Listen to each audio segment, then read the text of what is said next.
To the workshop on the RMA reform. Thank you. Welcome to those online, Matt and Robbie. We've got a few absences today for sickness and other things. So apology from Michael, Councillor Laws, and for Councillor Calvert, who won't be able to join us today, or maybe able to later on in the day. We'll see how that works out. We're going to start this morning with karakia, and I've asked Councillor Somerville to start with one from the University of Otago. Thanks, thank you, Kate. Tūkua te wairua ki rere ki ngā taumata. Ai arahi I a tātou mahi, me tā tātou whai I ngā tikanga a rātou mā. Kia mau, kia ita, kia kore ai te ngaro, kia pupuri, kia whakamaua, kia tina, huia e taiki e. The English version of that is allow one spirit to exercise its potential, which we always would like to see, to guide us in our work as well as our pursuit of our ancestral traditions, take hold and preserve it, ensure it is never lost, hold fast, secure it, draw together and affirm. Today, we have a big challenge ahead of us. We've been challenged by the government for RMA reform. It is an interesting and exciting place to be in, I hope. It has been a substantial amount of work for the staff to get the slides together. Just would like to note that there are 4 slides that have just been emailed to us from the transport team. That was regrettably missed after the pack, but if you want a hard version, please let the staff know and they will give them to you. That is totally understandable. There is so much of this that it affects every part of the council. Today, we could easily get distracted and go down rabbit holes, and we do not have the time, I think, to do that. So what I've asked, and we've got a scribe here in the name of Councillor Noon. We've got a board up here of questions. Now, we could take this as a very procedural sort of workshop, but I think there are things that all of us have heard out in the field or in our processes of being a councillor here and elsewhere, of questions or opportunities to fix some small things or big things. There are also a real crossover with LGA reform, and I don't want to spend too much time going down the rabbit holes that they may offer unless we've got time at the end, because we have got full time. So I've put some things up there as examples. title covenants that can stop anything in the RMA and come talk to us, and where does that interrelate to RMA reform, for example. I put there fast track because that's a staff contribution to this list. Where does fast track sit in the long term with RMA reform? Is it something that's good to bed in to the process, or is it something that's only transitionary? And when and how should it be used? Those are topics in their own right that aren't addressed in the questions posed to us. And if we can get time to deal with them, I really hope that we can. But I don't want to go down them. And I'd like to also please invite staff to realise that this is about all of us contributing. And if you've got things that you want to raise or comments to make, please feel free to put your hands up, because it's not just about us. I know Peter's going to make a comment about all staff having an opportunity to answer some of the questions, because they will go across all parts of the council. So if you've got something you want to go down, please let us know, or let Andrew know to put them up there. I really want to get everyone involved in this process. I know we've got some very experienced RMA councillors in the room, but please make sure that if you've got questions, there is nothing that is off the table. We're going to be supported today by some staff who you've never met before. I'm going to call Warren today in the kindest way a threshing machine, because he's going to sort through the process, the wheat from the chaff, as we go through this, and that's not going to be an easy task in itself, but try and come up to some structure at the end of the day. So Warren does all of our work on our submissions, or most of our work on submissions, and presenting them in a format that will probably have more structure to it than our discussions today. So thank you, Warren. And then we'll be going through a whole list of staff bringing in their own parts. Good morning. Great to have you here. We're going to split the chair in today, so I'm going to be starting off and we'll see how far we get on, and then Neil's going to take over. So you'll have some questions and eyes and questions to that at the time. So just going through the format, I'm now going to hand over to, and so I am going to try and keep us to time. Some of you will have seen the time sheet, but if you want to see what we're doing, and you've all had the 65 slides and now 4 more, so we'll see how we go. Thank you. Fleur, lead us on. Thank you.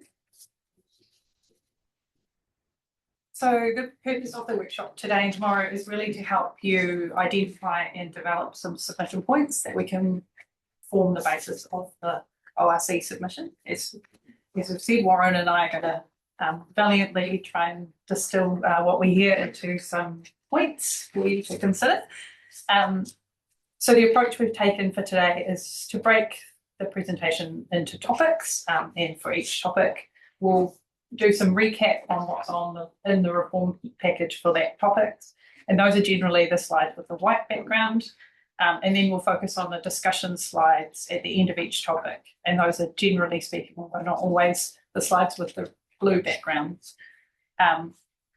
We're not intending to take you through all the detailed questions, all the detailed slides, particularly those ones with the tables, and those especially across the planning and the natural environment bill and the consents areas. But we've provided those tables to help you identify the areas with the biggest change, so they sort of help you focus your thoughts. But of course, we're happy to answer questions on those tables as we go through. Yes, as Kate mentioned, reading through the bills and pulling all this material together has been a major team effort. And so no one person on staff knows everything about the reform proposals. So there's a good chance that, you might ask a question that we then kind of look at someone else to answer, because they just might know that area a little bit better than the person in the hot seat. But the key part really for us is to hear from you. We want to make sure we've got the best chance of drafting a submission that accurately reflects the views of council. We will provide a recap of the points made first thing tomorrow morning, just so that we can make sure that we've sort of captured and got the pitching right. But the draft submission as a whole will be coming to the 11th February council meeting for approval, and submissions close on the 13th of February. Thank you. So, sorry. No, it's good. Yeah. So here's the agenda of the topics and the order in which we'll cover them. It's pretty hard to know how much time we'll need, but we have allowed plenty of time for discussion so that you can all have a say. We've got some breaks scheduled for lunch, 12:30, afternoon tea around about 2:30. But yeah, we'll kind of see how we go as the day progresses. I think that was all I was going to say. So any questions before we get into it? Should we just get rolling? Then you want to click me on my other one. So this, yeah. Hi, I'm Kirsten Strauss. I'm one of the two team leaders in the policy team. And the first few slides are about the high level broad picture council responsibilities and functions. And it's heavily related to all the details that will follow throughout the 2 days. So you can't really separate functions and understanding of the overall responsibilities without going through the details that we will do in the following topics. So overall council or regional council's responsibility under the bills is to enable and regulate the use, protection and enhancement of the natural environment within their regions, which sounds reasonably similar to the RMA purpose, which is sustainable management of natural and physical resources, which are defined as managing the use, development and protection of natural and physical resources. So on the surface, that is reasonably similar. But when you look into the details a bit further, you will identify some changes, so forth. So which way do I direct this thing to actually? To the laptop, I guess. There you go. Better. So looking at the regional council functions, they're stipulated in the Natural Environment Bill, but we all know that there are planning functions under the Planning Bill as well. We will be discussing that later on in a bit more detail. So overall, we have retain a plan making function. We will be the consent or permit authority. We will have to deal with compliance, monitoring and enforcement. We still have to gather information, record, keep records and report on things. And what has been somewhat elevated into the functions is fisheries. But when you look at it into detail, the RMA actually covers all the same things throughout other roles and responsibilities, but now it's actually specifically listed as a function. So overall, it looks broadly similar to what the RMA has at the moment. So, but when you look at the functions, that is then heavily affected by changes to the details like the roles, responsibilities and the processes, which then ultimately means that the functions of regional councils become narrower. For example, we will no longer have an RPS, which at the moment is we have some sort of sole responsibility for the regional direction setting within reason. But now we will be only one of the participants in the development of a spatial plan. We'll go into that in more detail later. So yeah, all these functions or topics will be discussed in further detail. Sorry, I didn't ask one thing. Process-wise, when you'll stop at each section and do questions at the end. Yeah. Just make sure there's some clarity about that.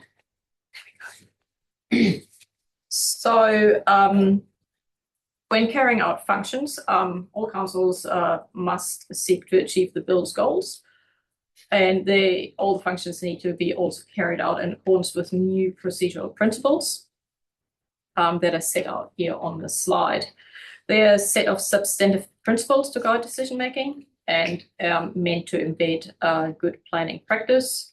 Both bills, the National Environment and the Planning Bill, identify the same procedural principles, and they overall aim to balance cost and feasibility with the scale and significance of projects, ensure documents are in plain English and understandable to the general public, and also avoid unnecessary repetition between frameworks. On the surface, that is consistency is generally a good thing because it avoids or reduces disputes, discussions, and so forth. But in the further development of the regulations, additional guidance, we believe around the concepts would be good because they're not currently defined in all the details. So there could still be discussions at this point. When is enough information enough? What is reasonable? What is timely? And all these kind of things. So the actual impact at this point is a little bit difficult to predict without actually seeing the details, and that I think will be a bit of a theme throughout the workshop, that some details just haven't been worked out yet. So our input into that might be actually quite helpful. So when we're looking at the domains of responsibility, they generally look very similar to what we currently have under the RMA. And they are, for regional councils, are listed in the National Environment Bill. As I said, the responsibilities remain generally similar, so including generally the split of domains with TAs, what they are responsible for, what we are responsible for. A notable difference is a bit of a narrowing of responsibilities around natural hazards, which is now confined as it relates to natural resources. And with the TAs dealing with land use, subdivision, and whatnot. So again, here the exact details of what it means and where the overlap is and how any overlaps are to be resolved is still to be seen. And then there's also quite a new change that we are now solely responsible for Indigenous biodiversity, which was previously split with the TAs, where we are generally setting the objectives and policies and like the big picture direction in the RPS, with the district plans having the specific rules and overlays and maps and things like that. So the details around how all this will work in practice are not entirely clear yet, and it will come down to more work around the specificity and analysing where the overlaps are between councils and the generally filling some of the gaps that are still existing in the framework that's currently still being worked through. So overall, as under the RMA, we all know there are currently overlaps with the TIs, and there's some, sometimes overlaps, inconsistencies, and prime example I've been involved in is, for example, earthworks.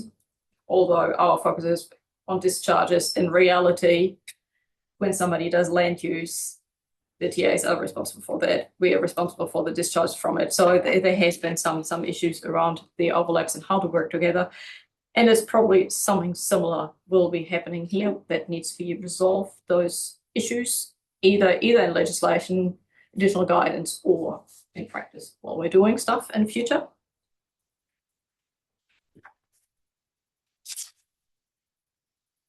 I have talked with that, haven't I?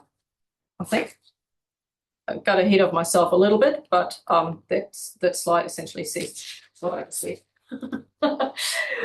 All right, moving on. This is the first of the kind of break discussion slides, where I've just pulled together some big picture kind of what does it mean sort of things to kickstart a discussion.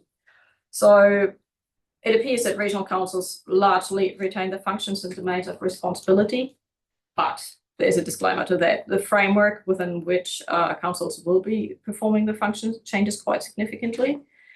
There will be a much greater central government oversight. There will be much greater prescription and standardisation for plan making and so forth, including, as I alluded to, the procedural principles. There will have to be more collaboration with TAs. For example, spatial planning, we're going into that in more detail soon. There seems to be less ability for independent policy making and decisions because of the greater standardisation and so forth. And there ultimately will be greater focus on implementation rather than plan making and setting directions for a reason. We will be more of one player amongst others, if you so will. But at the end of the day, it really comes down to the details. So the devil is in the detail, I think, here as well, especially around how the roles and responsibilities actually will be worked out and what the processes are and so forth. And some of it will be discussed throughout the workshop. Okay, are there any questions of staff or comments that people want to make on these matters? Ellen? Thank you. Yes, I guess just not necessarily exactly what's up on that slide, but the things you've been discussing so far. I guess I really do have a major concern about the overall aims of the new builds. We go back to that early slide where it talks about it's headed regional council responsibility, where if under this bill, the overall responsibility is to enable and regulate youth protection enhancement, whatnot. Seems to me that is actually quite different from what was in the RMA about sustainable management and where that was defined. And I suppose I'm concerned, my understanding is that the new bills do not have an overarching maintain or improve goal around the environment. And I think that is very important that is in there rather than what we've got is managing, which can mean all sorts of things.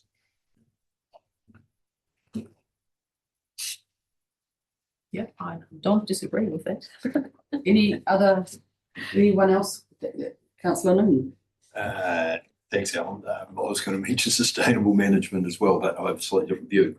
I think that the wording change from sustainable management of natural and physical resources to enable and regulate in the new bill is a clear direction around trying to minimise the interpretation of sustainable. Sorry, it's not a political debate at this point, but I personally think they're trying to achieve greater clarity around what the overall direction is, and I think that's one of the key things is removing the word sustainable, because the definition is from one end of the spectrum to the other. But I did have a query about the spatial planning document. We'll probably get into the nitty-gritty further on, but I'm wondering whether staff could share their opinion or some opinion around that process. How beneficial is it that we are that close to achieving a notified RPS? And the RPS has traditionally been the overarching document with the land and water plan and the rules and methods sitting below it. So how relevant is the information in the RPS in general terms to a spatial planning document process? And why I ask that question is, I think overall, I'd love to understand that existing work that has a similar theme or intent to the new legislation. Surely we can take advantage of that. So that's where I'm going with that question.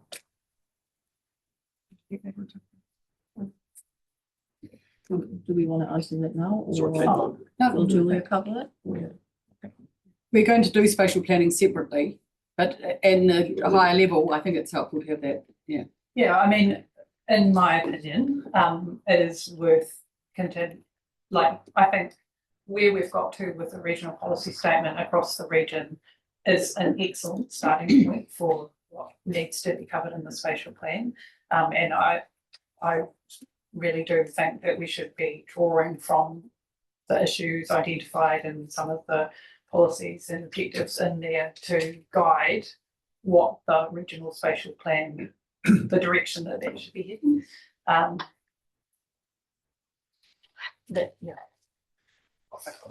Sorry, just when you hear, well, when I've heard the minister talk about this too, because of the timeframes they're looking at to implement the whole system, they are looking to use existing documents, be it a TA district plan or an RPS, some of the key themes, or some of our plans, albeit they're a little bit out of date.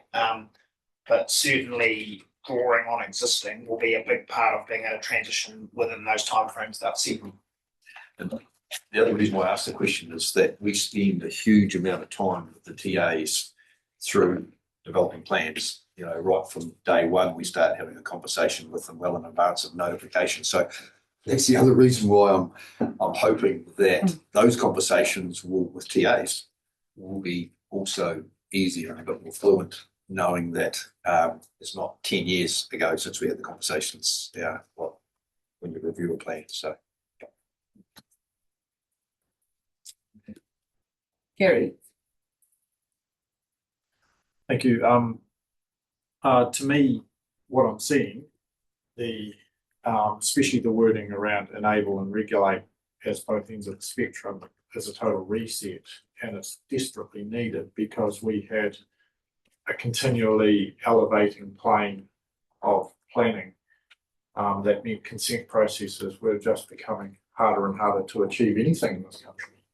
So this, to me, is a very good reset into a far more enabling space, while also looking to protect and enhance.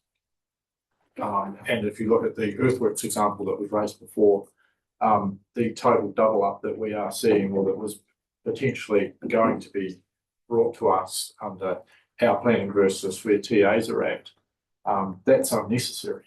And so I am positive about this direction that we're heading in, and I think the environment will remain maintained and enhanced. But this is a very good step. Gretchen. Yeah, I think everyone summed it up pretty well, but to me it seems as though we're going to still need quite a bit of case law to sort that out, because you've got to enable and regulate, you have to do it. Basically, so you have to do, and then you've got so you have to do the use protection and enhancement. So to be doing all of those, again, you've got quite a bit of balancing, and protection and enhancement is still right there next to use, and is actually quite strong when it's saying protection and enhancement. It's not saying maintain. So yeah, there's quite a bit of balancing, I would think. And again, it comes down to implementation and how much detail is through national directions and things like that. And I'm confident through what ministers have said that the aim is to make this a lot simpler. But yeah, to me it's not sounding simpler. Thank you. Kevin, you had your mic on. Is that for purpose? Yeah. Well, I'm probably jumping ahead a wee bit in that this is happening, and I'm actually quite excited about the wording, because I think that's actually exactly where we should be. And this is managing the use, development and protection of natural and physical resources. So you can't do one without the other, so you've got to have it in balance. But it is making sure it is in balance. And what they seem to be trying to do is make things more standardised right throughout the country, and avoid that overlapping. So we're not having 2 or 3 different interpretations, and we're not having 2 or 3 different people doing the same stuff. So have we done an analysis of what we would actually need from government to say, actually, this will work, this will make the process, what you're trying to do, actually happen? And I'm just thinking, even for instance, in the planning space, where we are going to have one plan as opposed to target 6 different plans, there's surely what do we need? What do we need as planners to make that process efficient, effective, and achieve the goals that government's trying to achieve?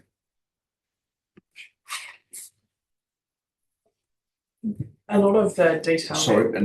And what will that be in your submission to government to say this is what we need? It's our submission. It is our submission. We choose what's in it, so we need to make sure that you're asking the questions to get what you want in the submission. Yeah, what did I say? You said, will it be in your submission? Well, she's us. That's we're all the one team here, I thought. Okay, So, yeah, fine, yeah. sorry. Yes, I belong to everybody. What I was just going to say, and the team might want to add detail, the challenge that we have today is we don't have the detail that sits in the national direction, and the national direction will tell us a lot of exactly what we need, and that challenge is compounded by the timeframes to get the plan out. So I would like to say, yes, we've got everything we need. Hand on heart, we can't, because the devil is always in the detail, and we don't have the detail. It's still being developed. So that national direction is going to be the key thing that tells us how much work we need to do, how quickly we need to do it, and how far away we are from getting there. Once we get the first plan in, I think subsequent iterations will be a lot more straightforward. We'll have really good clarity on what we need to do, and there won't be the regional variations. I think the first iteration might be challenging. Yeah. That would be my take. Yeah, cool. So what work are we doing at the moment to tell government that we need these national directions so we can work out the best option, and where are they at with that?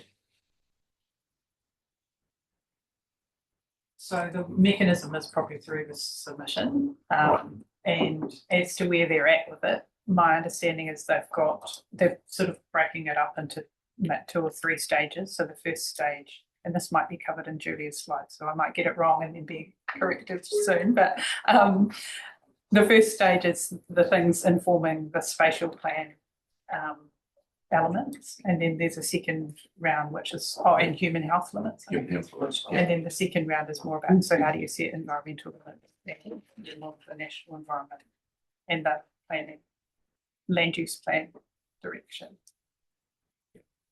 So so where are we at in saying to them, well, we really want to progress this for you, but we need these bits of these I mean, directions. we have been saying that for a while. Yeah, but I think I'm just putting it on public notice. I think that's if all. we Yeah.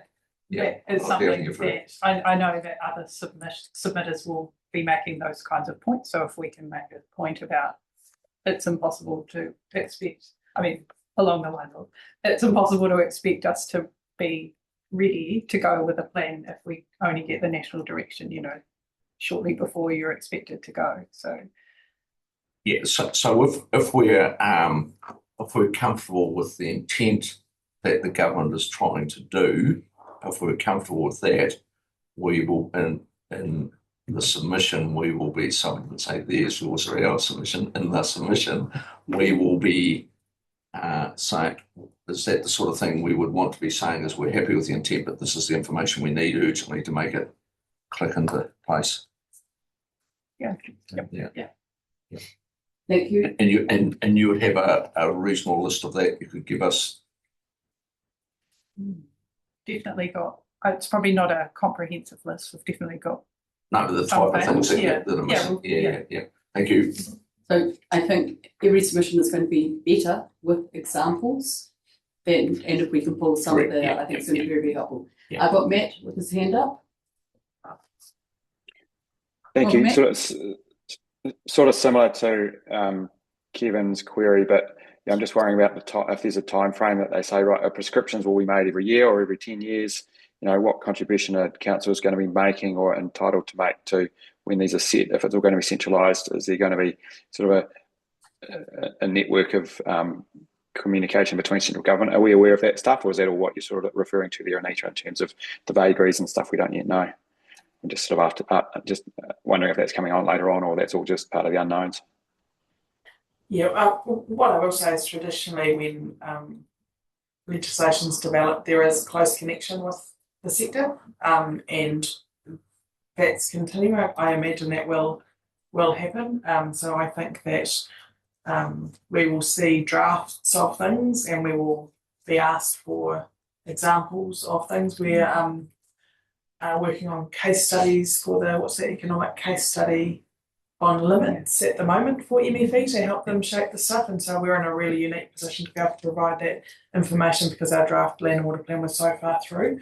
I do think that those channels of communication will remain open. How much influence we have is different to how much information that they ask and we provide. So I imagine that will continue to operate, and we'll continue to see that policy development as it progresses. So should that be part of our submission? Then we just ask that there is clarification as to what engagement is and involvement, and that sort of carry on to. Can be my only point. Yeah, I think in your submission you can absolutely offer to provide, as much information as is useful for them because of where we were and we were the most developed across the country, so we have a lot of information that sits behind things like limits, and I think that offering that information or access to that information and your experience would be a good thing to put in the submission. I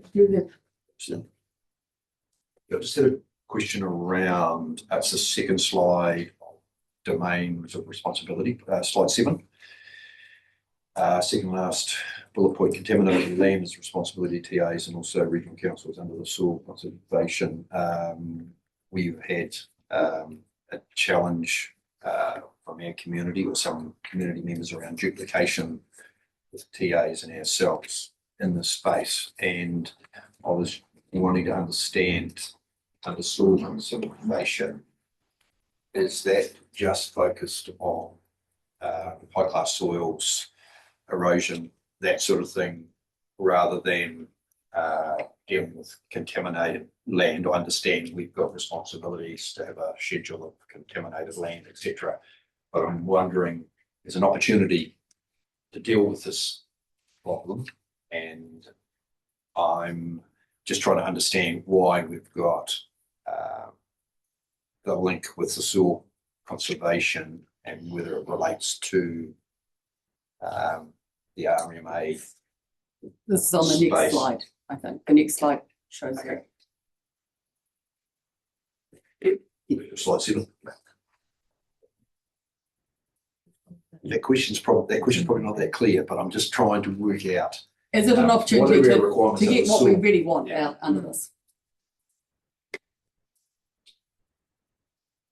I think this is an example where further clarification as to the details would be beneficial in general terms, because currently TAs are responsible for contaminated land.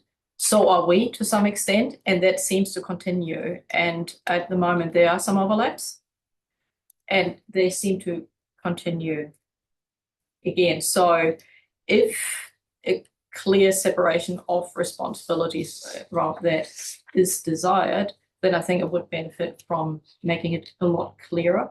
Where does regional council responsibility ends and where does TAs start? But I have a suspicion that in reality it won't be that easy because, for example, if somebody disturbs contaminated land, that might be under the TA's responsibility, but if there's a discharge from that, it becomes ours. So that overlap may remain. So the best that may be happening is to get some clarity of how to resolve those overlaps or processes, because at the moment, sometimes you get, let's say in a consenting space, the TA will issue a consent with X conditions and then people come to us for a regional consent for essentially the same activity but a different effect, if you so will, in terms of and then we have to look, either we do our own thing and don't look at what the TA has done, either we communicate, and that is, to my knowledge, happening. Alex will back me up there, I suspect. I think we cover off that specific question around who does what type of land use consents in slide 41 later. Yeah. Yeah. So that's what I mean. More detail will be revealed throughout the workshop. Must just, in some ways, this is problematic because with LGA reform, it may be the same council anyway. And so that's almost an example of one that there may be 2 or 3 year problem, but actually it resolves itself if we get entry councils, or it may be resolved through the LGA reform, but that's where they're so interlinked that until they bed one down, we can't really get the other. Does that make sense? And so I'm wondering, it does need to be resolved, but there's two pathways. One is that we just acknowledge that that may be sorted in the LGA reform and doesn't need to be sorted here. But if it isn't sorted by the LGA reform, it does need to be sorted. Possibly, I guess, possibly, but if consent is still required as a regional consent and a district consent, and there is no combined consent where you address everything at once, you still have to resolve it somehow. Yeah. I think in terms of the submission, the word duplication comes to mind, and I think if and clarity, obviously, if we've got responsibilities in the discharge space when it comes to contaminated land, we need to understand what that looks like. Is there an opportunity to avoid duplication going forward? What does that look like? And confusion. Yeah. I've got Richard next, but is yours absolutely Oh, on the yeah, floor? I just think we've got to ignore the simplifying local government and just remove duplication now where we can. I think that's key to because we don't point it out now, it may never ever be resolved. Thank you, Gretchen, sorry. Yeah, mine was the other point of that, which is that there is clear separation of functions that's still outlined here. So there is duplication in minor points, but actually there's lots of areas where it's quite clear that there's a desired separation of functions and a separation of what a regional council does versus what a TA does. And that's good because it is quite clear. But if that isn't what is really intended through RM reform, then it's confusing. And our submission probably needs to touch on that it is really clear and that we support that there is a separation of functions and that that's good in a lot of areas, or that it doesn't. Because the RM reform is very different to what this is showing. And then also where we have already got unitaries, I suppose, making sure that it's through the new legislation easier for them, easier for anyone else, perhaps if that is where government wants everyone to be thinking about. If not, I find it quite confusing because it's setting us up for something that's pretty much the same as now. Yeah. I've got another question. I've got one. And I'm coming to this today in a mindset of being an applicant and what looks in, because I think that's a helpful place, because that's what 99% of people who have to read these things want to do something and get added value. And so 1989, we had local government reform, and then we had the Resource Management Act. Brand new councils doing separate roles and couldn't have the knowledge they have now. And after 35 years, you like think that they've got some knowledge. And my question for you is, adopting an enabling approach, what does that mean where we are the holders of knowledge? And because we have been monitoring, we understand the ecosystems, the biodiversity, we understand the natural hazards. And if I'm looking at the government wanting to see a system that actually gets rid of some of the costs rather than adding costs to the system, is if someone's applying, should we be more directional about the issues that they need to look at, rather than saying you should just look at the ecosystems and tell us what about the ecosystems? We hold a whole lot of that data and should know that ourselves. Or is that not what they mean in that sort of context? Because I can see a huge potential and really good. And I started the meeting today with Karakea that talked about being, using this as an opportunity to get a better process. In my mind, I'm just wondering, is there a way that we can show that we're understanding what they're trying to unlock out of this, and using the data that we hold here so that people aren't going through so many hoops that they don't understand and it becomes really costly? So I think the biggest challenge with that is there's going to be less ability for bespoke provision. So we might have a lot of data that tells us in this sub-catchment, this is a big issue, but whether we're allowed to put that in a plan or whether we've got to get a special exemption to get that level of granularity in a plan so that a consent holder knows these are the 4 things in this area. So it's that tension between local knowledge and holding it and the framework of standardisation. Yeah, and it doesn't need to be necessarily in a plan for me. It's having that data that I can find a way through. And I suppose with the standardisation, The framework for me is that we need a process that works in each catchment, and that's the granular level I'd like to see. And I think in the local government reform, the submission we got the other day talked about getting the scale right. But the framework would be that we understand what planning is, forward-looking, and regulation, which is a wee bit different. Planning and regulation aren't necessarily the same. And if we want something to happen in the community, we plan for it, enable it. And if we need to stop something happening, that's when we regulate. And it's saying that there are two functions there. And if we want something to happen, say we want more houses, how do we use all of the tools and get the framework and the RMA right that gives us those tools that we can turn on and off in those areas constructively with the government. And again, looking at a system more transactional, a bit like doing roading investment that empowers that. And so there's a whole lot of processes that we see in transport that gives co-investment, but we don't see it in the RMA. And that doesn't make sense to me. So while we can have those domains, if we don't have that relationship, which is transactional and is about working together, not working at thou shalt do, and not having tools and creating that toolbox, then I think we're actually we're no better off than where we are at the RMA now. And so I think if I was looking at this, it's not trying to get everything correct right now today, but having that process that we can have cogs, tools, levers, whatever you want to call them, and turn them with the government in a constructive framework. That's what's missing. And using the knowledge we already have after 35 years of regional councils and investment into science and some brilliant work out there, but how do we put that at the forefront of the applicant to understand that they don't have to go and reinvent that stuff? It's here in the staff base. We understand what the issues are, and if you can deal with these things, then it's a way through.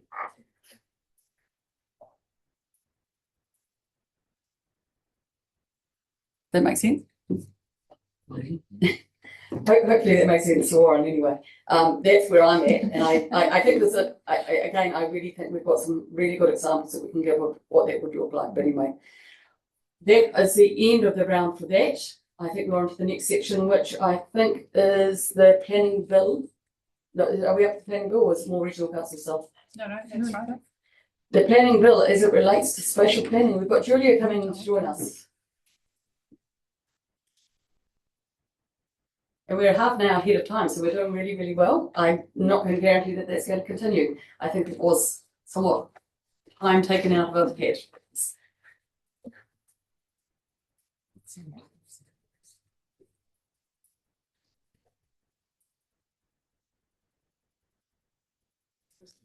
Grab a seat to take it up.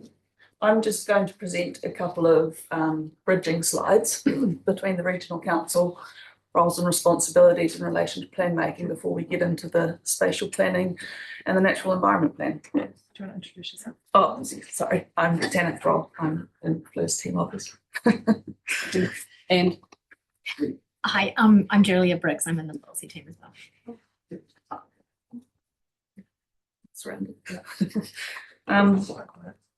So the bill set up the council's planning related functions, which are to jointly make and maintain a regional spatial plan alongside the territorial authorities of Otago, to make and maintain a natural environment plan, and administer and implement the natural environment plan, including setting environmental limits for the region.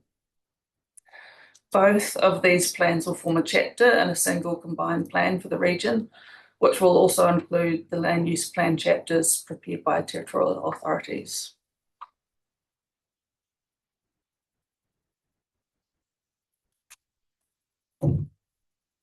Where's the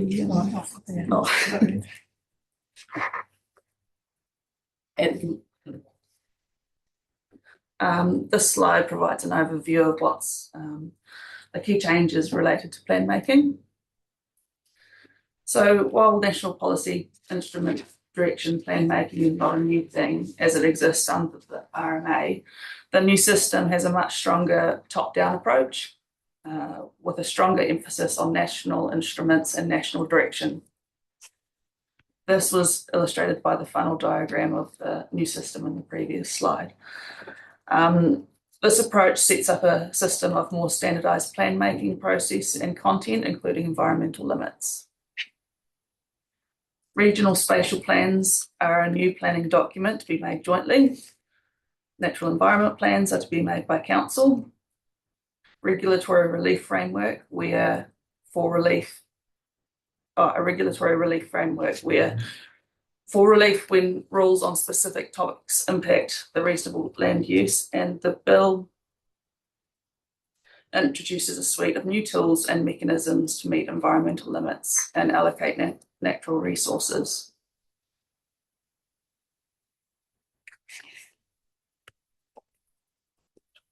Next slide.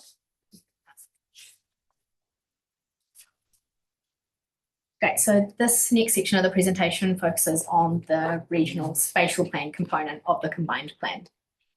So we're just going to set out a bit more detail first about the content of the regional spatial plans, the plan development process and the delivery timeframes for the first set of plans. And then at the end of the section, there are a set of potential issues and changes that you might be interested in, and they set out in the tables at the bottom of the section. So we'll get to that at the end. So to start with, what is a regional spatial plan? Tanith just covered that it's a plan that regional and territorial authorities develop jointly. The purpose of the regional spatial plan is to set the strategic direction for how a region will grow, adapt and use its resources for at least 30 years. The regional spatial plan aims to promote integrated and strategic planning, so it will implement requirements under both the Planning Act and the Natural Environment Act. For example, it will set the implications of environmental limits, and it will also look at future urban growth areas that combines those elements. So the regional spatial plan is also promoted to assist with infrastructure planning and investment, which would include public transport, which was of interest to the Regional Council. And it largely replaces the RPS, which is the current document that provides the overarching regional direction for managing natural and physical resources. So the bill sets out a suite of requirements for how local authorities make, meet and review regional spatial plans and the related content that must be included. And so we'll look at that in a little bit more detail in the next slides.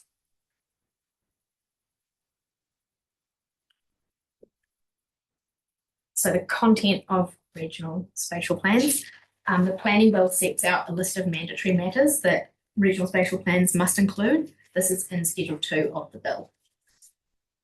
So included on that slide are the highlights of the mandatory matters. So there are constraints on the use and development of land. So these would be, this is information such as natural hazards, highly productive land, and significant natural areas. The spatial plan will also include implications of the environmental limits, for example, for freshwater. It will also include urban areas where significant change is planned, and will include priority areas for public investment. It will look at existing and future key infrastructure, which includes infrastructure corridors, key transport links, strategic infrastructure sites, and it will look to identify any opportunities for better use of existing infrastructure. It'll also include priority locations for climate change adaptation plans. And it will set out the large-scale pattern of land use types in the region to inform future growth scenarios and also to identify requirements for separating incompatible land use activities. And also it will include sites of significance to Māori, any statutory acknowledgements from treaty settlements and customary rights areas. So there's a box on the right-hand side of the screen, which is just a reminder that the spatial plan must also be consistent with environmental limits and details in the national direction and any water conservation order. So that's the list of mandatory matters. Spatial plans can also include additional matters to the extent that they are of strategic importance to the region, as long as they are consistent with the national direction. We're going to get to the blue slide before we ask questions, Oh, if that's yeah, okay. it's just, right, I know we've all got them. just that big box. That's how you want to run it, isn't it? Yeah. Get to the blue slide first. We're open. It's your Yeah. workshop. We can take questions now. So just on that wee box, so you're going to play ahead and start writing this plan, but then we may be well down the track before you actually get the national instruments available to you. Then you've got to pull out your twink and start redoing it. Is that what we're saying? That's right. Yeah. Potentially, we have a timeline next, which sort of Yeah, I sets know. that Yeah, overlap out for you. Yeah. But a national instrument may be a toolbox rather than actual limits, or potentially. And you know, if we again want to be positive about what we'd say is a national instrument that gave us a mechanism to go into co-investment with government were helpful. If it's going to set limits that may be outside of it or guide or limit the plan and require rewrites, that will not be particularly helpful. It's very good to have that toolbox before you actually start doing Indeed. your job. Otherwise, you're down to might attend to get something else. Yeah. Or runnings or whatever. Yeah. Sorry. Yeah. My question actually is on that last one, the sites of significance to Māori and customary rights and statutory acknowledgements. Is there anything in this that enables Māori to develop their own land? Because there has been a bugbear of all planning that I've ever been dealt with. Yes, so that is one thing that the Planning Act, the Planning Bill provides for. It requires, sorry, I'm getting my names all mixed up, land use plans to enable development on Māori land. Not this I will be forestry. covering that right down the end of the presentation. Thank you. Yeah. Matt, What's envisaged in terms of how robust these planning areas are going to be in terms of if a community has an area that's identified for future urban development, and then by definition, does that mean if an area is not identified for future urban development, then urban development cannot happen there? Or is this one of those appeal things? I'm just thinking of, you know, these urban villages being proposed for rural land around the Wakatipu, which were never envisaged in any planning thing, but a developer identifies and purchases the land, then works out. Does this mean these are better defended in terms of protection for areas, or is there still a circuit through a different planning system or a different appeals right where someone can go, hey, I've got this land, I want to develop it even though it's not identified or is intentionally excluded from being a development land? It sort of remains to be seen, probably. And I know that's an unhelpful answer, but ideally, the putting things in a spatial plan would kind of have that effect, and I think that is the hope that will happen. Certainly, if the Fast Track Act continues, then that makes it really difficult, because effectively, if you get the answer no in the regional spatial plan development, then you can just have another crack at the fast track. So the question for you, Matt, is it a submission point that you'd like to see us saying that if you're doing these spatial plans, that they have to be able to be a backstop and be defendable? Correct. That's what I'd be submitting and go, hey, a plan is a plan. If you're wanting clarity and simplification, then what is defined and committed to by the region is therefore non-negotiable by others who are wanting to do that at a later date. That would be what I would request as part of our submission in the regional spatial plan, because it seems like they're wanting it to be a very robust document. So therefore we want to know that it is robust in terms of being defendable and non-negotiable. And that would be my point of view anyway. And the reason for that is that it allows for the better investment of infrastructure and everything else. Correct. And then there's clarity for everybody involved. So, and if it's a 30-year time horizon, and you go, okay, well, in 30 years, the anticipated areas of growth are X, Y, and Z. So those people that are around those areas of X, Y, and Z can make their decisions around how and what they do with their own land based on something that's robust and clear, rather than the vagaries that seem to be in place at the moment. So there's an opportunity for some clarity. And Gary, I think there's a strong point he wants to make with that. His light eyes went lit up. Strong opposing point that you either Thanks, Gary. You either get it right in your spatial plan, otherwise you lock up the ability for anything innovative, new or changing for that period into the future if you cannot change that spatial plan. So then having the ability to fast track or any other mechanism would be a necessity, so that you could then, like the spatial plan will aim to get it as close to right as you envisage into the future, but we still want to keep the ability for the gondola into the Remarkables or the something else that could be up here that we can't foresee at the moment. Okay, so that you want to, this vision there, I think, is that we understand those constraints, but actually that innovation may give us a different answer as we go. And that's, I think we can see them both together, maybe. We'll see. And what I will say is that while they're 30 years, they're not locked in. No. So they are still subject to reviews and changes and things. How often are the reviews? 10. Outside?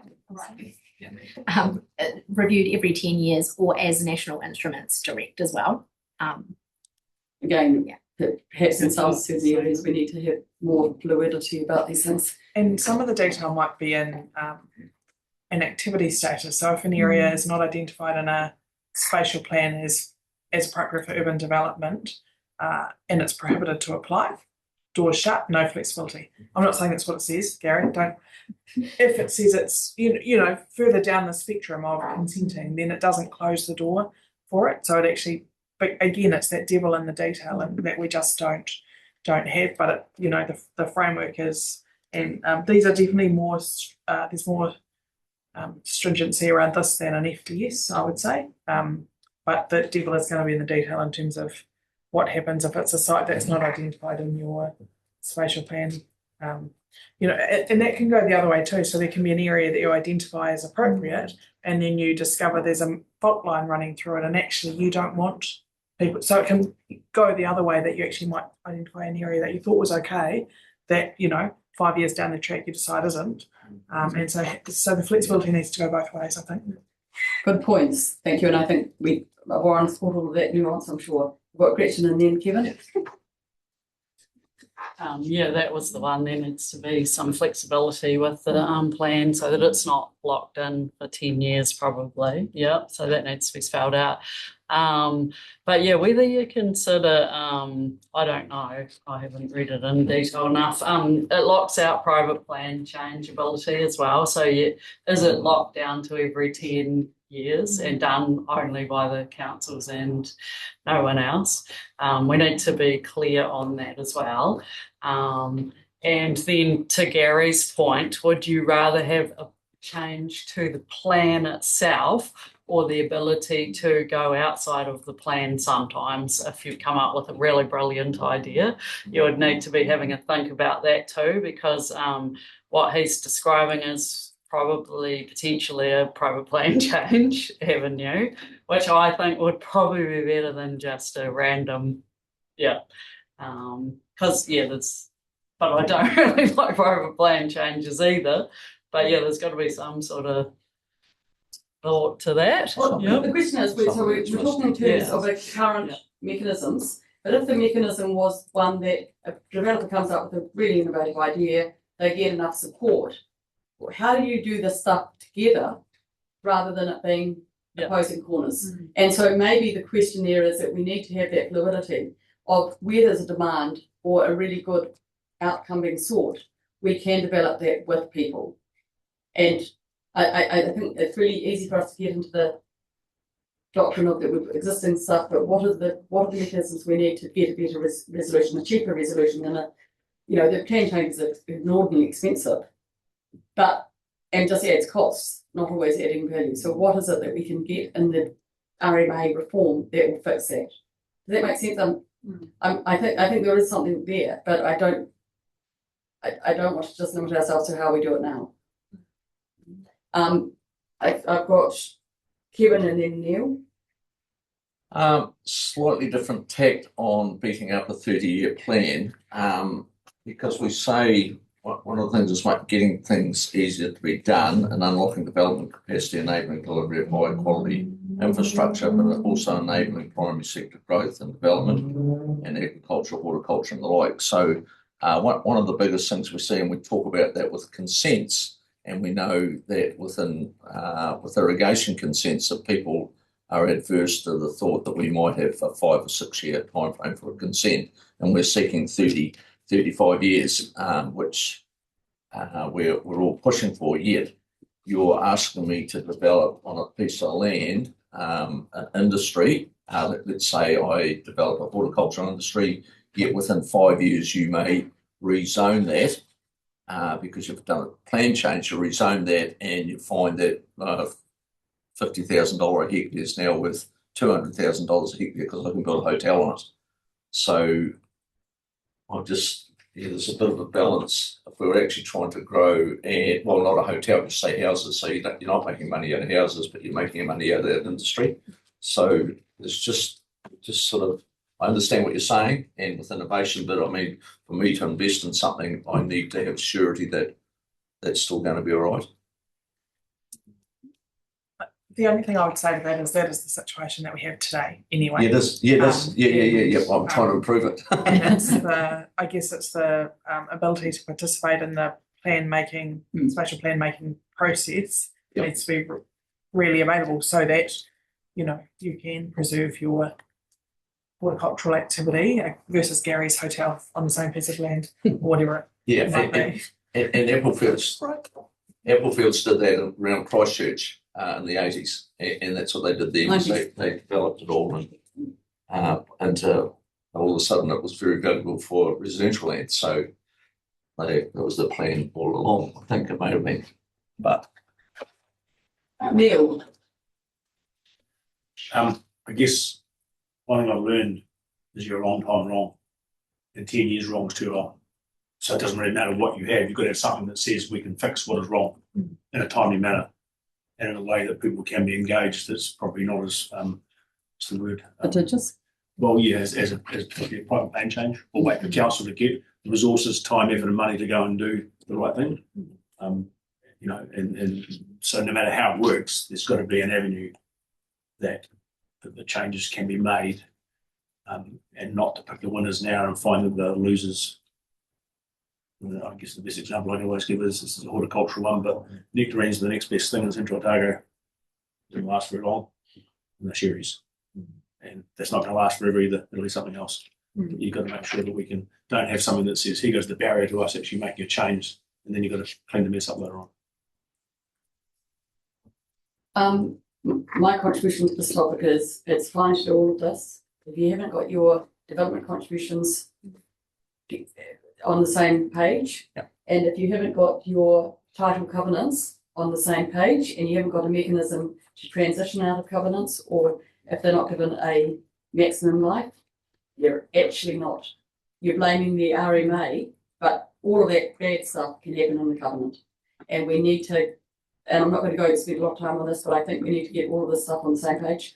I've seen development contributions being misused in a way that you look at maximising your income as a developer, but minimising your costs, and that doesn't give you the best yield or the most yield out of a development. It works for the developer, but it doesn't talk to the aspirations. And what we don't do with development contributions often is look at the yield and reduce the costs if you yield more. So I think, and I'm just giving this as an example of RMA is only one of many parts to this, and we have to fix the other parts that they're all working in sync. And I think it's very blind to just say it's RMA, because those other tools are very, very effective at reducing yield, if that's what you want. And I think to get the point of, the cherries being taken over by the housing, the problem we're not actually confronting is why aren't we getting more yield in the housing zone that meets those needs? Is it because we're requiring too smaller titles and people actually want bigger titles? Or is it that we're putting new pipes in the ground to have that higher concentration of houses too hard because we didn't put them in at the initial planning stage, which often is the case. And so I think, I just think we need to lift up and say what is not getting us those results in the first place. And that I'm here to give some examples of where if you plan for big yield that allow for for large lot subdivision, but make them put the pipes in the ground at the start, and over time it will happen anyway. It's a really good way of doing that. But those other tools are working against us. hope that makes sense to some of you, because not all of you had the pleasure of working on council TAs and trying to understand what they mean.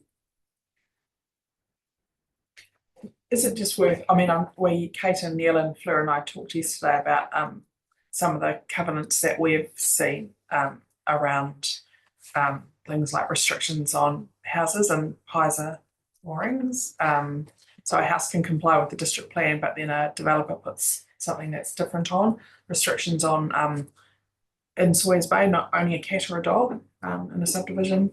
Restrictions on colours of houses, clothesline locations, all of the no granny flats. Yeah, no granny. All of this. So there's a whole lot of things that can be done No under a subdivision. completely different mechanism that seem to be counter to the government's intention to let you do what you want to do in your own patch. So that was the point that Councillor Wilson was making, is that if we're going to enable everything under the RMA, but there's still a mechanism to restrict, your private property rights through, the Property Act, then do you want to make that submission point to say you've got to fix the whole system to get the outcome that you're looking for? Andrew, you've got some experience with this stuff. Have you seen? So for those that don't know, Property Act, you want to change a covenant, you have to go to the High Court, or you can have it enforced against you in the High Court. Ludicrously expensive, not particularly effective. But, and I'm sorry, I'm not saying that Andrew's had experience in that, but he does understand some of the covenants space better than I do. It's counterintuitive to have two systems. Well, it's generally a nightmare for the second owner that comes in subdivision, because they're confronted with something that they've never really given any thought to, or whatever, or accepting the weird conditions. The garage has got to face the street, or you can't apply it natives or something. Other covenant issues that do have a bearing on us in for air quality is burner types you're allowed or not to have burners at all, which have some bearing on our cold climate here. So just want you to understand that those things are real and they're sitting right alongside this, but aren't touched at the moment by the RMA reform. Gary, your eyes are lit up here. They had. Covenants create specificity at a certain time of what has been created with a development. And they are there that a developer has chosen to recommend covenants to either get through a consent process and has to live with the outcome of those and have either the saleability of the end result, or but they're set in time at that time. To consider not having covenants in the future, or looking to be very restrictive around them, what you can provide, could then become very restrictive around what you can and can't do again. And maybe what we need is a better mechanism to change them into the future, as opposed to looking to be very restrictive with them.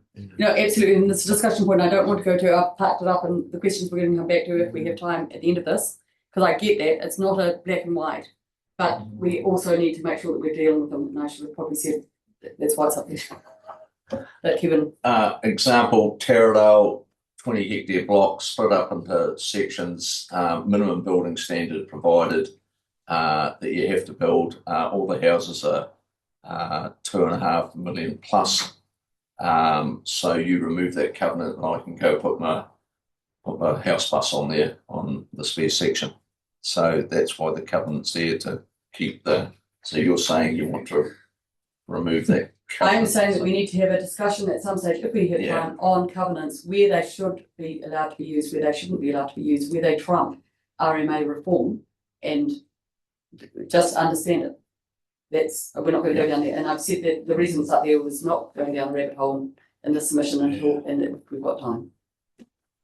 But spatial planning is when we need to raise it. Let's go on to the next slide, sorry. Still have time, it's all.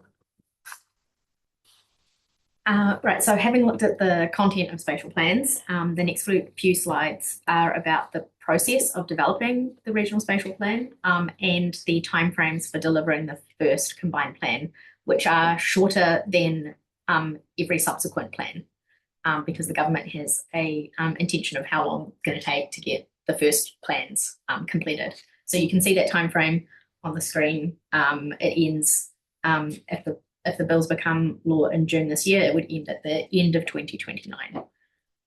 the combined plan would be complete. So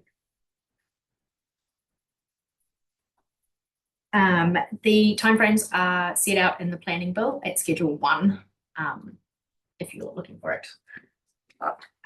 Starting at the top left, in the top left grey box are the government actions. So we have the bills becoming law in June this year, the first set of national direction, and the second set of national direction, 9 months and then 18 months after the bill becomes law.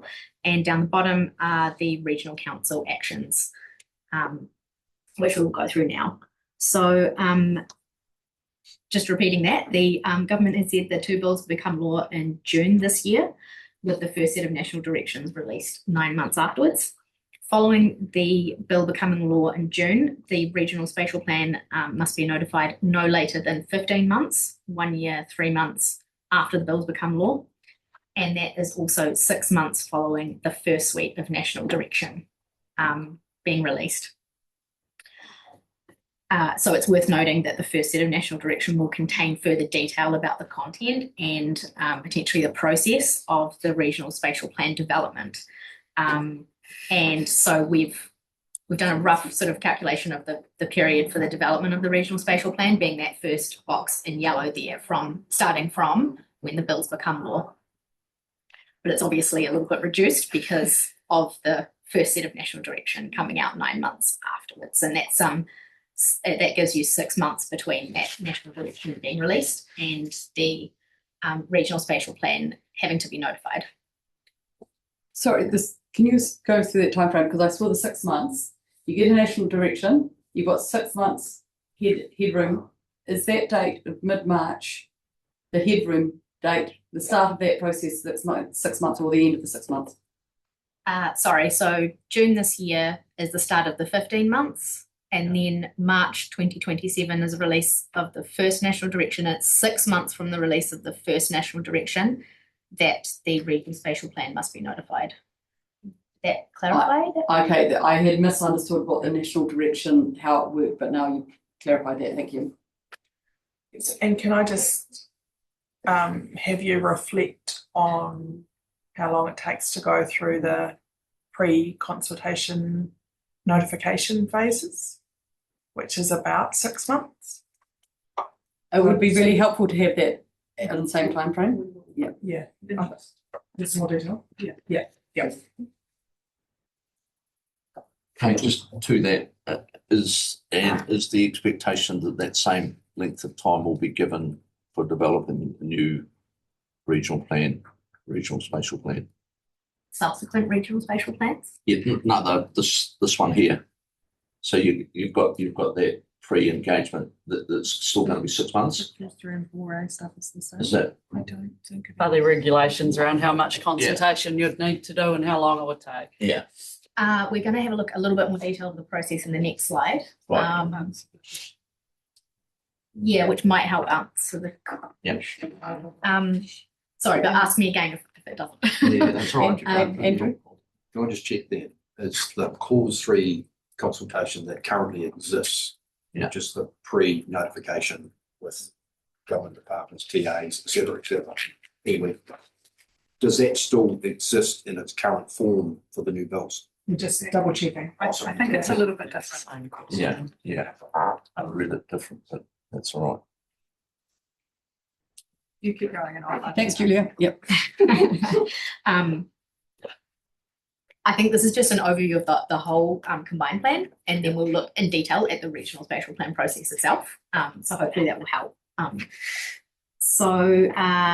After notification, the first regional spatial plan must be decided within 6 months after notification.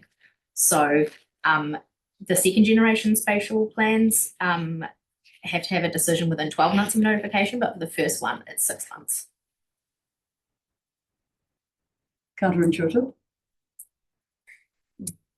So then looking at the natural environment plan, which is the other plan that regional councils would be responsible for, it also applies to the land use plans that will be prepared by the territorial authorities. They must be notified 9 months after the regional spatial plans are decided, and decisions released within 12 months. And so that the preparation for that plan from the beginning to notification is set out in the second yellow box there. You've got an answer, Fleur? Do you want me to answer?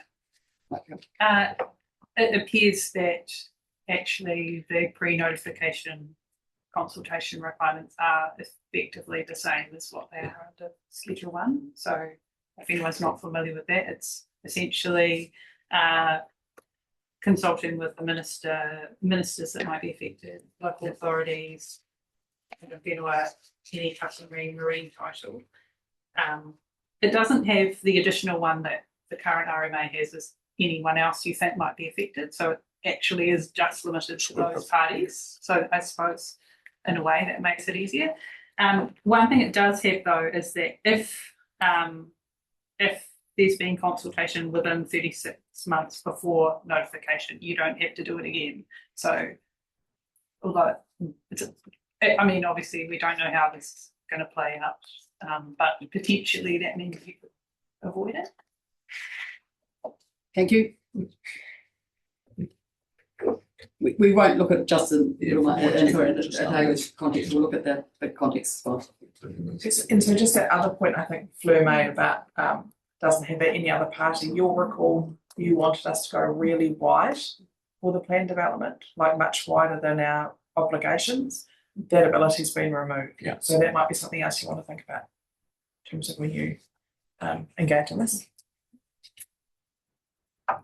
You, Julie? So just to kind of conclude, the delivery timeframe for the combined plan encompassing the regional spatial plan, the natural environment plan and the land use plans are to be completed within 3.5 years from the bills becoming law. And also I just wanted to point out that that period where the natural environment plan drafting is happening, the land use plans from the territorial authorities are also being developed in that same period. And also right across the country, every region is having to meet these timeframes as well at the same time. So there might be implications there. The final point I wanted to just raise was that these are the maximum timeframes. They could potentially be reduced if they're based on when the government releases the national direction and the bills. So it could potentially be shorter if they were released earlier. I'm not sure how likely that is, but. So if we or any council had an issue they really wanted to fix, they couldn't necessarily fix it. Can they do a spatial plan iteratively? I presume not. It wouldn't really be a spatial planning. I'm not sure. It limits that if you have got an issue in your land and water plan or a plan of current standing, you need to go right through that process to fix anything as well. Again, it doesn't enable or give us tools to do a quick fix if there was something that needed to be fixed. Phone call. I think there is the ability when you get to the land use plans and natural environment plan for those to not be consistent with the spatial plan if new information is found or if there's a change in circumstances. You don't have to go back up, but so there is a little mechanism there. But if the government is frustrated with us and say we found something that we equally were frustrated with that we wanted to change, and there may be many of those examples, this process doesn't necessarily allow something that is an impediment to something being fixed. It's for land use because you have to go through both those plans. It's actually may impede a sensible fix. I think what I'm picking up, and I think you're right, is it's not going to be any quicker to fix the things or any cheaper under this system, the way it's set out as it currently is. You're still going to have to go right through a plan change process in effect to adjust. And I think we're all aware of things that have happened in the past that actually having almost a off-ramp to getting a different process, and I'm just putting it out there, is that something we should be saying, and it comes with risks, an off-ramp that we can get some things in a transactional way working with the government to fix something that looks like an impediment, or something that we actually need to fix because of urgency. It could be an earthquake that got us there, but it could be something else that we just haven't, or an innovation. Just putting it out there, we can come back to that park that up as an idea.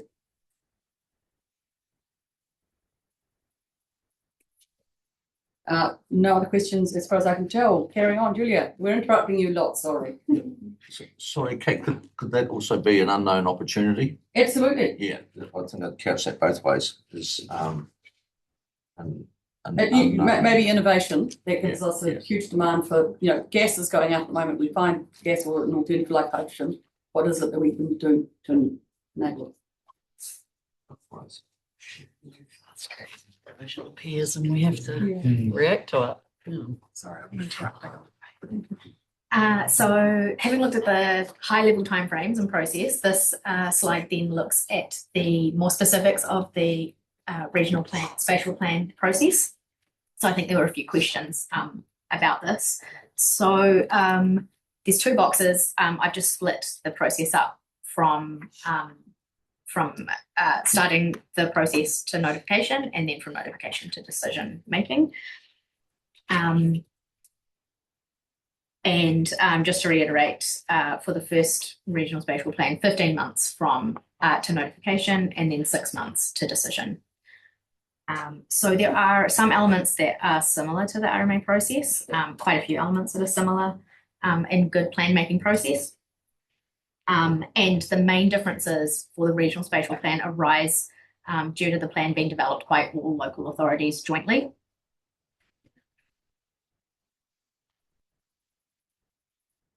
So at the top of that process required box, I've set out that there, as a first step, all local authorities must reach an agreement on certain matters of process and content, including issues and opportunities of the region, the role of each authority in the plan development, the role of central government in plan development, and the interaction with surrounding regions, how each authority will uphold their obligations to iwi, and how the Spatial Planning Committee will consult iwi, and how to work with infrastructure providers and other interest groups and communities as well.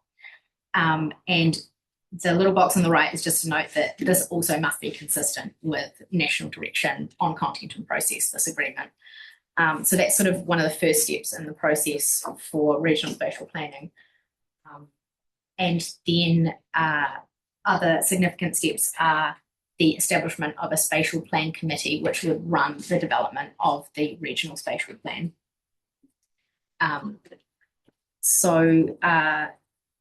There is not a lot of guidance at the moment about how you establish that committee, but the Minister may appoint a representative to that committee if they so wish.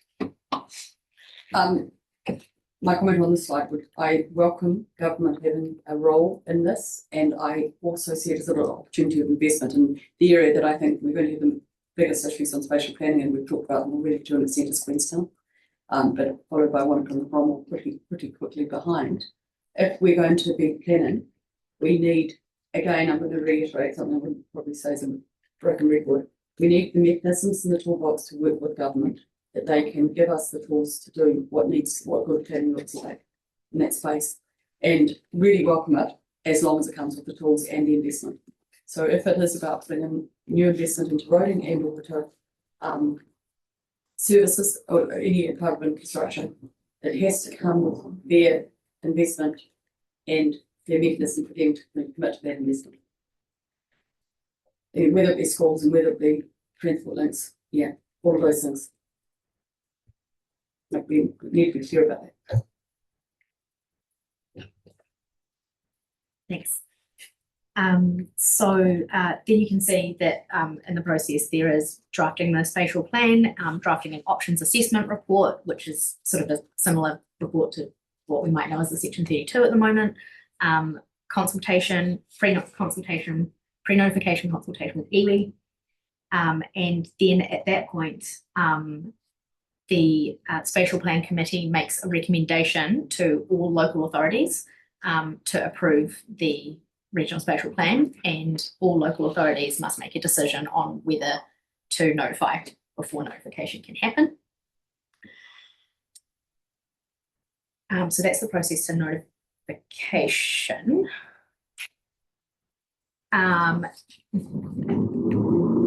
Sorry, I one, didn't one question. smaller council. So one small council who may not feel like they've got huge investment or even could hold up the process. There is a requirement for local authorities to reach a consensus. There's a section in the bill that sort of requires that to happen, and then there is a process which isn't quite clear at the moment for dispute resolution for that. But yes, that is potentially a challenge. I think more adult way of dealing with that would be not to have to get consensus necessarily, but to have priorities set. And so if you have the priorities set in the same way we do road and potentially for the regional transport committees, you don't say where the bottom line of the investment is cut off, but you say these are the priority order or only given an order for maybe that's like the problem is if we do make it to investment, then you're going to get people some councils potentially saying we want to come higher or try and raise that issue. I don't know. I'm trying to see it as a holistic thing that we should actually put everything up there potentially with the government because it is a process of hearings, isn't it? So Hearings after notification. yeah, after notification. So yeah, and we're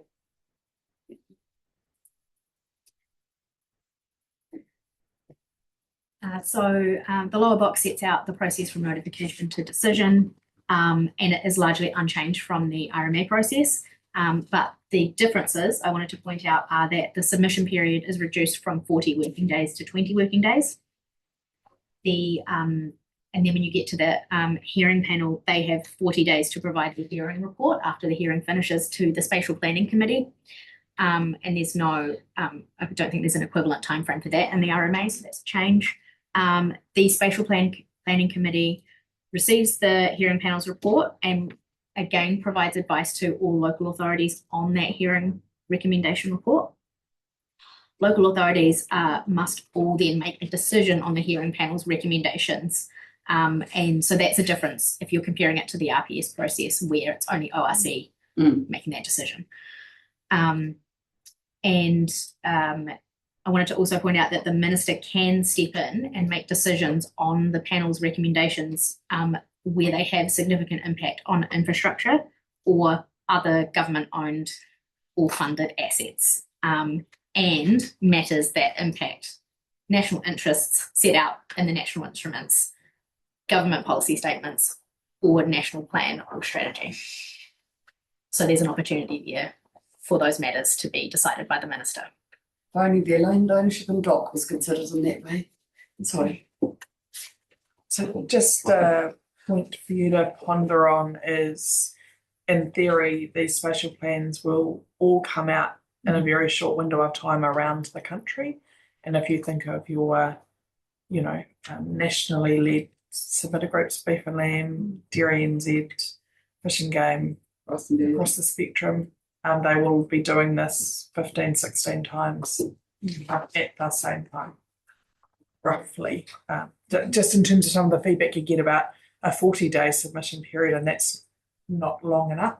This is half, and there will be lots of them happening at the same time.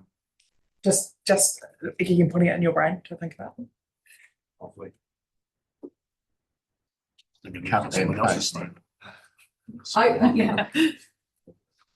The minister having a decision is an interesting one. If you've got a government member on the Spatial Plan Committee, I would love to see that as being a commitment from the government, and that should lead into presumably less requirement for the minister. But yeah, you see, I see this as a way of feeding into the budget mechanisms of government, and that's a really good step as long as it's transparent and actually is done. Yeah. So in our submission, do we need to express our concern that we may have multiple plans being done at the same time and the 40 days may be, the 20 days may be unworkable for those types of groups, like Beef and Lambs and or any submitters? Or you could ask instead to roll this out in a staggered way over a year, that you work north to south or south to north, or give a program like they did with farmland, so. Yeah, another one's done. Totally. I mean, even if you think about for us, you know, we'll have our neighbours, all three of our neighbouring councils plans to look at and make sure that, you know, Paul Warren's going to be run off his feet looking at all of those. So even for us, like you could make that point. Too much excitement for you, Warren? It would be a challenge. And then when it comes to the land use plan, the same thing will happen. We will be wanting, you know, needing to get across 5 TA plans. Could it be staggered over a period and that would, over a program, and that would make more sense? I mean, yes, but I think the government was pretty clear they don't want to do that. So, yeah. I would fortunately get any submission that asks for more time to implement this, but just by the language that's being used, if there's another way of achieving it, but it still hits these timeframes, and that's not saying whether I agree or not, it's just, it is what it is, and the messaging has been very clear. The alternative needs to still get these things in place within the dates that they're looking for. Certainly raise the issues, but just purely saying there's a bit of risk and it'd be nice to give her another 12 months to stagger it or whatever it might be, won't land. So something in there that's nuanced around how you might still achieve it, but avoid some of the risks with ministries and with councils and you know, other parties that might be part of these processes. Yes, Richard. It basically seems to describe that the first generation of these will be taking what you've got and throwing them into pretty much, because you're not going to have enough time to create something new and then debate it at length across your entire region with all your TAs and everyone that's interested in it. So you're going to pretty much be going with what you've got realistically. So there will be some change. I'm simplifying that a little bit, obviously, but some allowances that the first generation probably isn't going to be perfect if we're going to meet those time frames. So what does it look like, and what's the allowances that are given to the first generation, I suppose? I just had an idea while you were speaking, so I hope I'm allowed to. I said at the beginning of the day, Yeah, this is I for know. everyone to inform us. But it might be rubbish. So just that, you know, perhaps a solution would be that the first generation effectively takes the national direction, compares it to what you've got, and strips out anything that's inconsistent, and puts in anything that is required, and that's the extent of the first generation process. Yeah, Exactly what I I think thought. so. Yeah.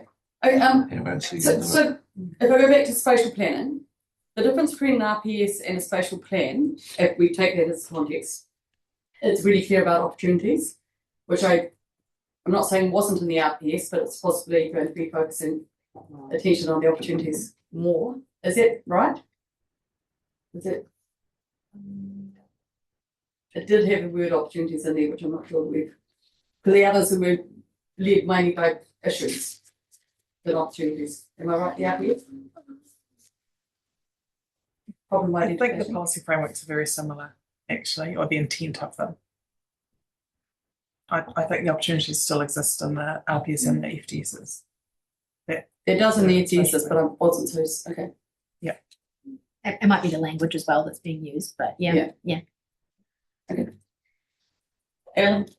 Yeah, I mean, the timeframes around this are clearly going to be very, very challenging. And I hear what Richard is saying about, it's not realistic.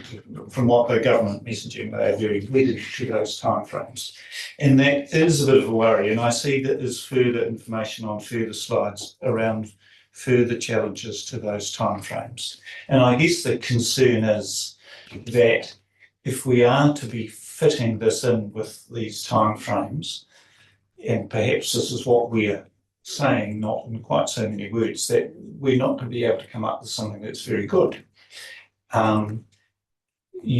Certainly not being able to consult our communities very well. We've got the extra challenges of having to get agreement from all the territorial authorities, which we know isn't always an easy thing. And so simply using, I guess the suggestion we heard that maybe this is using what's presently in place putting in the new national direction stuff, and that's it. Maybe it's sort of just, where's this leading? We're having to accept a lower standard or a less developed plan than we would see in the future. And maybe that's unavoidable with these timeframes, but maybe that's where we're going. Now, I don't know if that was very clearly expressed, but I'm still trying to sort those thoughts out. Did any of that make sense up the front? Yes, it did to me. And what I would just say to that is our RPS is updated, it's new, modern and recent. So that does put us in a good position to get out of the starting blocks. Yeah.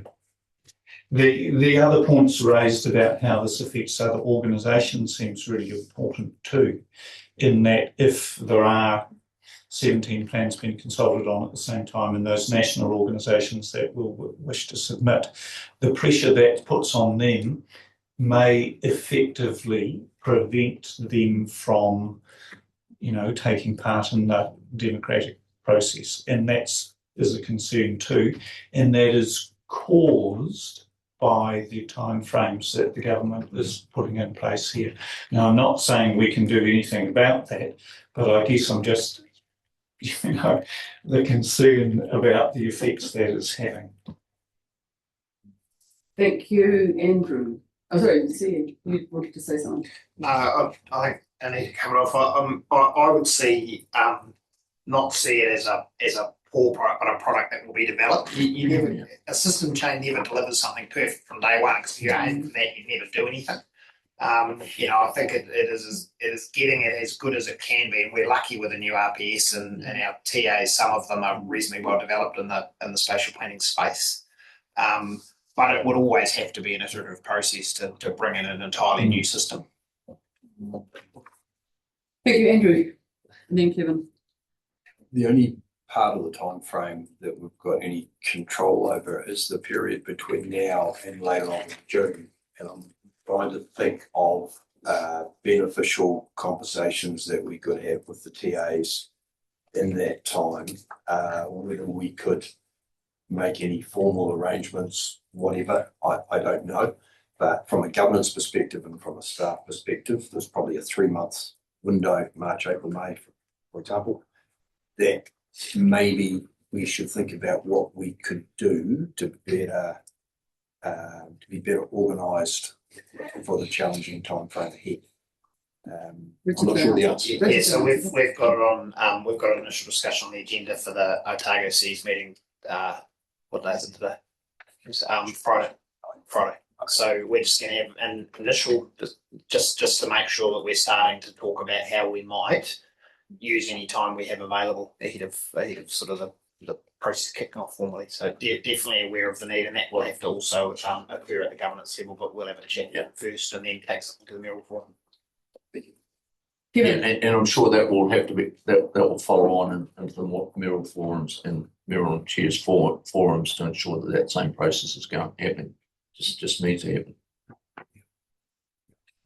Thank you.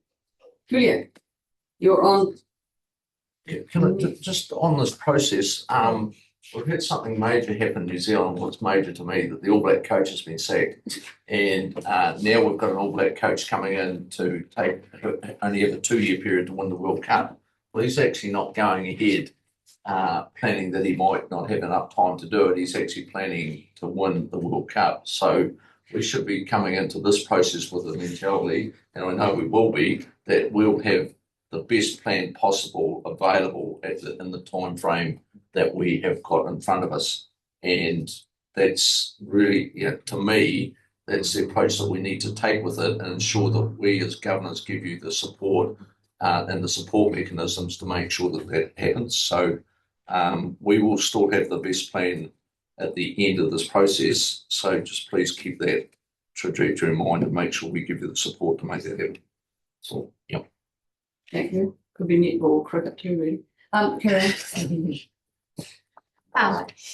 Just to finish off that kind of discussion about timeframes, someone within the planning sector has worked out that from notification to decision for the regional spatial plan is 113 working days, and the process set out in Schedule 2 is 100 days. So you really don't have much wiggle room to actually do that process, and we've all been through it before. So that extra detail might help with that context. That's just horrifying. So the challenge is, what can staff suggest would enable or hasten that process and still be thoroughly good? And is it that we don't do Schedule 3 consultation, or is it something else? How do you streamline that or make it as interactive? I mean, we've all got technology now which can occasionally speed that up, but I'm not sure what it does. Or is it that we have to do things differently? I think that's a key point.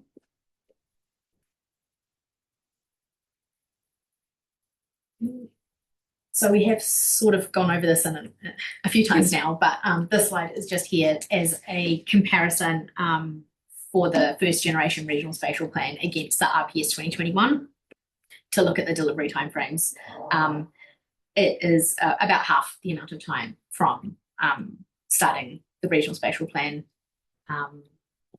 development process to decision making as it was for the RPS 2021. So we have noted that there are some differences in the processes just to help with that transparency of the comparison, which you're probably quite aware of, but the RPS 2021 was meant to be a quick process following on from the RPS 2019. It wasn't an old RPS, it was a relatively quick change after the previous one. And the RPS was following a known process in the RMA, not a new process.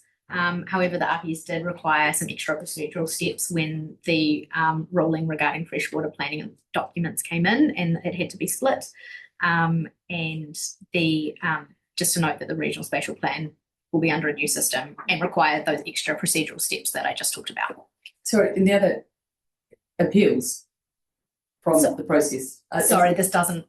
This slide doesn't look at the appeal timetable, no, and that. And you didn't talk about it in your previous slide. Is there an appeal process? Yes, there is. And that's coming up. Sorry. Yeah, sorry. We will have a look at that just quickly in the next few slides. Great.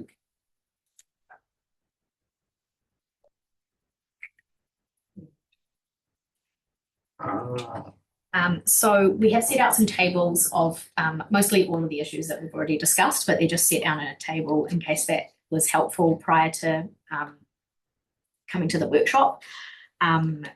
So I'm not intending to talk through these in depth, but we can come back to them if there are questions about them. It looks at the change or issue, the scale of change, and the impact on ORC ratepayers, resource users, and the impact on the environment. So the first slide is about the overall timeframes, which we have discussed. The second slide focuses on issues from up to notification.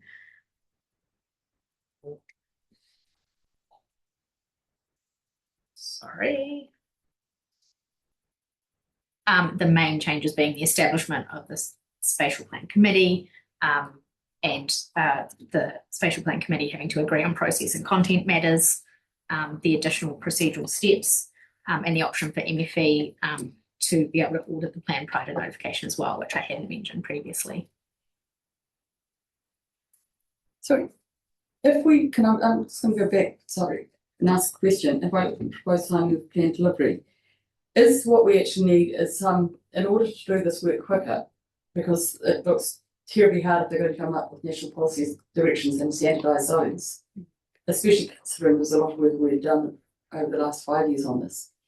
Is there any way that we can suggest that some of the standardised zones that came from the previous RMA reform could actually be adopted earlier and would make that special planning a lot easier?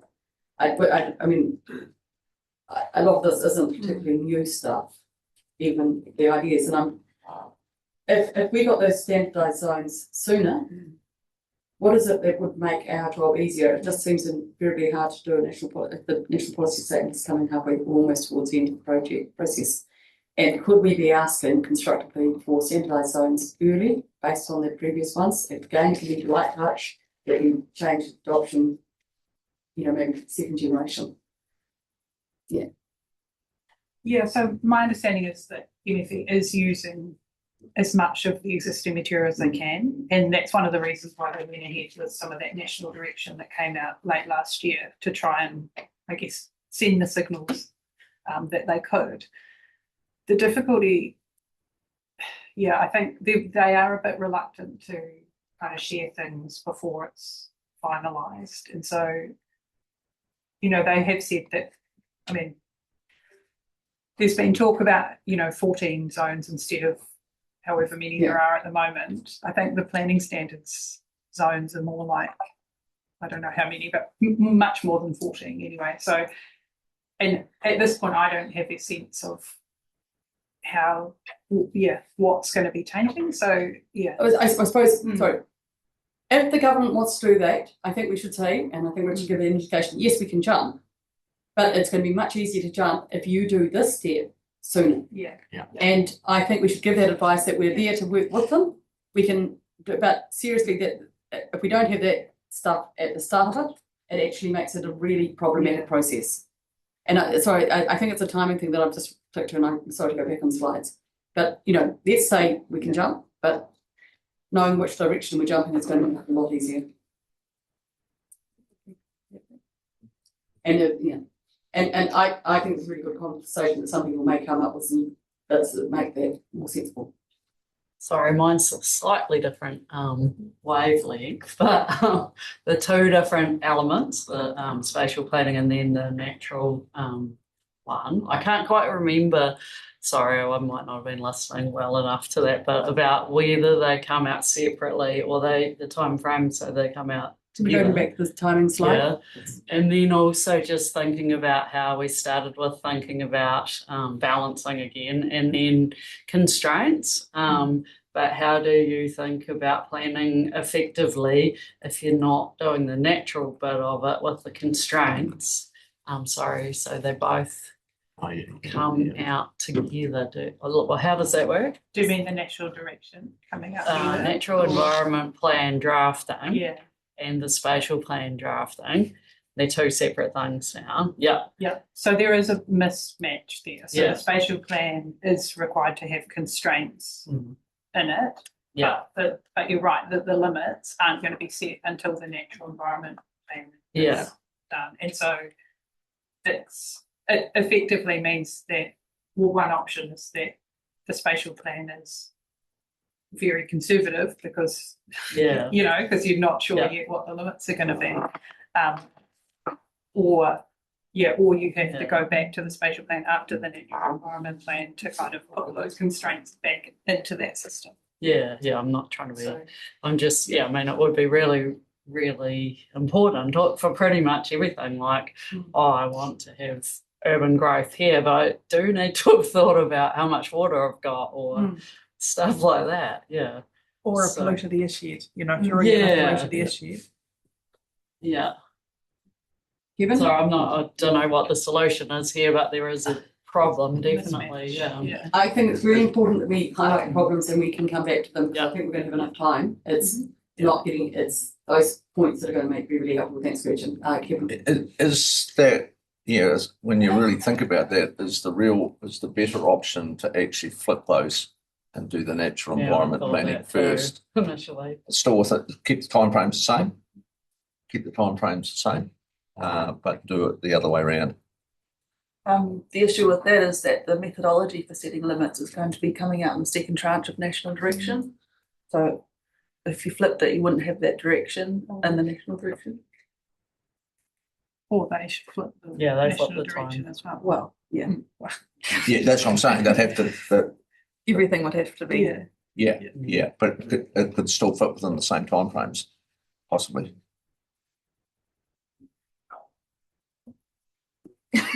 No value to add. Well, I think the problem, if you looked at your triangle, upside down triangle with planning bill and natural environment here, what we have to recognise is that some of those areas interrelate. Yeah. And that isn't on that screen. And if they do interrelate, then understanding, can you build a spatial plan with some holes in it that will be informed by the national natural environment and give us that tool to do that? Yes. Otherwise, it's going to be a duplication process, which is exactly what they're trying to get rid of. Yeah. Especially in the first tranche. What I was just going to say is I think the national direction timeline is sort of set out based on complexity. So they've Yeah. got more time to do the more complex stuff. And I And can't it's a speak lot of for Yeah, government, but I don't know that they'd be able to flip the script on it. It is challenging to set environmental limits. You very well know that. yeah, that's cool. Yeah. As long as they're aware of the issues that that creates, I suppose, is our submission point. So, And the only other on the high level here is I still don't think they've got the catchment scale in there embedded, so that there isn't any certainty as to the granularity. And I think that is a really helpful level as long as it reflects the community and how it functions.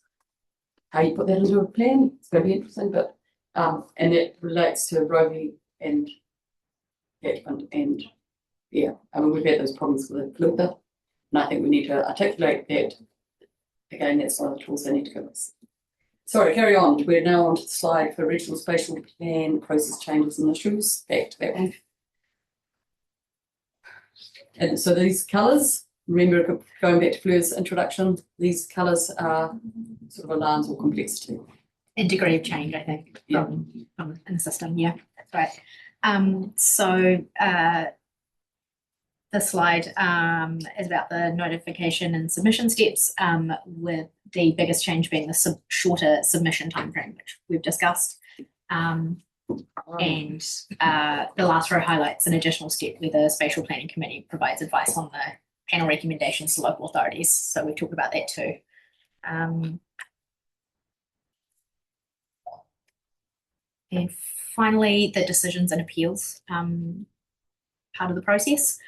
The main changes include the requirement for local authorities to work to a consensus, which we also discussed, could be a challenge as trade-offs may need to occur between districts, and particularly relevant for the first regional spatial plan, where the delivery timeframe is reduced and you're trying to have those discussions and that consensus in a new process.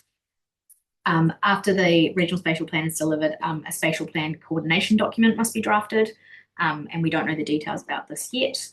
And then coming to appeals, the appeal rights are reduced for regional spatial plans compared to RPSs. Appeals on the spatial plan are limited to points of law and merit only in relation to infrastructure matters. So a developer not getting in there with their subdivision wouldn't be able to appeal unless it had been denied because there wasn't the infrastructure available. I'm not quite sure if that's as clear in my head as it could be.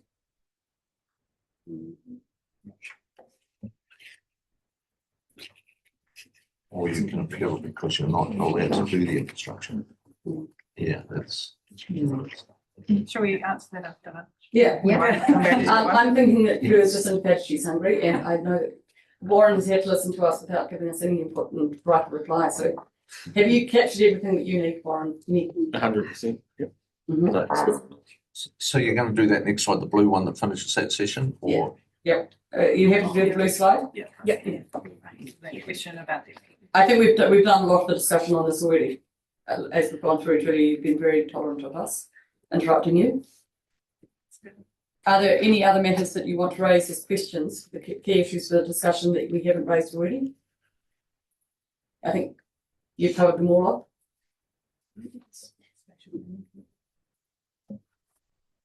Just one thing we haven't talked about that much is how the spatial planning committee works and whether you, how. I mean, it's quite different from the only FDSs worked at a level, and that was an example of how we've worked together, and that's only been some councils have worked on FDSs. Andrew and I did that with Dunedin. I'm not quite sure. We all had input into Dunedin and then had the hearings panel. How different would you see? I'd see this quite different. Yeah, I mean, it potentially is more of an RTC model. Yeah. I'd like to think this. Yeah, because it's right. Yeah. But yeah, it's a bit unclear at the moment, like the processes and how things will actually work are not really set out. I think it perhaps it I'm getting out of my lane. I would love to see you using RTC as a constructive example of how it could work. Yeah. The other point I was just going to note is at the moment we carry the large majority of the cost of RPS development. I mean, everybody contributes. Does the government, because if the government's sitting in here, The government, yeah, so at the moment, you know the bills you've paid for RPS development. This might be more cost effective, potentially. We're splitting the bill 6 ways, not proportionally, probably, not equally, but proportionally. some guidance on how to split the bill. Yeah, well, I mean, Yeah. even that is. But with government input, the government who sit at round table would be great to have government input. NZTA do come to the RTC. Kevin. Yeah, just probably on a couple of those slides, going back to 17, don't go back to it, but on 17, a question I had from that around the environment. So all our existing plans, so for protection of the environment, everything will still be in place on it. We're not saying, well, we're developing this new one and the existing RMA rules are gone. So we're still protecting the environment. Nothing's getting scrapped, is it? I haven't looked at transitions. Yeah. Be interesting to know what the transition is. Yeah. We might look at But that's one sort of worries me. And I'm just wondering if you look at the total overall cost, where there may be some doing the first tranche, but technically we're doing one plan, and historically we've done 6 plans. So while even if we take the whole cost of it to the total ratepayer of the target, it should actually be cheaper because you're doing one plan, not 6 plans. So, and I just wondered, you had a comment there about the influence, the regional council influence on regional spatial plan is reduced. Well, I think it actually might be increased because I think they will rely heavily on our expertise to bring it all together, and that might be how we shape the committee. So someone's going to have to take the lead in doing that. So I mean, that's just my thoughts on it. Yeah. RTCs have the chair and deputy from the regional council and members, one each from the TAs. So I think that because someone's going to, and I'm very keen on what Kate said about getting government and look, even working with the Menahira Care Exemplar Catchment Group the other day, we've got the MPI person sitting on every meeting. So which whenever we want to change or do something, they're really understanding. So I think the idea of having government in there right from the start. It's a really, really good model. Quite powerful.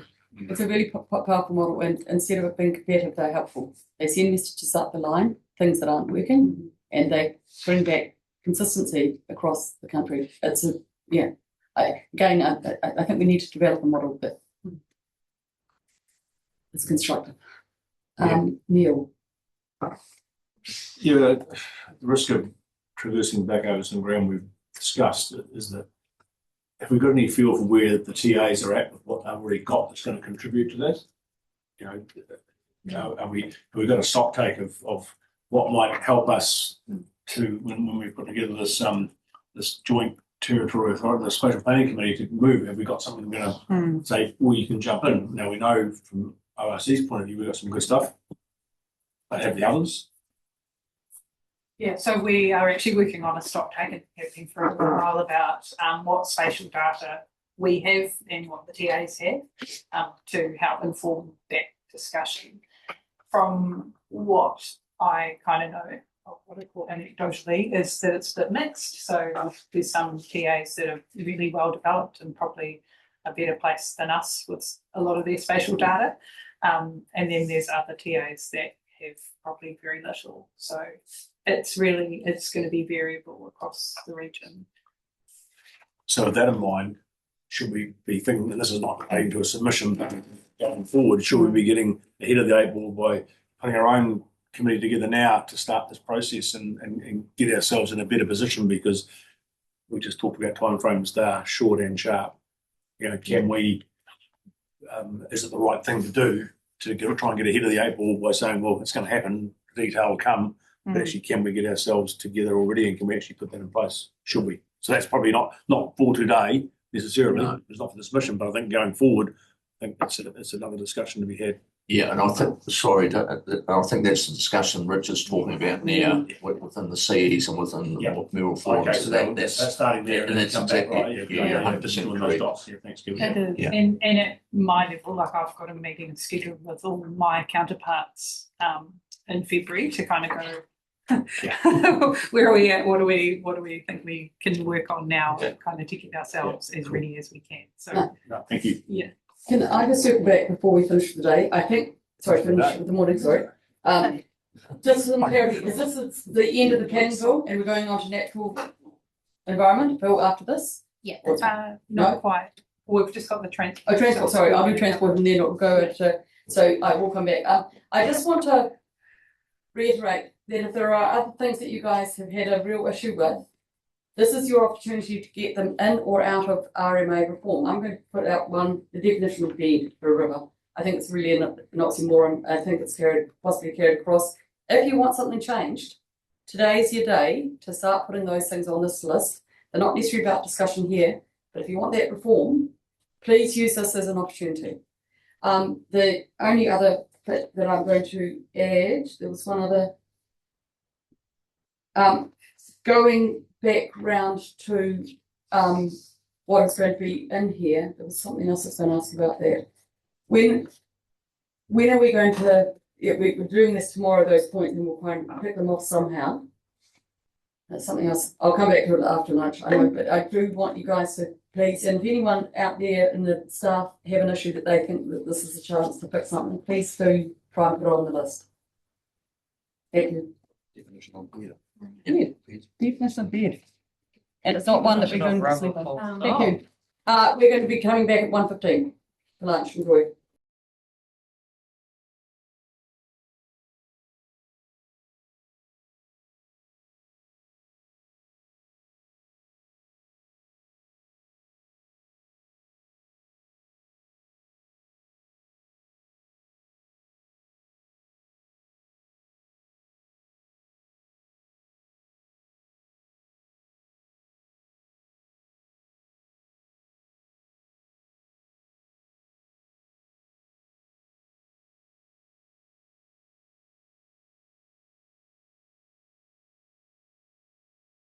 Welcome all back to the RMA reform workshop. We've now got 5 slides, I think. Sorry, I haven't been able to open mine in diligence. Grace, thank you. Transport. How could anyone have missed you off the list? I don't know, but it's Do you want a hard copy? that would be really helpful. If you could work us through what the implications are of the RMA reform for transport, please. Yeah. And welcome. So we know that ORC's transport activities are being legislated by the Land Transport Management Act, but the planning bill does introduce changes that have transport implications that we thought were worth highlighting for you. Mainly, those changes are that the RM reform introduces changes into the level of integration between spatial planning and regional land transport plans. So for some context, a regional spatial plan, as per this planning bill, sets out the long-term direction for development, infrastructure, and investment in a region that includes land transport infrastructure. While a regional land transport plan sets out the transport objectives, policies, and programs a region proposes to deliver. And of course, we're involved with producing the regional land transport plan as a member of the Regional Land Transport Committee, right? Regional Transport Committee, which Councillor Wilson is the chair of.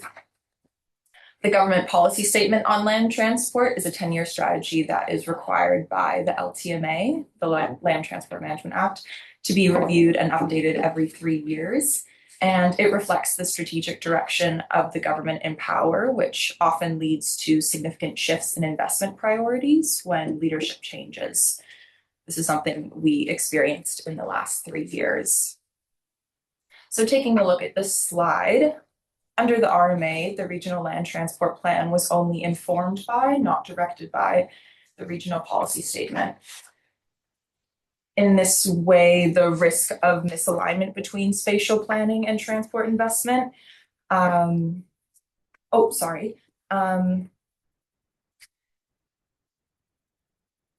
Here we are.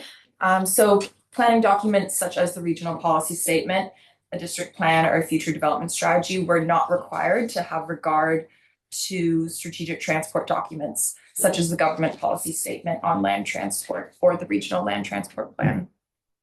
As a result, land use planning and transport planning were poorly integrated at the strategic level, making investment in transport infrastructure challenging to coordinate with urban development, particularly in the long term.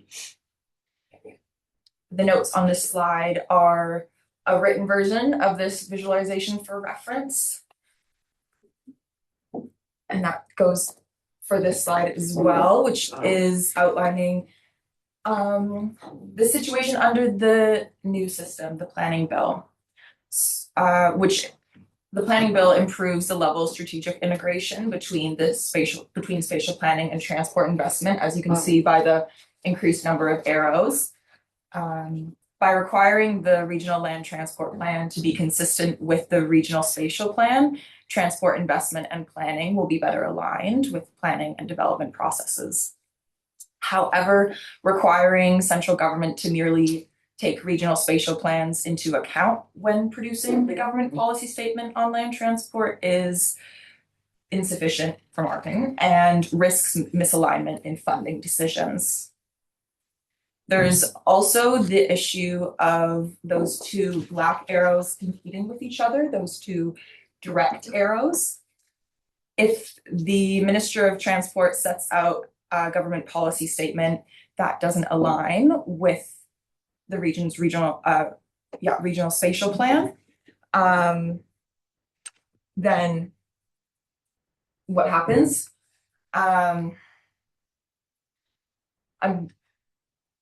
What happens is the government policy statement of land transport trumps the regional spatial plan, and the regional land transport plan has to align with the government policy statement over its alignment with the spatial plan. Can I ask this question? Because we just have been through the process, as you will have seen, Grace. So if a national direction comes out or a GPS comes out and we've got a spatial plan and it's inconsistent, is there a time frame or a requirement that we change the spatial plan, or do they just sit there with that inconsistency? They just sit there with that inconsistency, and that's that light blue arrow and the dark blue arrow between the government policy statement and regional spatial plan. They don't have to be consistent with each other. Blue? I actually don't know the answer, but if it mirrors the RMA, usually there'd be a time frame which you'd need for, I'm talking about for national direction, that you'd have to be consistent by. But does anyone? The question to come back to, and is a GPS a national direction? I presume it is. I think it might be a different instrument. Yeah. Okay, sorry, Grace. I just good to clarify. Yeah. So under the new system, the risk of misalignment between spatial planning and transport investment that was present in the old system, you can see is still present. This slide is just a summary of those changes for your reference, since this content did come in last minute. So you can take a look at that in your own time if you'd like. So overall, both spatial planning and transport investment would be more integrated if the planning bill was amended to assure that regional spatial plans have greater influence on transport funding decisions. We've listed some possible changes to the planning bill that have been discussed in the transport sector on the slide for your consideration. And all of these changes, possible changes recommended within the sector, are looking for the bill to have greater consideration of the fundamental interrelation between land use and transport, so that strategic documents and long-term funding can be better aligned. Happy to take any questions. Any questions from anyone? While they're thinking, my question is, so at the moment we've got some councils who do not require bus parks to be put into subdivisions because it's not in the subdivision plan, and yet it may be in the spatial plan. And I don't know where subdivision plans actually sit, actually in the new way. But what I'm wanting to understand is what could happen here is that the spatial plan could require new large lot subdivisions to look at how it would integrate with a bus service should it arrive and leave space for that, I presume. And that would usurp the need for a subdivision to plan to necessarily require that, or for a TA to put that in there. Is that what looks an example of where this might have an influence or not?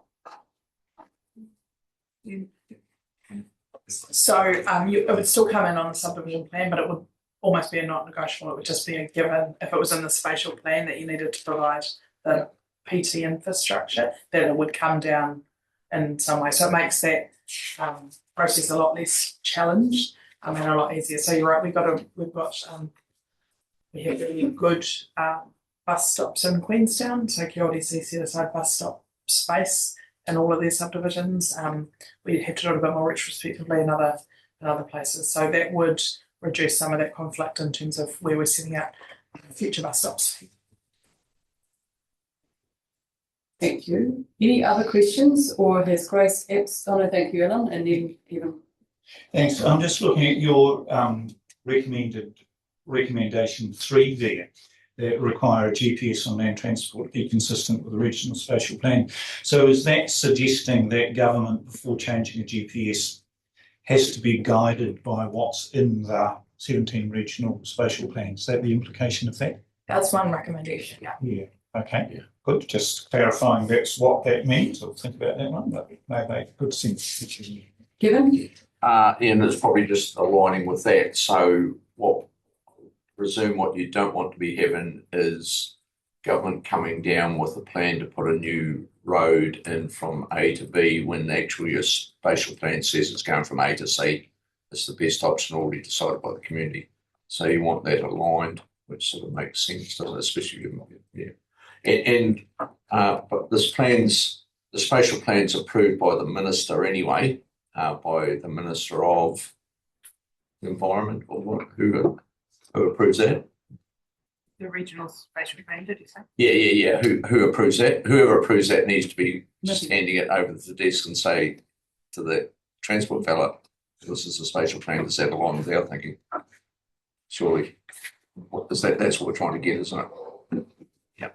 The committee and the TAs approve. Yeah, the council Yeah. officially approve it. Yeah. It goes from the committee recommendations to each council to adopt, I think is the terminology. The spatial plan, yeah, and then doesn't the minister get final say in the spatial plan? I go back to the start. No, but the CE of the ministry has an audit Yes. responsibility. I don't think the minister has the final say. No, we think not. Oh, right. So where would you envisage that the Minister of Transport would get opportunity to get input into it to see that the spatial plan aligns with the long-term transport plans, or it can be aligned with that, the next iterations of that, yeah.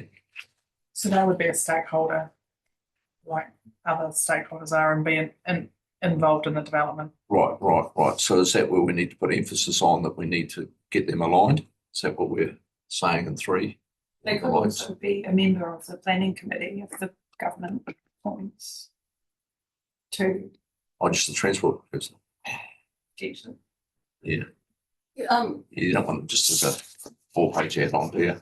I'm just wondering if the scope of that wording is quite right, whether it should be cognizant of rather than consistent with. I'm not sure that anyone thinks TAs trump the central government. And the other part of that is whether it should reference infrastructure rather than new investment. I don't want to get too wound up in it, but I think we're talking about infrastructure here, aren't we?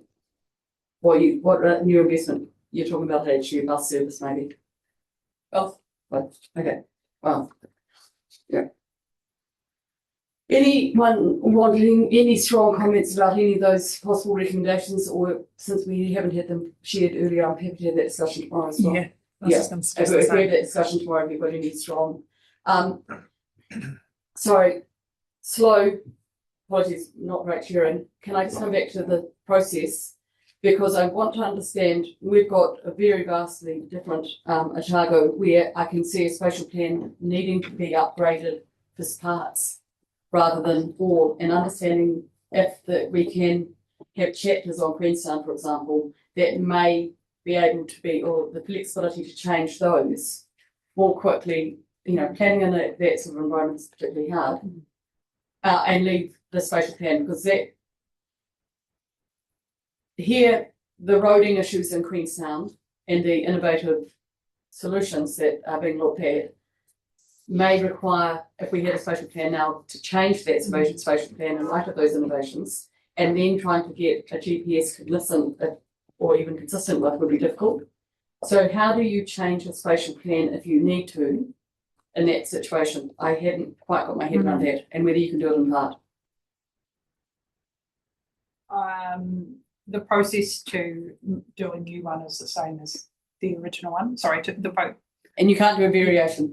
I mean, I think it would be the whole thing as up for grabs again, potentially. Okay. No, no, I was going to say I thought that earlier we advised you that you could review if there were infrastructural, something about infrastructure review. We'll have a look. We'll come back to you. Well, yeah, because I think that again, having flexibility when you've got, you don't want to redo the whole Clutha one necessarily. Yeah. Sorry, Kevin. Yeah, well, look, I suppose the only thing without going too much data would be that our spatial plan transport activities, whether that be infrastructure or just the activity of transport, there'd be some mechanism to align it with the government policies so that they are interacting and not acting separately. I think that's the key to me. Yeah. And I don't know what mechanism that would be, but that seems critical because if they're 51% of the funding, they need to be cognizant of what's actually happening locally. So that's the relationship currently between the government policy on land transport and the regional land transport plan. Yeah. So that's where land transport investment is aligned with government priority. It's then where you. Yeah, but our spatial plan needs to be aligned with that as well. Yes. So that's, I'm just not sure how exactly how to word that is, how we get that. So the disconnect we have at the moment is if you think about Queenstown, and there's lots of discussion about mass rapid transit, that is not supported in the government policy statement. No. So it's not in our RLTP, but I would imagine we want it in our regional spatial plan. Yeah. I think it's referenced in the I think we talked about it, but we knew we couldn't fund it. Yes. Yeah. Yeah. I'm now going to. Sorry, can I? Sorry, you're still going. Yeah. Because I think I'm going to get myself into a tangle about the diagram on there in relation to the regional land transport plan that is directed by the spatial plan, but then seems to have an arrow going back up saying it's must be regarded by. Is that a loop that says you're never going to land it, or am I missing something?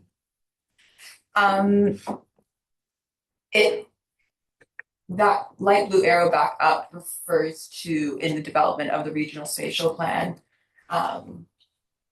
It must have regard to the regional land transport plan. So in the development of the spatial plan, it needs to look at the regional land transport plan. It doesn't need to be consistent with it. But then the arrow going back down directs back to it. Or am I just giving myself- That's a statutory. So those who reflect the statutory, one is have in regard to, one is must be taken into account, so that's almost a hierarchy.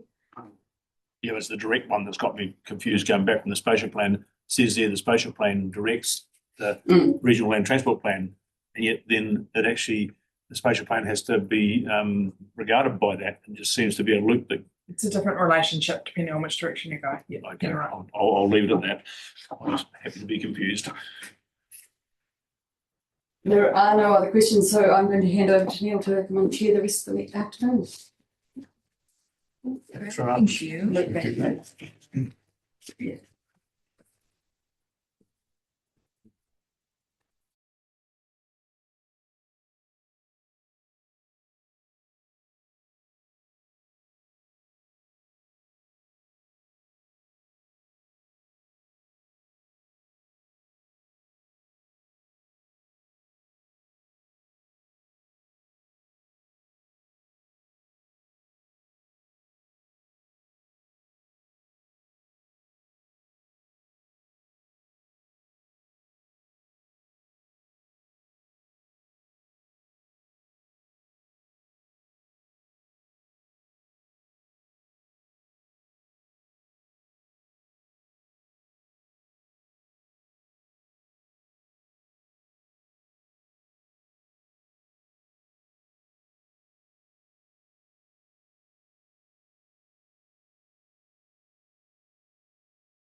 It tends to end up in arguments and not well.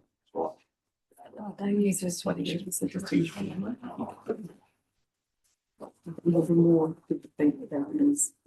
Right, thanks, Kate. And now on to the real exciting stuff. Well worked. Warren finds all of this exciting. He assured me. Sure he does. We will. So we're going to move on to the Natural Environment Bill. And I'll look to Anita to confirm where we're starting with and who. Yes, so Sam and Delina are going to start taking through. Sorry, my tech capabilities have let me down. We'll wait for you to get your technology sorted out before we get underway. The good thing is it's the same slide that I've got up, so you'll be following this as we go. Wave your hand. Oh, yeah. Right, thanks. So, kia ora koutou. For those of you that don't know me, I'm Sam Walton. I'm a senior policy analyst in the policy team. And so I'm going to speak to natural environment plans. I'm going to provide an overview on the content and the process involved in making these new plans. Discuss some of the changes from the old system, and then so finish up with some key discussion points on some of the key impacts of these new plans.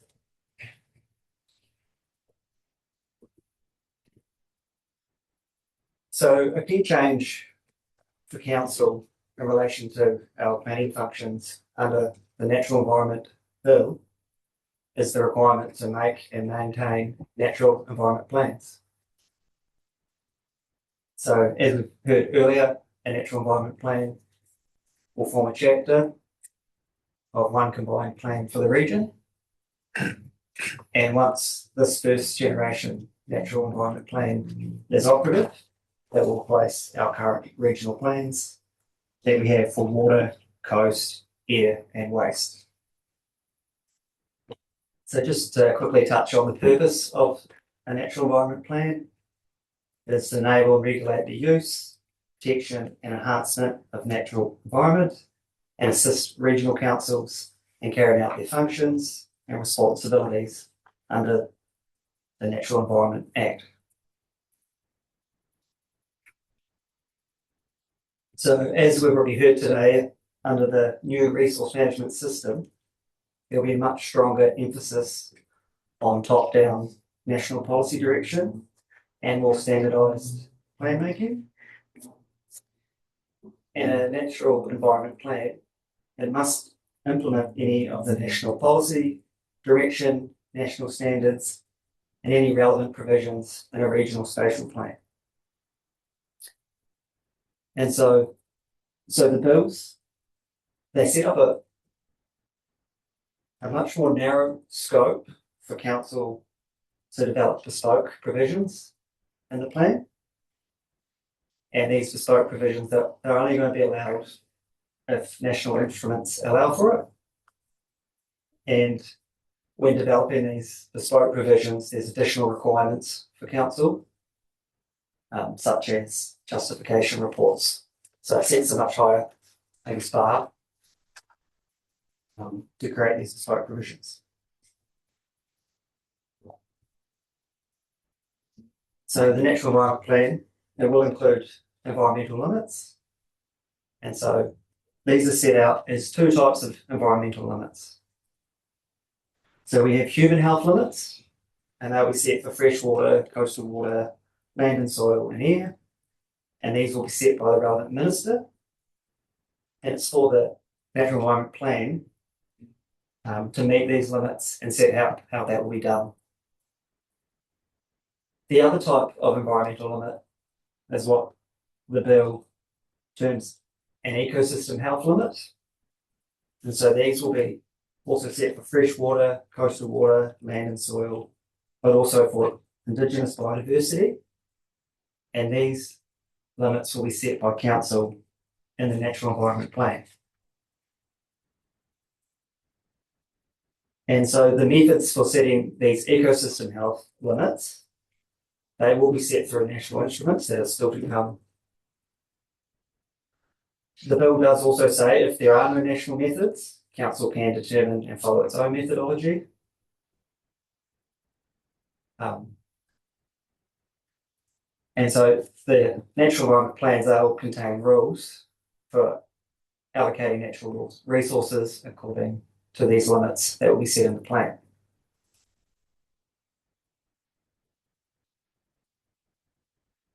So a major change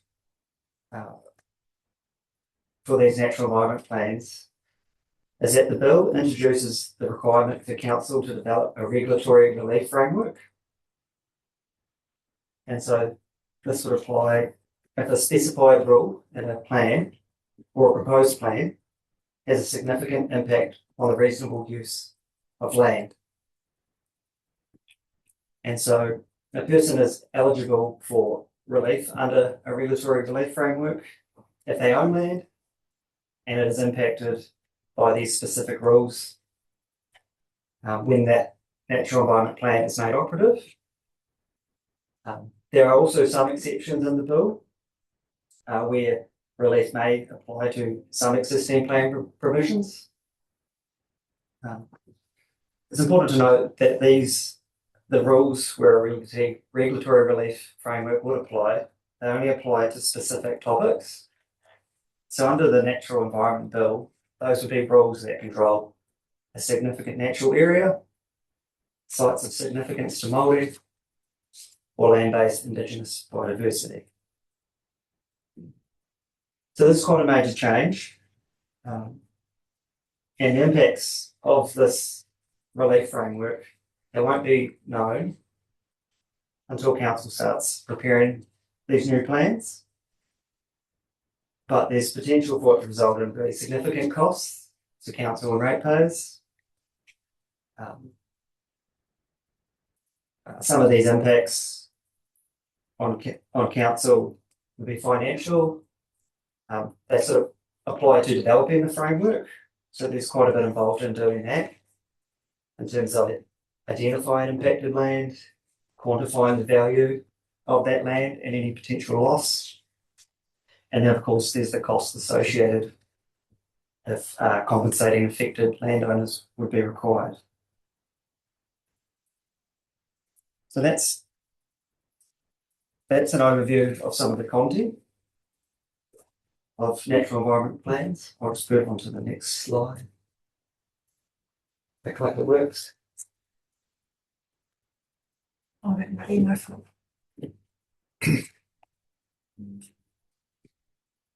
Just while we're waiting for that. Thanks. Just while we're waiting, yes. Just to around the timelines, and I know we're about to talk about that.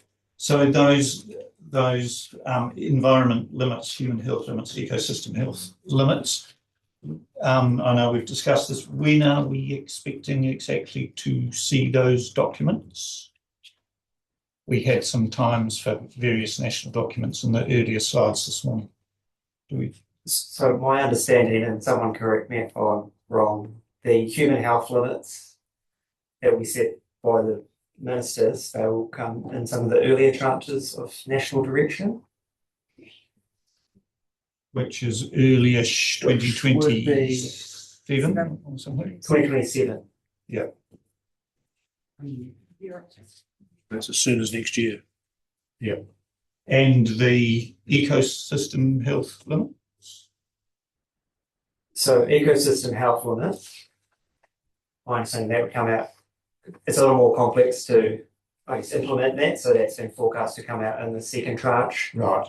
Of national instruments. Later 2027. Okay, thanks. Sure.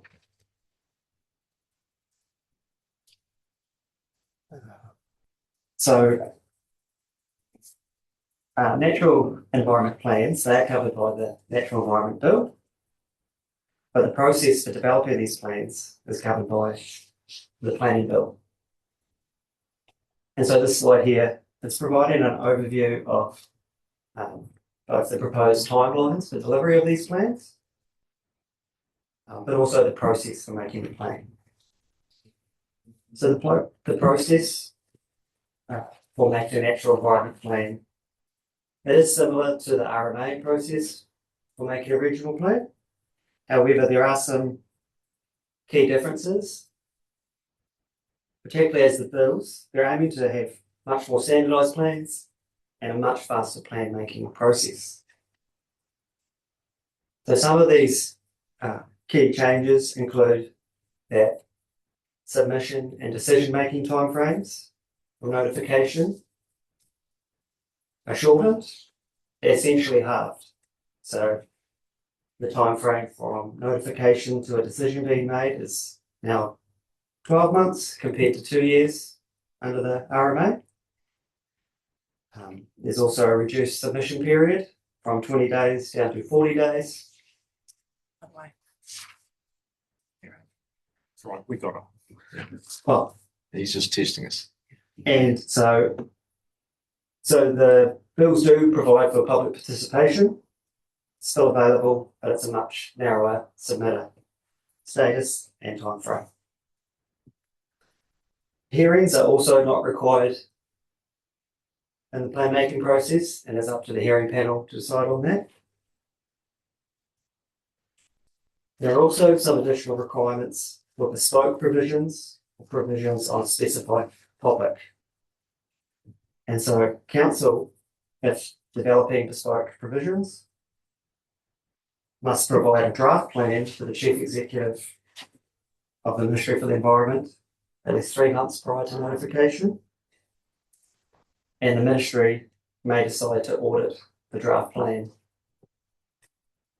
In my understanding, it's not super clear how that process would work, but they would be looking at how the bespoke provisions either give effect or are consistent with national direction, amongst other matters set out on the bill.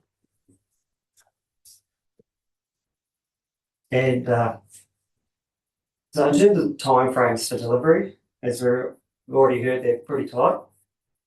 And to meet this time frame, we're potentially looking at substantial work for council. That could involve policy work for both the science and economic work that would be needed to support the planning provisions that go in the plan, both standard and potentially bespoke provisions if required. As with a lot of this, we don't know that full extent until we see what's covered by the national direction.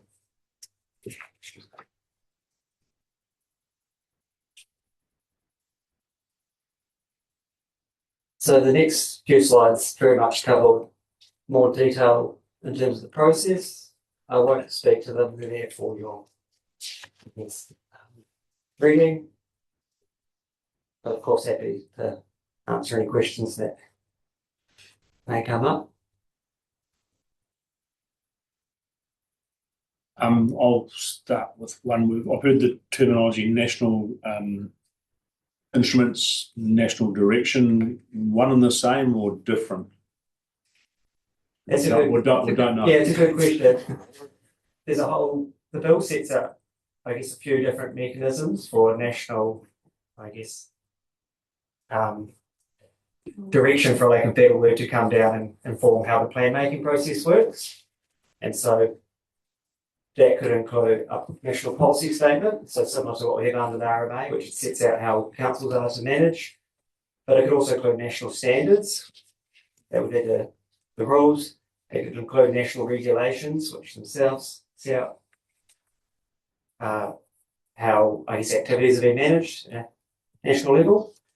And I guess my understanding is collectively they're all instruments under this new system. So when I'm referring to national instrument, I'm just trying to kind of bundle them all under one term. Hope that clarifies. Yeah, it does. And Kate, I'll come to you just for my supplementary from that is that I'm reading this correctly, is that we're going to have national instruments that are released. This will be 1 year prior to plans being notified. So we'll do the. Okay, yeah, it's all right. No, I've answered it. Kate.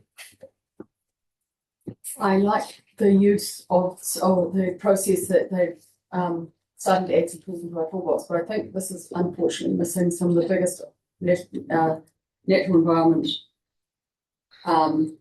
problems come from things like pests or stuff that isn't actually able to be done by consent under the RMA reform. And I think, so the challenge here is if I see, and the other thing I'm going to be critical of the last attempts to do RMA reform was adding in attribute states, too many attribute states collectively that no one could get their head around everything, nor could you understand what you were fixing because there were so many interlinks. What I am going to give this council huge plaudits for is the work being done in integrated catchment management, which is the right scale to be working at, and actually working out what the issues and the pressures and the opportunities for those catchments are. The piece that I think is missing in here is the CAP process that sets that scene of what good looks like and what the regulation needs to be to support it. And I've looked at how they've done it elsewhere. Southland are doing a bit of that stuff. I don't know that they've got it completely right. Canterbury are certainly in this space. West Coast are interested in this space, although their biggest issue is possibly on public land. But I'll go back to my comment earlier. I think we need to get the catchment scale, and we have to get the conversations in the community about what is it that we need done in our communities in the non-regulatory space first that can set the scene to do the planning that the community needs. And until we break that cycle of saying we know better from in here and just do it to people, but get them to understand what they need, then I think we've lost the point of working with the community. So I'd be offering up the ICM model as an example of what could be a really good investment in the next 2 years to set up the councils to be in that space and then bring this in and put that in. The justification report, I think, is a poor choice of wording. I think that is a transactional arrangement where we should be encouraging the government to say the instrument or the national direction is the tool case, and we'll start putting other tools in there other than those that we've had in the past. So it may be regional pest management, and give us a much easier way of doing that as bespoke to those areas.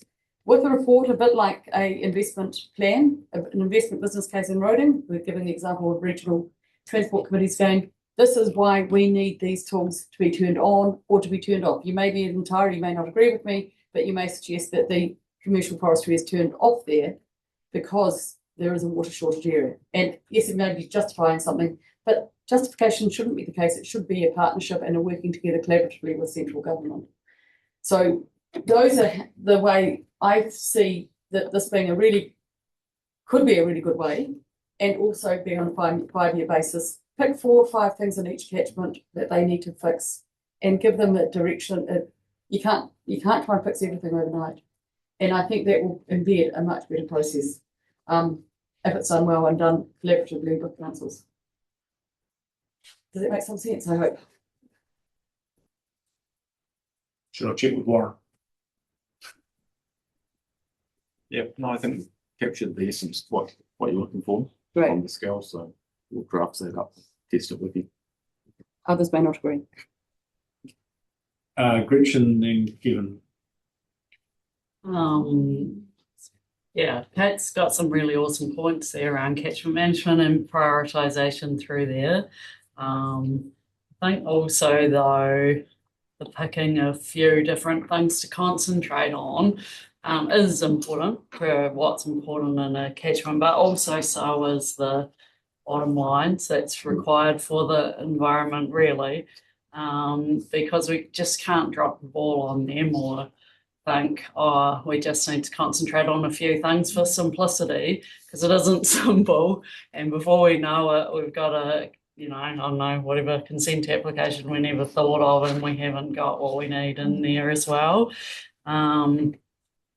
Yeah, so I think that some from my perspective, some standardisation across however, whatever it is. It's not easy to do, I know, as an ecologist as well.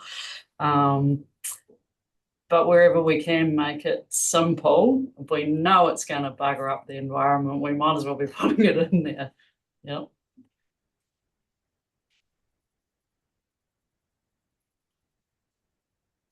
Kevin.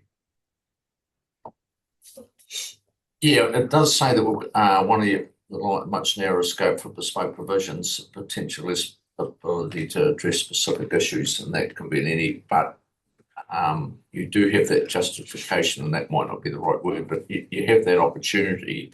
But I just wonder if we do point out in a submission that it is critical that we have that ability is simple, that if we have a specific problem in a specific area, that there's a pretty easy way to fix it. And I don't know what that could be. It could be Wetlands.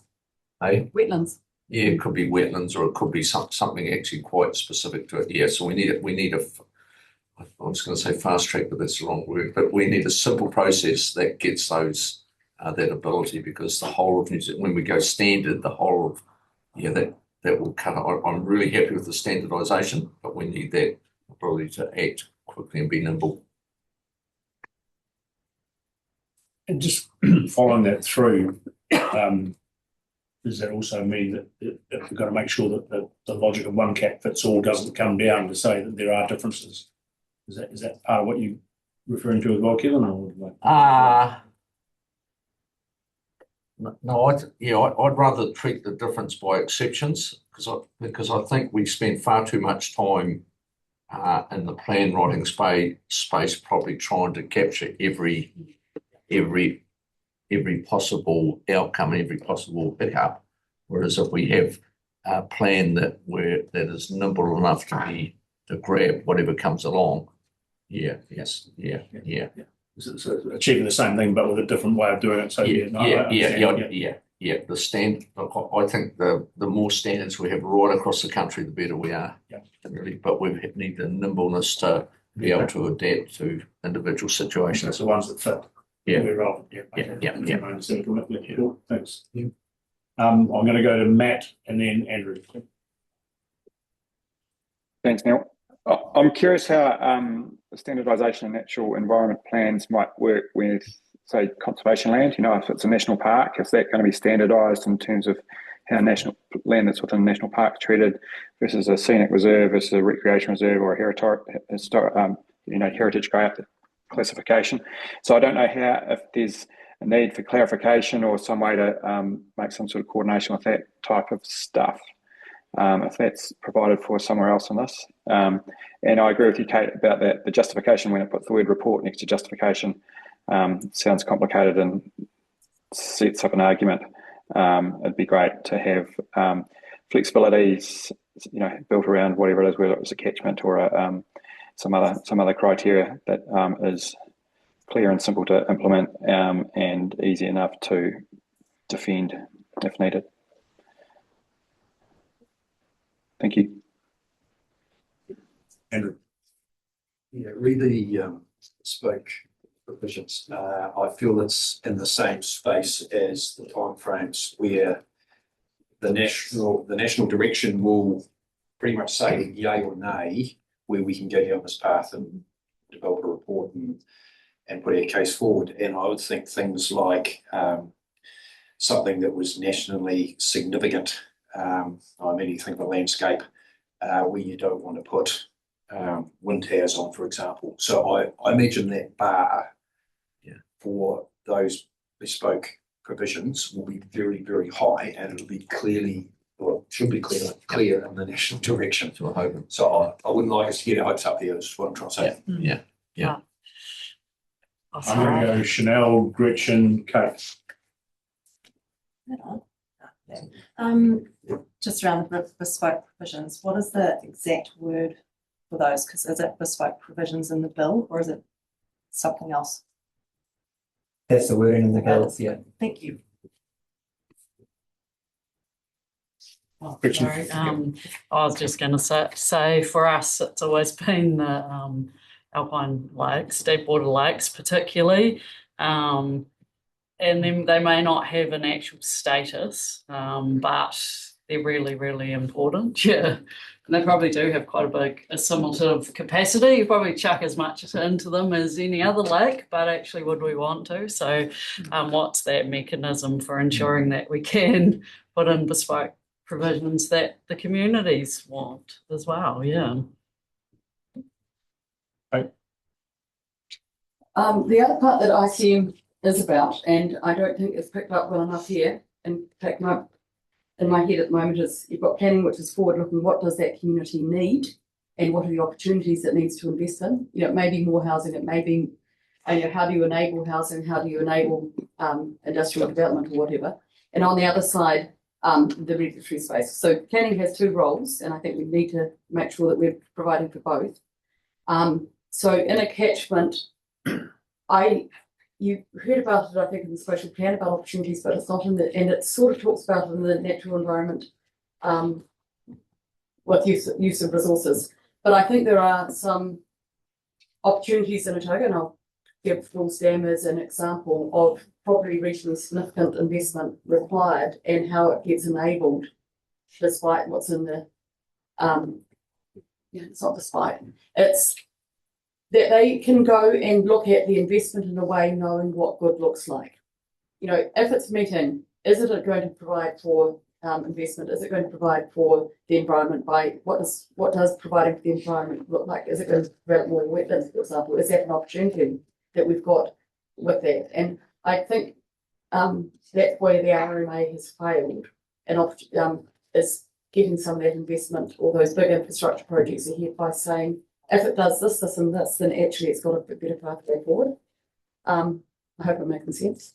And something at a scale of Falls Dam and maybe other dams, it may be other investments into different crops. I think we need to understand that that is needed and proactively planned for, which is different than the regulatory space. And I don't see enough of it in this thinking here. Again, I think we have to get ourselves out of the head of the old RMA and think what we need in this new framework. So Kate, you're talking, your example you used Falls Dam, but could that be used at any dam, for argument's sake? Absolutely, and that's why I said there may be other dams, but it's about, we have, it may be residential development. We know that some areas need look, I shall give you a different example. Balclutha desperately needs a transport system that it can't afford because we don't have enough people living there. How do you actually ramp up an area to have jobs, to have that community? Let's not always think it's about Queenstown. Actually, what are we doing to invest in Balclutha so that it can have the transport system it needs? And we're not actually approaching that, you know, that's what the regional development and the chairs and the mayors and the should be doing, but we actually haven't got that plan. And it's a really exciting place to say that we're going to help that development happen and to enable those communities to function better, because that is actually our core function. And I can't see it in any report that we've really said we've touched the toes of it sometimes in our RPS and very general terms, but we actually haven't planned for it to happen. And I don't, you know, there are only so many levers we can do. We can be working with the government to say, what do those other levers look like? And, you know, whether it's fast tracking, called a Stuart's job, I don't know. But, you know, what is it? What? We know that Waitaki can look after itself. You're doing well up there. Alan. Thanks. On another matter that's on that page there, I am concerned about the narrower submitter status and whether there's a danger that that may exclude national organisations, for example, from submitting, who will often have valuable information and insights.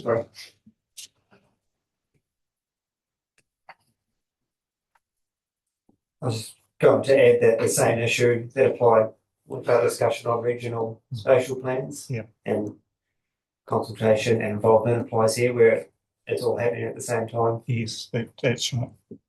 The ICM would give that opportunity.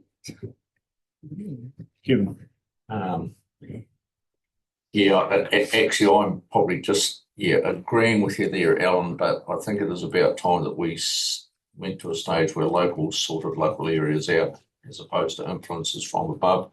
And a national organisation likes of Beef and Lamb, likes of any, will have people within their own areas of the same thought. So that would be their opportunity. But I think it's about time we got to local areas. You make some comments back further about these timeframes, and I probably having the experience of several years now of people going through plan processes and submitting and the likes.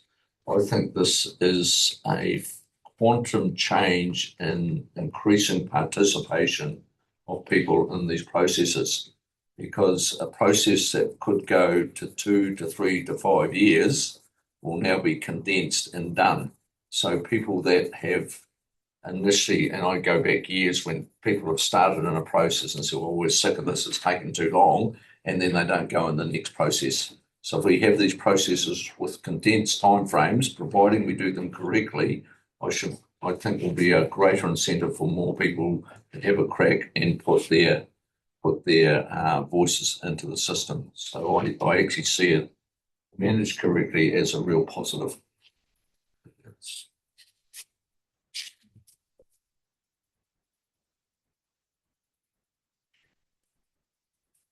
Can I just pick up, Kate?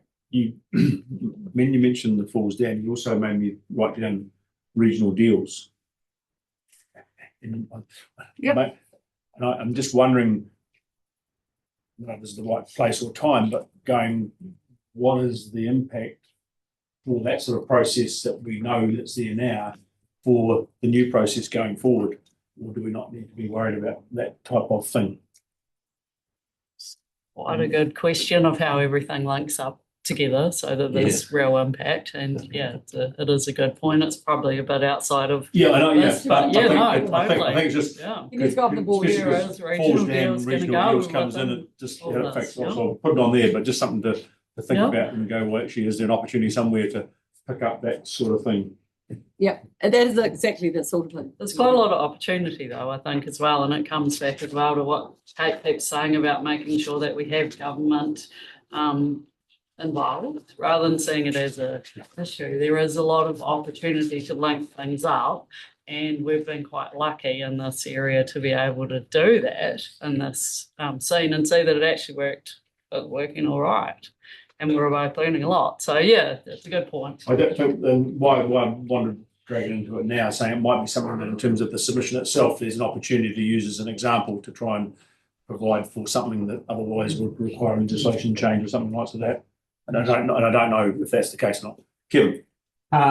In your setting of your limits, so if a limit for human health or ecosystem limit, either in the coastal freshwater or land, if that has to be set as the same as the government, but if it is set less stringent, you have to apply for an exemption. Understand that. But what about if you set it higher? And by setting it higher, it may have the effect of being completely contrary to what the government's trying to achieve. Do you also have to apply for an exemption? Because I didn't read that in there. My understanding is that you do. You do, just sort of reads the other. I might have read it wrong, but okay, good. That's good. So you're comfortable that Evans that way? I think it's set out in 2 different sections. Like it takes you through a full list, and then there's some more sections about if you're more. So that's just maybe why you haven't. Right. I haven't got that. And I don't know if this is right. So we're going into, if I've got this right, we're going to permitted activity, restricted discretionary activity, prohibited activity.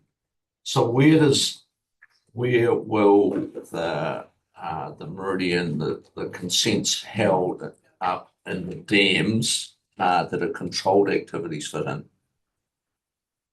Where will they fit in? It's a really good question. They won't be able to access a controlled activity anymore. Right. So it's got to fall one way or the other. It will depend on what the national direction says. So do we need to note that somewhere and ask that question? Because it's due to happen now, isn't it? Well, and I think there's potentially a bigger question about that significant infrastructure that needs consents for, some of our significant infrastructure just gets consent and then it's established and it goes, but some of them need ongoing and enduring consents that currently access a reasonably straightforward consent pathway that is no longer going to exist. No. So there is that question of continuity potentially. Do those national documents on electricity generation, whatever they're called, do they have any influence back into that potentially? And is there any connection proposed to them and back to these bills? No. That's probably something else to look at as well, because otherwise they sit out there and see what possible good, I'm not sure.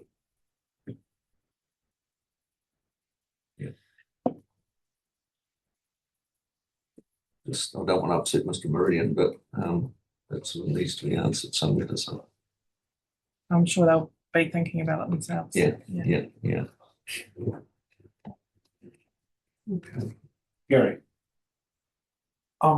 The narrower submitter status, was the intent of that to try and fix the situation where for an Otago consent, there could be public submissions from people from far further afield, the Aucklands, the Wellingtons, or wherever else, from members of the public, influencing the outcome of a consent. Was that the intent that I'd understood the government was looking to improve that situation?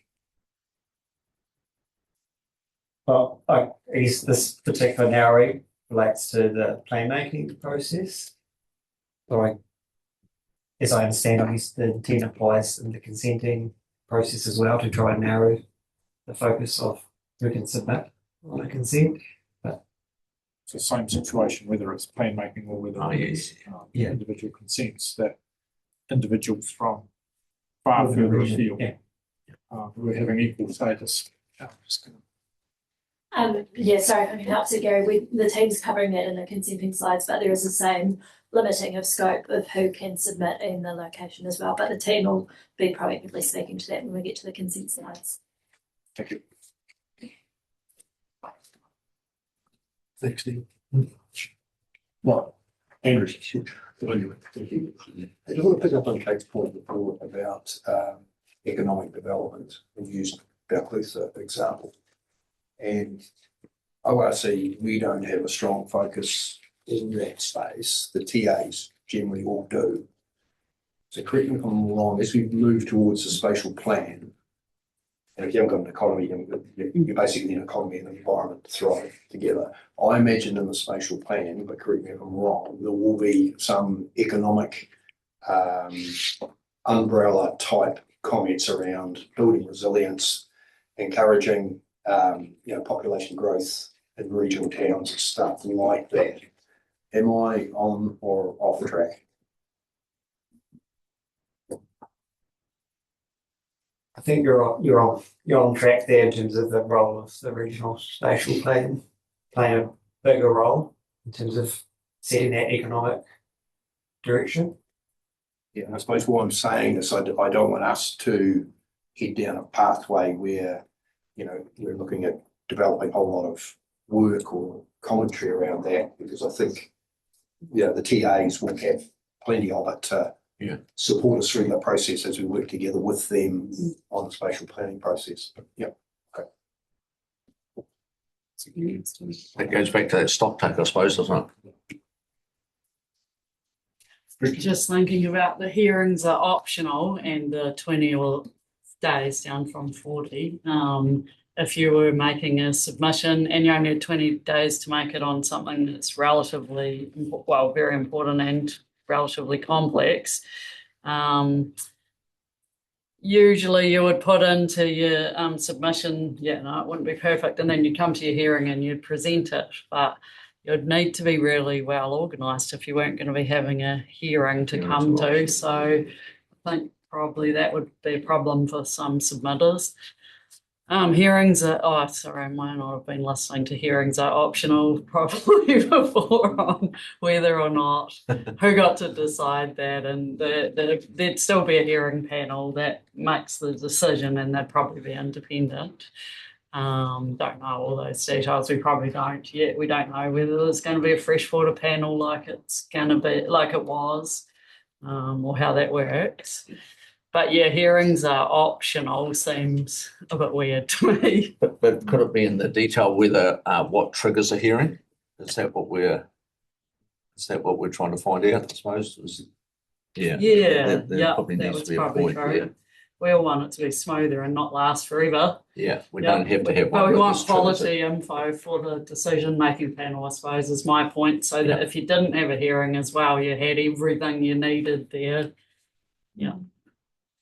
Can I just take that a step further too? Because the risk is if you don't have the hearing, there might be something that actually is helpful that doesn't come out. Because it's a reality. You can't expect that because you are the policy maker that you've got it all right, And if you don't have the hearing, the opportunity for some things to be teased out, to go, here goes something that no one contemplated, but as a result of what you've been told at the hearing, you can actually make a better decision. And it's back to my comment before, otherwise you're a long time wrong. So it probably is something that's there probably needs to be something around it that says what situation would be as why you wouldn't have a hearing. As opposed to simply saying they're optional. Or seeking further information. Yeah. Good. I was just going to clarify that in the current schedule, it says, it's the hearing panel makes the decision about whether or not to have a hearing. And there's no guidance at all about when or how they even decide. So, including some things, some recommendations about that would be helpful. Sorry, just something you said there made me ask, is there, so submissions happen? Is there a process for further submissions? I don't recall there is. even looking for it, so I don't know the answers. Yeah. There is, okay. Yeah. And I think it's the same as the current. Yep. Yep. Cool, thank you. Right. Are you, sorry, I got one more about the cost side of things that comes from the regulatory framework for regulatory release side of things, and the cost of, I think we've come up in the earlier conversation about cost of preparation doing things. So whether we want to be saying something about making sure that you don't get yourself set up to have a huge cost, that because we've got some things that are already in place or more coming, and how that might be regulated. I'll just, there's a couple of points on that topic of regulatory relief and how those, where those costs will fall. I guess, it is going to have a significant impact, but we don't really know what extent until we have that, I guess, direction. And I think the thing I guess I want to highlight with this regulatory relief framework is it potentially does put council in this position of conflicting obligations that are going to make it problematic. So on one hand, council is going to be required to potentially take certain actions in developing its plan as directed by the national instruments. And then by going through with that action, that then will trigger that relief framework and require the compensation for landowners that are impacted by the actions that council's taken. And then cap our rates. And then also that's particularly challenging in the light of the proposed rate caps. Yeah, and so an example could be a significant natural area that is now, Indigenous biodiversity is now regional councils. If we were required to identify those, and if that's the thing that triggers regulatory relief, then you're also required in some way to compensate people who have those significant natural areas or biodiversity on their properties with only 1 to 3% rates cap. Okay. I don't support the regulatory relief as it is put, but I do think there are other tools, I'm with people using that word, that could be put in the toolbox for councils to give relief, and they may be development rights. And we've got this very hard and fast policy generally that someone wants to, there's a good piece of land that needs to be needed for something, but you actually can't give a development right as compensation. You have to either pay it as the planning and the function and the process of land transfers or what good looks like, it's kept apart, which is unfortunate, I think, at times. And I've been involved in a number of projects which have been held up, which could have been facilitated in a much more seamless way if the development rights could be the relief. And so instead of looking at it like this, I think that potentially giving a development right as a relief should at least be a tool in the toolbox. And that may be being able to have subdivided off one section in that process or everything. Not absolutely required, but it could be one of the tools that are in that, 1 or 2. it should be in the toolbox, when councils are trying to design and plan for what would make sense. I've got a question, because something Kate just said about that. The regulatory relief is the extent of that and what it actually, how it's calculated. Is that mentioned anywhere, or is that what you then develop your framework? So the bill does set out different ways that councils can provide regulatory relief. So it doesn't have to be like a financial compensation. There are other tools in there. I don't have them all off the top of my head, but I haven't looked at I just know in the past, it does I'm include, involved in currently with projects. It would be great if that had been the solution. Kevin. So, Sam, if that regulatory relief is financial, which could be no problem at all, providing the government was paying for it. But I mean, if you're enforcing a government rule, this is where we get hemmed in by they send rules down, we automatically think we have to pay for them. Well, really, if the government send the rule down, shouldn't the government be paying? So if it becomes something that, as Anita's descriptor was, becomes an area of significant importance that we've defined, that's actually on Gary's block of land, and we've got to buy that off him to protect it. And that's because of a government rule, so surely government should be paying for that. So that's what I'd be couching my submission around, is that the maker of the... I've actually, just for full kind of coverage here, I can just list out the types, the variety of forms that regulatory relief could take, if that helps kind of you're under to grips with it. Yeah. So it could include monetary payment. It could include waiving or reducing local government rates or fees for planning consent applications, granting additional rights elsewhere on property or another site owned by the landowner, offering alternative parcels of land in exchange for an affected site, providing access to targeted grant programs, restoration, fencing, planting, other mitigation activities. So it covers quite a broad range of forms. But some of those, the ones that require monetary payment, even giving the person another parcel of land, will require a monetary change, because I have to buy it off. You'll have to buy a bit of land off me to give to Gary. So I probably, being a good bugger, I probably won't just give it to you. I want $1 for it. So that needs to go back to, this is where we get trapped into, that's why rates go up. It's because you're trapped into something that's been sent from above, that we should actually be going back to above, saying. So if I could add some context to this one, so this is about private property rights. It's very much around the government's narrative around protecting private property rights. The decision to put a restriction on still sits with council in terms of what we do within our plans. So what they're saying, they're putting in another tool that councils need to consider when they place those restrictions on private property through natural environment plans or for district plans. That is effectively a tool that's being introduced through this new RM reform to protect private property rights. That's my, I guess, simplistic view of it. Yeah, and so while we say if that happens, the government should pay for it, they will say it is still council's decision whether that restriction is placed on that land or not. So ultimately, you will need to compensate as per the framework. This particular part of this proposal will probably be, well, there'll be a number of them that have significant amounts of consultation, but this in particular will be debated at length in everybody's submission. It's quite a hot topic, but that's the premise. That's where it's come from, and I guess my view is, in terms of what the government would say, is that it is still a council's decision when they set their plan to place those restrictions on.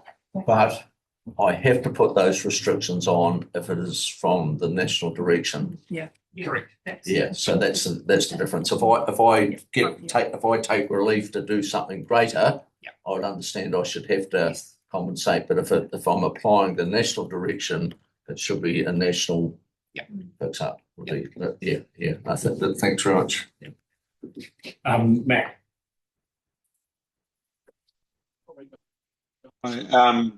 actually, Kevin just clarified that because I was saying if it was I had the same logic going through my brain. If it was a national policy, and then the local council was required to compensate, then that would be seen unfair. But if there's a difference between the national policy and the local policy, then I can understand that's where that's what the threshold would be. So maybe just making sure that's clarified in the submission would be handy.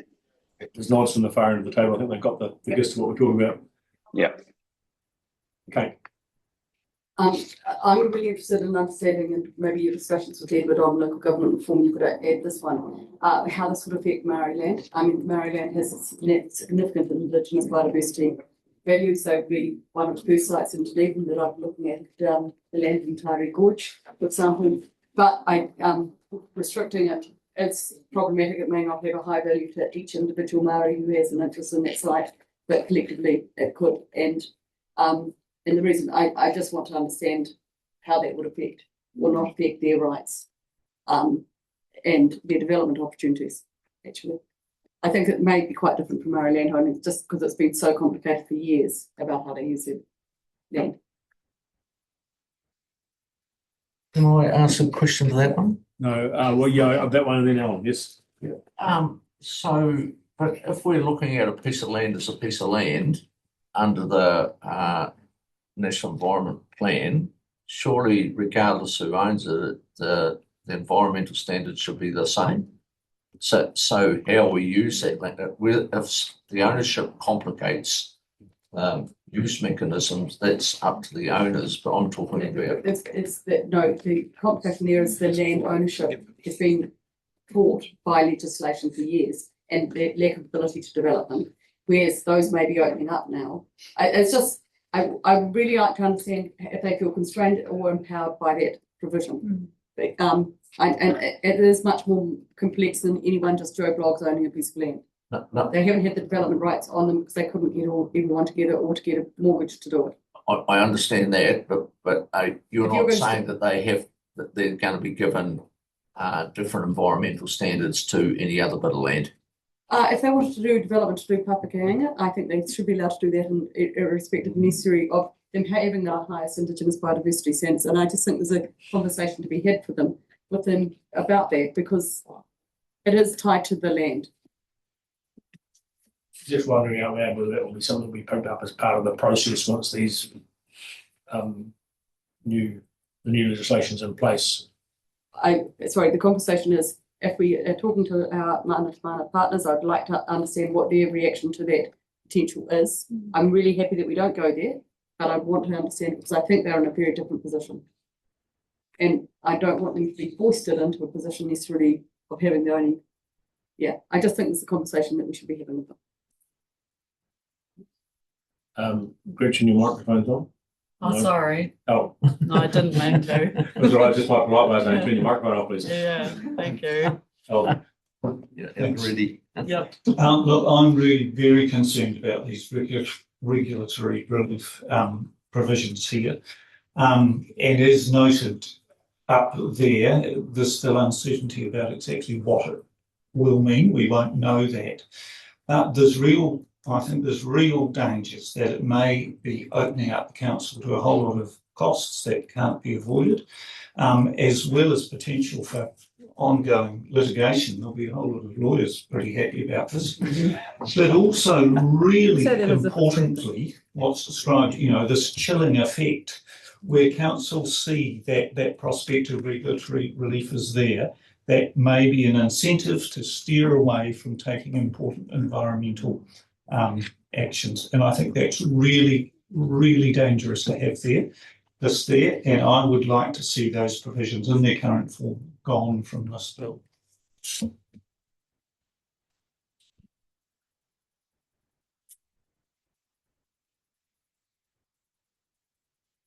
Anything else? Good. If the national standards and directions set the limits for regulatory relief at the level that was satisfactory, would that then ease what you're thinking? Because that's my concern. If you know what I'm saying. Well, at the level that's satisfactory. Well, I mean, I don't know what that is. Well, I so don't, it's because we don't know what it is. No, either. we don't know. That's- So let's not run the risk of Yeah. landing ourselves in every council in a really difficult situation. Yes, I'm sure the team will take that away and think about how best to word that.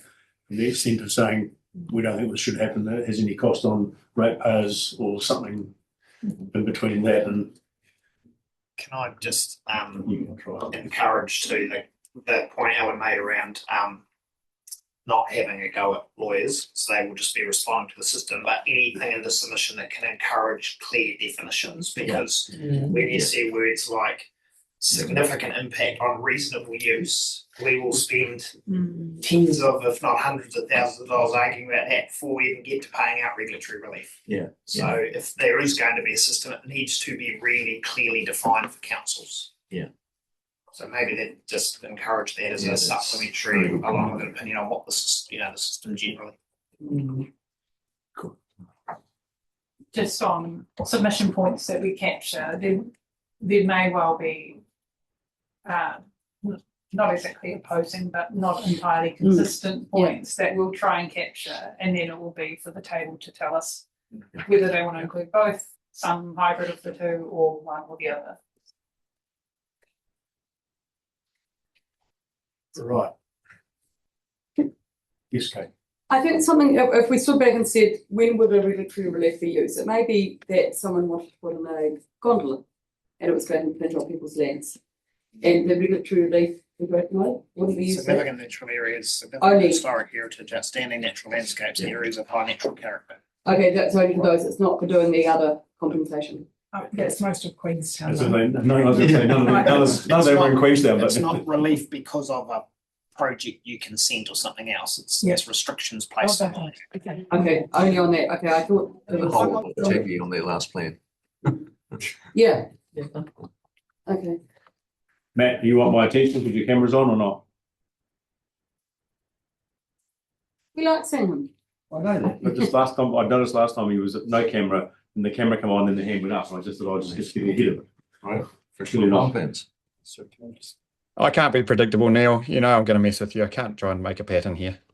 Thank you. Andrew. Richard, what Richard has just said, I think relates to every piece of every direction that comes out of government needs to be precise. The definitions need to be clear. We need to not read between the lines. We can't have that. We just need to ensure that these government directions give the clarity, the simplicity, the clear understanding for us to be able to actually do the job they're asking us to do. Yeah. That applies right across the board. Yeah. Right, so I've got that, they know how to capture that. No. Right, anything else? Because I think that takes us next is freshwater farm plans, but my program says 2:30, break, short break till 2:45, and we're now running bang on time. Excellent. So We're ahead, 15 minute we're actually break. way ahead, we've already done half the natural environment, we're only meant to be starting it. Yeah, no, break. In terms of the breaks. So back at 2:45, don't be late. I'll see you. Reduce impacts of farmers. All right, keep going. Yep, just a technical thing. Okay, so they're considered to be a practical way to identify, manage and reduce impacts of farming on freshwater at farm scale. Freshwater farm plans must comply with national standards, regulations, natural environment plan rules, and natural environment permits, so resource consents. The freshwater farm plan regulations are still to come, and they will advise the details of what they need to contain and the rollout. Indications are that the regulations will be completed in early 2026 and implementation approximately mid-2026. The rollout could be by region, district, area of New Zealand and will be turned on by the minister. But they could also be turned on by activity or catchment. farm plans are required, so farm plans could be required if an activity is being undertaken on a farm or is in a particular catchment. The role of regional councils remains much the same. It is to appoint certifiers and auditors, except for auditors and certifiers as industry bodies. Industry bodies will now be appointed by the minister. That we still will be enforcing requirements of the Act and the regulations to monitor compliance with freshwater farm plans by farm operators, to receive notification from certifiers and auditors, to keep appropriate records, and to monitor delivery of certification and audit services, including the industry approved organisations.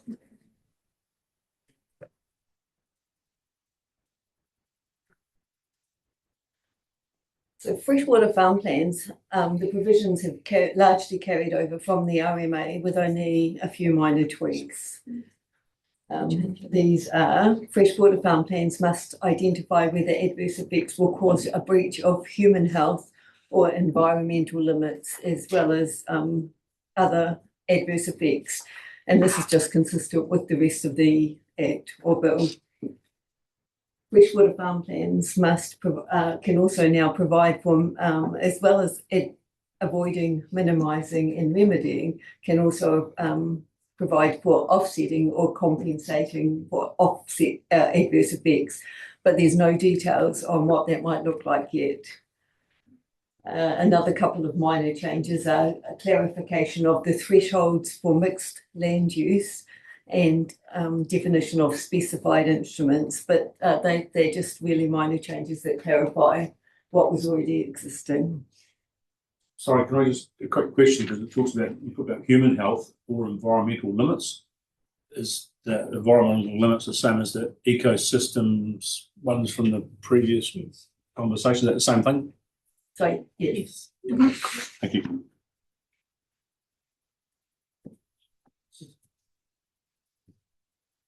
So I just to finish off, farmers and growers currently will not have to do anything at the moment until the freshwater farm plan regulations are in place. So maybe that's about it. If there's any questions, we're happy to take them. Thanks. I'm sorry to interrupt you. I looked ahead and I thought that was not your last slide, so I thought I'd ask you now, but it turned out it was, and I didn't went backwards instead of forwards, but never mind. Gretchen there now. Would there be something that set when offsetting and compensating versus avoiding and remedying was appropriate? Yeah, how would that work? Really, we have no details about that at the moment, so really we'll just be waiting to see what the regulations and any other national direction involves. Almost the same question actually. Yes, just wondering about that inclusion of offsetting and compensating. And I guess again a concern, if we're still waiting for further information to know what that means, whether this is potentially a significant weakening of environmental protections by allowing offsetting or compensating rather than avoiding and minimising. And if that's the case, I would be very concerned to have the inclusion of that. Right. I think this is why I love a system that would have a caps in there, because if a freshwater farm plan is talking to your catchment action plan, you're probably solving more than at the bigger scale and addressing the really big issues in the catchment rather than just on site with your farm site. And so while human health and environmental limits are really, really important, at a farm scale, they're really hard to get that measurement. And the nuance of what that looks like, it's almost impossible to measure. Whereas collectively, working under a cap system, it is the cumulative effect of everyone doing something that may get a much bigger gain. And it doesn't have to, it may be an improvement well above the limit. So this as a negative space to be in, whereas using a cap, I think you can get farm plans to get you well ahead of the tool of the farm plan can be to get much better environmental improvement, not just looking at the backstop of limits. Does that make sense? And I think the focus here is in the wrong end, or doesn't give you the whole spectrum of the purpose of having a farm plan. The other question I've got here is how aligned are the FAP and FAP plus plans? Does anyone know at present to where this now looks like it's going to sit in the government space? At the industry plans, basically. Handle that one. So the intent is for industry plans to be able to be used for the freshwater farm plan process and be certified and used by industry bodies themselves. So that work's been ongoing, and we'll have more detail around that when the regulations land. But the intent is for farmers and growers to have one plan, like the FAP2 Plus or whatever it is, their dairy plan, and use that for this purpose of freshwater farm plans.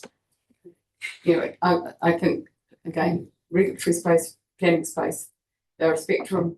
We need to be saying that these need to be able to show what good they're doing. And that may be part of that offsetting if there is some bad being done as well. But it shouldn't just be about the negative, that end space.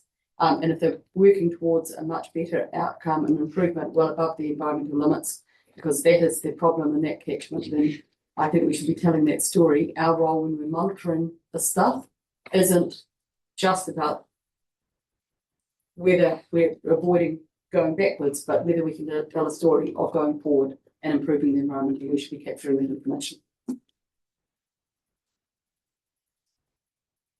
Kevin. Are we not going to a national template? We're going to, and if we don't go to a national template for a freshwater farm plan, how much will that increase the auditing costs? Because we're doing a whole heap of different other plans. So I think primarily the focus has been on ensuring farmers can use existing plans that are in place that are already prepared under their industry programs rather than having the template itself. But there is value in having a template. I think the regulations will set the minimum requirements of what is needed. Yeah. And that really is then just in that implementation space. But a lot of that will come through in regulations when we get them. And I know there's been feedback about the importance of having a template, but also the importance of having industry plans that can just be used as they are now. Yeah, so there will be hopefully there will be a mandatory section that you have to pass your freshwater farm plan part. Thank you. Henry. Just going back to Kate's question, is there anything stopping through the spatial planning process where you have a focus on the catchment approach? So you know how we get the challenge, context, values, whatever process looking at the water catchment and identifying where there were environmental issues and honing in and getting better outcomes. Exactly what Kate has said, but is there anything stopping us taking that wider approach and having that direction in the overarching document and obviously being in our environment plan as well? I haven't looked into that connection between the two, but the aim of the catchment context is always to explain what is happening in the environment, what has the community said already, and using those existing documents like our ICM and the visions that those communities have said. So haven't looked into that those two specific relationships there, but I would imagine that it will be able to be used when a catchment context is prepared. Thank you. Gretchen. Again, I suppose you could imagine that if we develop the plans and then this seems a really good way, doing things, I suppose, but you could have all of the other requirements that you have beyond just fresh water also treated this way, which is kind of what Kate's talking about, and it's kind of what we've talked about with other modules. Like an Indigenous biodiversity or whatever. You talked about pests before, which are a different framework and different legislation at the moment, but other things that are also our requirement under the new natural whatever it is plan. So yeah, whether or not we're restricted, which is Andrew's point, from using this approach for implementing other parts of our planning. Okay, your microphone's on. My answer to that would be, in a perfect world, as far as I see this, and I appreciate I haven't probably translated the story particularly well, is that the national policy statement should be one in rural areas, and that's integrated catchment management. And underneath that, you have all of those modules, where it be IB for Indigenous biodiversity, you have commercial forestry, and then you have those discussions with the government about what is absolutely needed, and sometimes you may need to have that bespoke. But if you actually gave the community the tools and the drive and the partnership with government where there may be needing to be funding, and this would work in the lakes, and you gave a really good example earlier, Gretchen, about those lakes where you've got Lagrosiphon, you've got other issues that you could actually be saying these are so high that they're well above just the Otago Regional Council, they're assets of this whole country. We need to be getting government investment into here, and that's more or less what has worked with Lagrosiphon. Is it the perfect model? Is it the best way that we can be working these things through? It would be much better to have that way of working and talking with government alongside them as partners in our communities than feeling like we're going with the, at times it feels like we're lucky if they come and have a meeting with us about those things. And I think we just need to set ourselves up to have those community discussions with government much more practically and transactionally.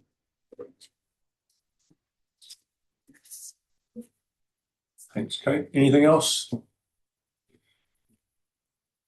Good. I just, probably it's more of a question about whether there was a desire to have a point along the lines of that ORC would support kind of, or, really wants to make sure that freshwater farm plans are in the new system and are integrated. Like, yes, kind of a positive submission point, I guess. Yeah, that's the question. Yeah. Yeah. Any disagreement to that? But it needs that clear understanding of what the catchment focus is, and that's a problem. If that's not there in the ICM or whatever the alternative is elsewhere, isn't there, they won't be as good. They won't drive the cumulative change that we need. And that's that overarching working as a community. Yeah. Kate, correct me if I'm getting that right or wrong, but are we saying, yeah, we really agree with them, but it'd be really great to be able to incorporate them with our catchment action plan? Mm-hmm. Well, that's the level that's missing, I think, in this whole thing. Yeah. Yeah. So the catchment action plan will sit in the Part 9A regulations. It will never sit in the overarching No. framework. So No. Is that what you're talking about? If in the process in my mind, if you did ICMs, if what all we did in the next 2 years was get an ICM for every catchment, then you built what does your natural environment plan look like? Bring that work up, it's not being part of it, but you would actually have a very clear idea of what you need to plan for and what regulation you need to support that plan change, that work. And it's absolutely non-regulatory. I get that, but it is part of your consultation with your community. It's not just part of your consultation with your community, it gets them on board supporting the regulation that you inevitably will bring up to support that. They can understand why you've got the regulation in place, but they also understand that their aspirations are and what they need to put the energy into to make a better environment. And it gives that guidance. It's that regulatory function and the planning forward function that is enabled by having those good discussions at the ground. Yeah. With the DP get into that, are you talking about having a base level of regulatory function and then you'll have varying levels of ICM sitting over and above that?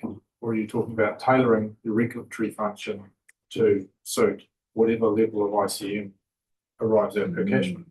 Option one, to me. Yeah. Is it? Yeah. It would have to be.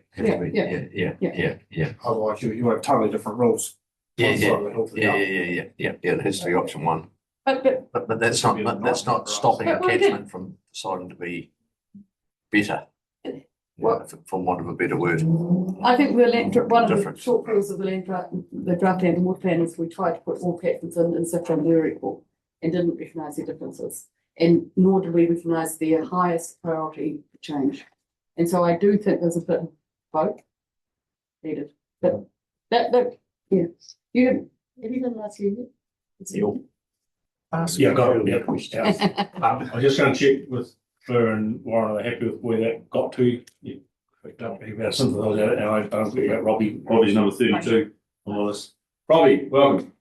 Just regarding that question of whether we support it, I'd just like to put mine across that I think these freshwater farm plans will just turn into a pointless box ticking exercise. There'll be no improvements or outcomes measured on them from what I've seen of them. I'd like to point out as well that Beef and Lamb did a survey last year. 83% of sheep and beef farmers opposed freshwater farm plans becoming mandatory. That's all. Thanks, Robbie. Anything else? Right. I see a difference. Team happy at the end of the table with what they've heard? Clear as mud? I see they're having a couple of options coming back. So sort. Sort. Sort of. Thank you, team.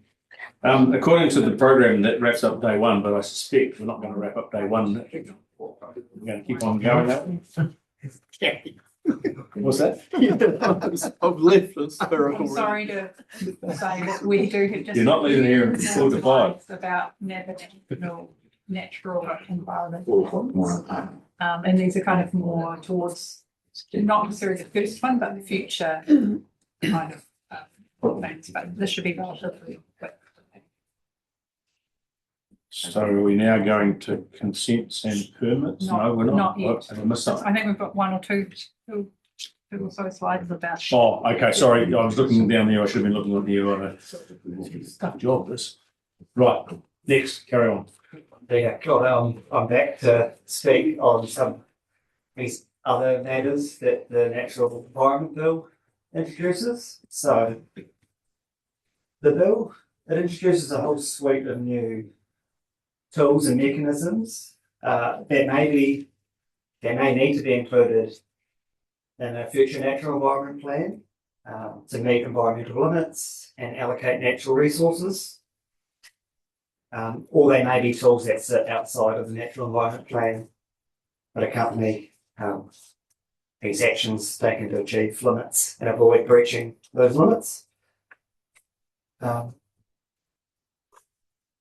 So I'll just talk through some of these new mechanisms that the bill has. So these include what the bill calls a market-based allocation process. And so what this process would involve, actually just take a step back, this relates to consenting under the new bill. So this would be a process where competing offers, such as auction, a tender, or some other process for determining how to allocate a right to apply for a natural resource permit. This market-based allocation process is a way of managing demand for a natural resource through a competitive pricing process. And it would provide a successful participant with an exclusive right to apply for a permit to undertake a natural resource use activity. So another mechanism that the bill introduces is a comparative consenting process. This also would apply as and when applicants apply for a permit. And so it would require council as the permitting authority to assess all the natural resource permit applications together and consider the merits of each affected application against the merits of all the other affected application, and to also have particular regard to any applicable criteria that would be set out in the Natural Environment Plan, any regulation, or any national instrument.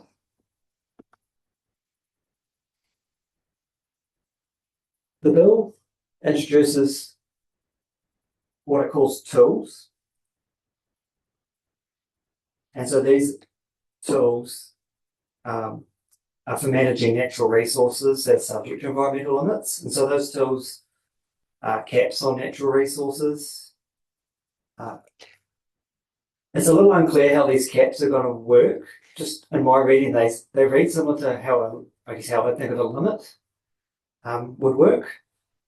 So they might set the maximum amount that a resource could be used, or they may inform how to avoid the breach of a limit.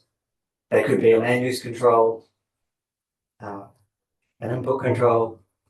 So the bill does set out what would be involved in a cap on natural resource. It also sets out what it terms action plans. And so these are quite different to what we think of as a catchment action plan. And I guess the bill sets out some matters that you could include in an action plan around managing resources, making consenting decisions, either meeting or avoiding the breach of an environmental limit. And so these tools, they would sit outside of the natural environment plan themselves.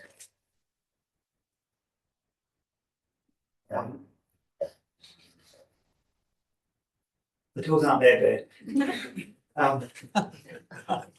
And so I guess just as we move through this, just one thing I would point out though about these tools is it's not entirely clear how these would be set and how they fit into the overall plan making process and the legal weight they would have. It's not clear how they link in with the kind of statutory requirements that would be involved in the natural environment plan. But we can discuss that further. And there's also these natural resource levies that the bill introduces, or at least introduces a framework to create. And so a natural resource levy, so regulations can set these up. They could either set up the levy, or they could prescribe a method for the regional council to set a levy for the taking and use of natural resources. And these could be to fund the. That should be the last one, I think. So these natural resource levies, they can be used to fund the resolution of issues resulting from the over-allocation of a resource, or to provide for the efficient use of a natural resource. So all these mechanisms and tools, they cannot be used by regional councils until they're introduced through national instruments.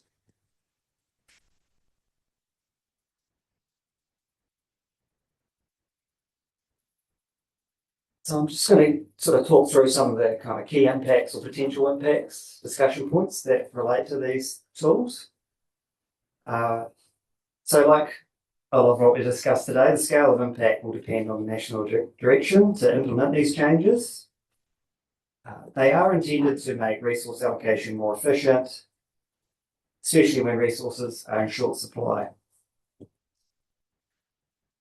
It's highly likely that if these tools are to be used, they'd have potential costs for council associated with developing and implementing these plans. They're quite a major shift if they are to be used. So we're essentially, if we're using these tools and mechanisms, we're moving away from that first in, first serve approach that we've had with resource allocation under RMA. This could ultimately create quite a lot of uncertainty for existing resource users, but it could also create opportunities for others. So as an example, it's quite unclear how it would work, what that criteria would look like in a national regulation for the type of criteria a plan would need to include. So as an example, how would existing permit holders and infrastructure investment be considered against a new resource use application? And so this type of new system, if it was to be used, it's quite a shift. It's potentially councils responsible for picking winners in relation to natural resource allocation. Quite a shift from our current system. And just finally, a few more points. Any decision on allocation through some of these new consenting processes would likely be contentious, subject to appeal, and that would in turn at cost for council and the applicants. And then finally, just in regards to the use of natural resource levies, this would be quite a significant change if it was to be used. And not to sound like a broken record, obviously the impacts would depend on the scale where these levies were used and on what natural resources they would apply. But if they were to be developed and implemented, this does have the potential for quite significant financial impacts on resource users. Just as an example, I guess having to pay for that resource in terms of a levy is not built into how their current model may work for how they operate their business or how their systems work. So there's that financial impact. There's also potentially some positive outcomes that could come from using these levies if used. So levies collected could address environmental issues. And the bill itself does set out criteria on when levies can be used and where. So the bill sets out that typically they can only be used in the area that they're collected from to contribute for, I guess, environmental improvement. And the collection of these levies is also a way to contribute to the cost of implementing and monitoring this new RM system. So that's a bit of a quick run through on some of these new mechanisms and some of the impacts that I've identified. Happy to take any questions or any thoughts. Kate's first on the list, and I didn't. Look, I'm finding all of this really intriguing, and I can hear Tana in my head saying, "Great, we've got levies. That is the gold, the royalty fee. We'll take that." And the question is, are they? I mean, I'm trying to think of examples as you go through those different models, but it would appear to me that a royalty fee is basically the sort of thing that they're talking about. If I compared it to mining, except for the mining at the moment only goes to the government. It would be a really good, interesting model, and Tamara would love to be getting some of that money herself for a community. But when you talk about the market model, market-based, is there any examples where this water is the biggest one, obviously, very big one. Fisheries allocation for quotas is a similar model to an extent at the moment. Yeah. Happy to answer any questions on that one. but you can overdo a quota and not, it's hard to measure. You can't overdo a water allocation and not be found out. Can you? We can. Chanel. Thank you. We're very familiar and comfortable with the levy system. I think anyone who currently pays any kind of levy would encourage movement away from, you might want contribution to cost of implementing and monitoring, more so to that than to compliance per se. You don't just want to take more money to do more costs and more work. So that's the danger with the levy. But and I think the government is taking a positive step here because often levies don't land in the areas where they're collected from. So I don't think levies are necessarily anything to be concerned about, but it has to be levied for a purpose. For example, the conservation services levy, that goes back to research and science and the adverse effects of fishing. Like that model makes sense. So I think I'm comfortable with that framework. It is tried and true, but of course, as a existing permit holder, we already pay for property rights. So you just have to follow the well-trodden pathways with levies and figuring all that out. Right. Thank you. Kevin, did you have your hand up?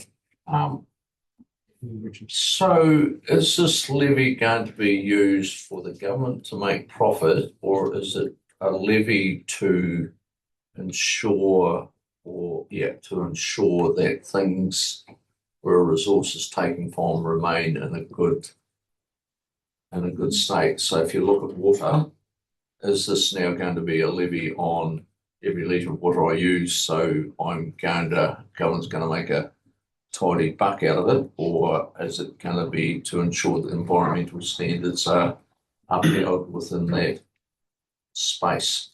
So that's my worry, would be where what the driver of that levy is and what the descriptor around what the levy is going to be used for. Because then if you've also got on top of that, if the regional or whatever council it is then doing the compliance, the monitoring and everything else, and you're being charged for what did the levy go for anyway? So it's a definition of what the levy would be used for and the particular resource that relates to. The market-based allocation process. So I could rock up to the Manuhira Kia and with my exceptionally hefty checkbook that I bought from, because New Zealand doesn't have them anymore, so I must have bought it from somewhere else. I could buy all the water in the Manuhira Kia that's available, and no one else could have any based on that market. If you're talking on the price of something, I can buy the lot, and so that will completely encourage corporates and it just doesn't add up to me really. And I wonder what the rationale behind that is. If it is market based, where are the restrictors on dominance of a resource? Agglomeration. I'm going to go Gretchen, Chanel, Kate. Yeah, that was my point as well, that there would need to be really clear factors around what assessing based on merits, because back to Andrew's point about not making it more murky, there's a heap of problems with that. How do you assess the merits? It's not just straight up economic yield or investment return. It's what's good for the whole of that community, what's good long term, short term. When we're in a drought, what's going to be resilient for that area, that sort of thing as well. So how to define merit. But then that point that you made around when can we assess comparatively the consents? Is there still an opportunity to call them in? And if so, could we call them in every 5 years and have a lottery on who gets water? Because, it's pretty risky for people. Is it, I'm trying to think, are there situations when it would be really helpful to have this situation? Maybe, but there's going to be a lot of people who are pretty unhappy if they're losing their existing investment. I'm trying to think of a situation where they wouldn't be. I can't think of one. You guys might have been able to, but it seems pretty risky, that one. Chanel. Thanks. I take on Gretchen's points that she just made. I think it is, and Kevin's really, I think we would probably want to be concerned when we're talking about market, the dominance element and the fair trading element and those sorts of things. I do think we just need to be careful not to overstate the income or the opportunities of new players. Typically, it takes a lot of capital investment and drive and everything to enter into a new area. You're not just going to walk magically into cherry picking. So we do have to have a reasonable balanced view of some of those opportunities as well. The identification of what the issues are resulting from over allocation, I think, is something that I've never had when it comes to water. I've read the report that's in the link from Lincoln in the NFB website saying it really is it's an issue for the users, it's not an regional issue, which is an interesting paper.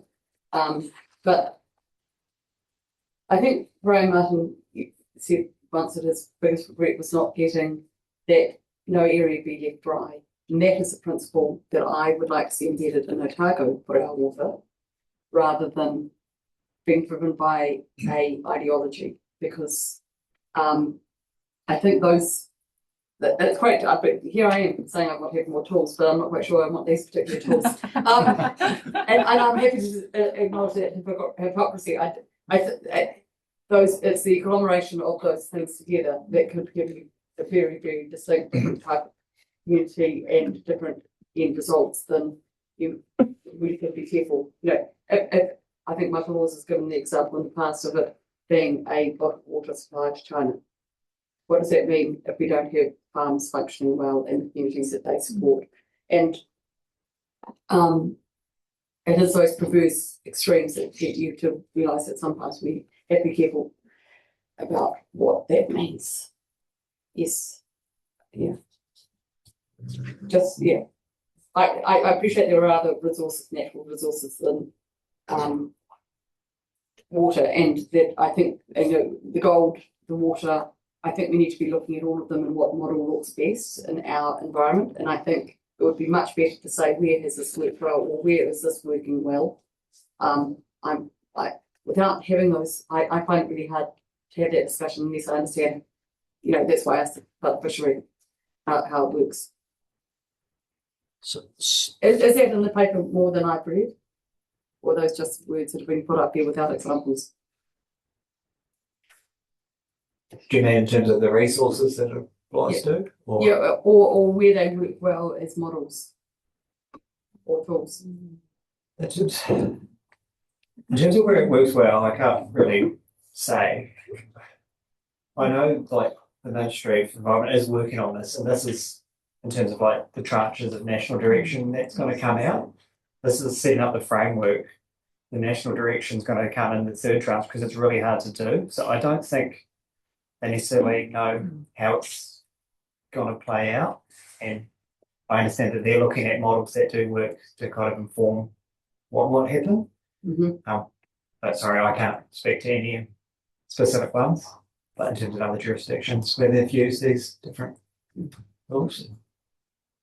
So if I look at that market-based one, and I want to expand it more than picking on the menu here. So we've got the Waitaki allocation is coming up in 2030 for the whole both sides of the Waitaki River.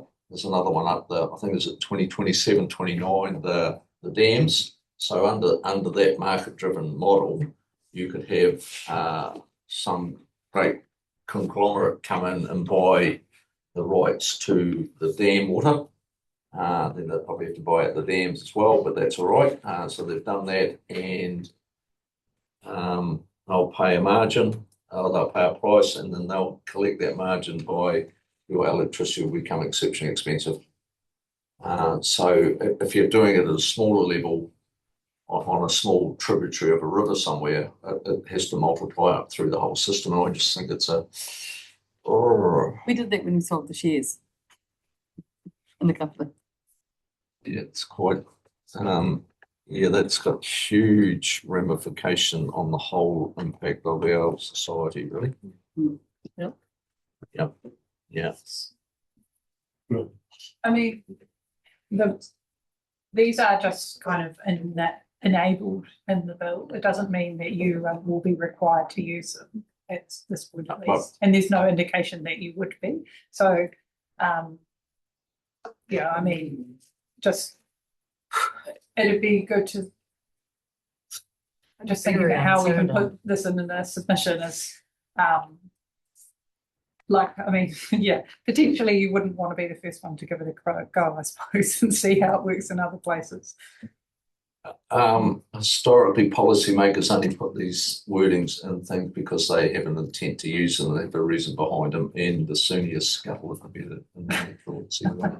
I just have to do some more work on it because I'd like to know some examples of what they're actually trying to achieve because it doesn't show me there, and that's a way to destroy communities, I reckon. I think picking up some of the points we made, the biggest thing that I can see is the uncertainty that these create. That's the worst thing out of any of these reforms. I think, you know, if you in particular, if you are a current consent user and your consents are coming up to expiring, not that you should expect they will be renewed, but you don't think after you've made that investment based on what you've had, that you now all of a sudden going to lose that. And in fact, my logic would be that most of whinging and moaning that's been going on around here is about that very thing happening. So I would have thought, if but nothing else, we should be looking for some certainty out of this. So there is no agendas that might be yet to be uncovered, so that people can have certainty going forward, and more importantly too, not just for the user, but actually for the decision maker and whoever is considering the consents, because you could have all sorts of conflicts going on. So I would have thought that we're looking for something that's certain, not you can use this if you want, and then all of a sudden find that someone can use that to make you do it. That's not helpful for anybody. Gary. Sorry, is the intent though that these are these will become part of every allocation process that will sit within our plans, or is the intent that under national direction they will be used to solve very one-off, very specific circumstances relative to something that is specific to a catchment only that might be rectifying or continuing an existing situation? I think it's not really clear. It's probably the answer. But Kevin. You say you say on 33 on page 33, positive environment outcomes for use of levies collected to address environmental issues. Right, so if I take these levies, when I get issued with my new permit or my consent, or it would be my permit now, won't I have conditions on that to ensure that I have the correct environmental outcomes? So why would I then also need to be supplying a levy? Because I've been told that I've got to have water at a certain condition, so that's part of my. So I'm working towards that. Plus, you're asking me to give you a levy as well, so that doesn't. Yeah, that's sort of a double whack to me. If it was creating a circumstance where, say, for example, someone was trying to create a power station in a creek somewhere near Wanaka, and no plan was going to support that, but there was a desperate need for it. And so this then created either a national direction around an ability to do that in that very one specific circumstance. It could be quite useful. You would attach a levy to it because provided the activity could match and it made sense to be able to sustain the levy. So there could be a use for a situation like this. But not applicable to every allocation. That's the bet. What is it? Is it for the one-off, or is it for every? That's good. And that's the balance. I guess the short answer is we don't know. In terms of if it's going to play everywhere or it's going to be targeted.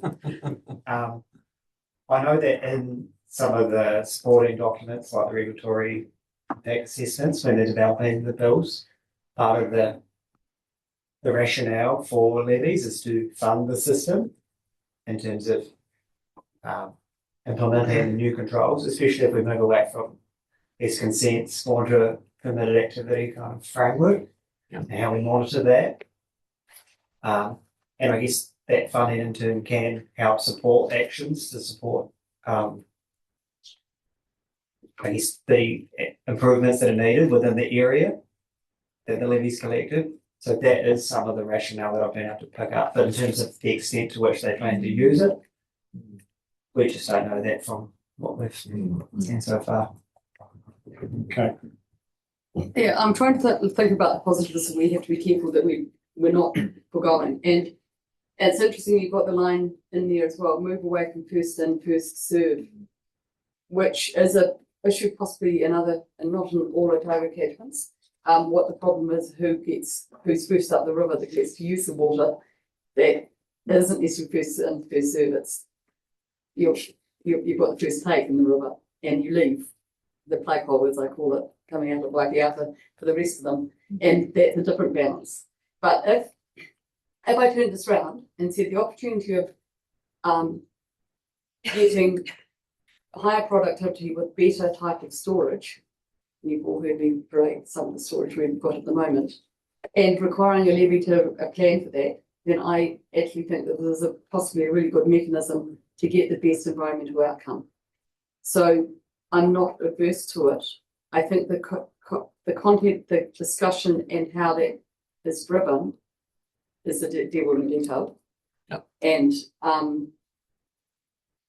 it should be one of those bespoke tools that are given in the catchment level that may assist better results, better environmental results, better community results, and better planning.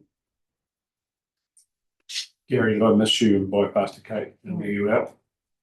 No, I'm okay. Thank you. Anything else in that space? Could always use the levy to fund the regulatory relief. Or not. That was not quite it. Right, anything else on those environment plans? No? Happy team down the end there? No, nothing else. I used just a minute point, I used the way the bill sets it up, so council will be responsible for collecting those levies. And then the bill itself sets out is the framework for where it can be used.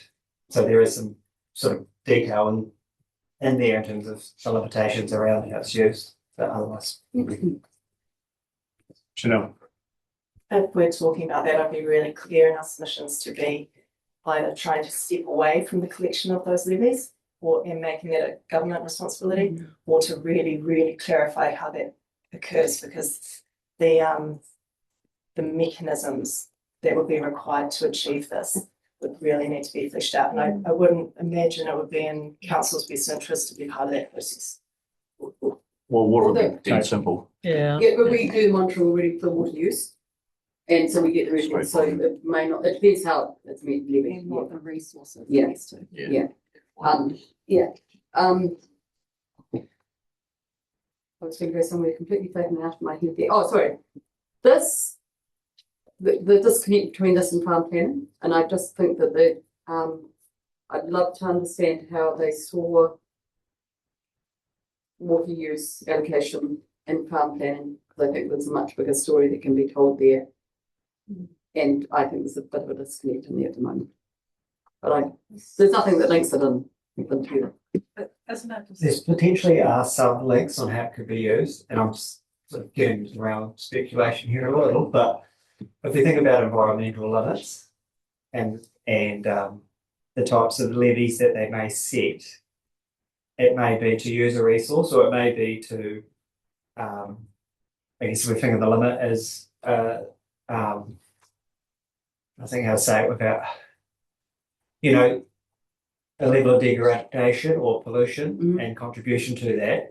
And if that is set up through a limit framework and a levy applies to that, the collection of the levy for, let's say, water quality issues, that funding could then make its way back into the catchment, whether that ties in with actions that are done through a farm plan. Okay.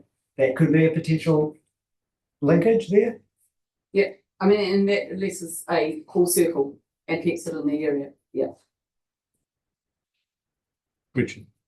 Having been around the council table for a long time, and we have actually in the past talked about both of these types of options, and debated it, and actually we even talked about water goes to the highest value use, etc., and it was going to get written into regulations here, so it's not a stupid thing to discuss, and it can happen. So it doesn't mean it's good, and we need to have a good think about it too, and what's best for the whole community. But at the time we talked about charging for water as well, essentially, and rights and responsibilities. And if you've got the right to take water, with it comes the responsibility, and you feel that, I think. Whereas if you oh, well, I'm taking water and I'm paying for it, the responsibility goes to someone else who then fixes the problem for you by collecting that money, as opposed to you having it and you're responsible and you've got your farm plan and all that stuff, and you need to invest in it yourself as well.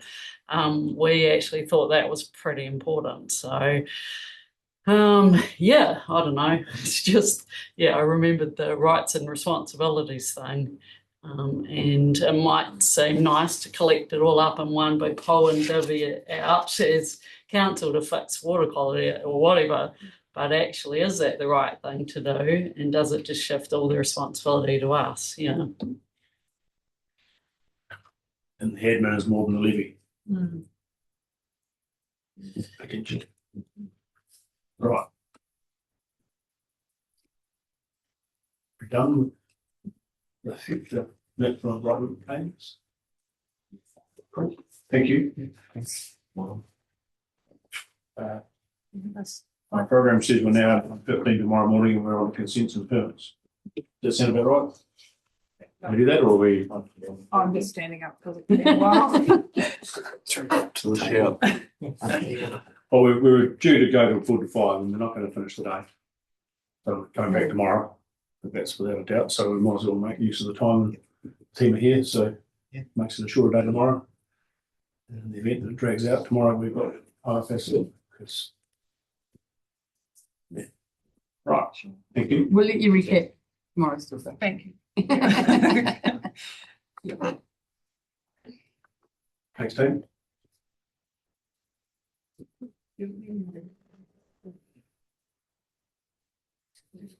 Wait, we're changing the payables as they sort out the betting order.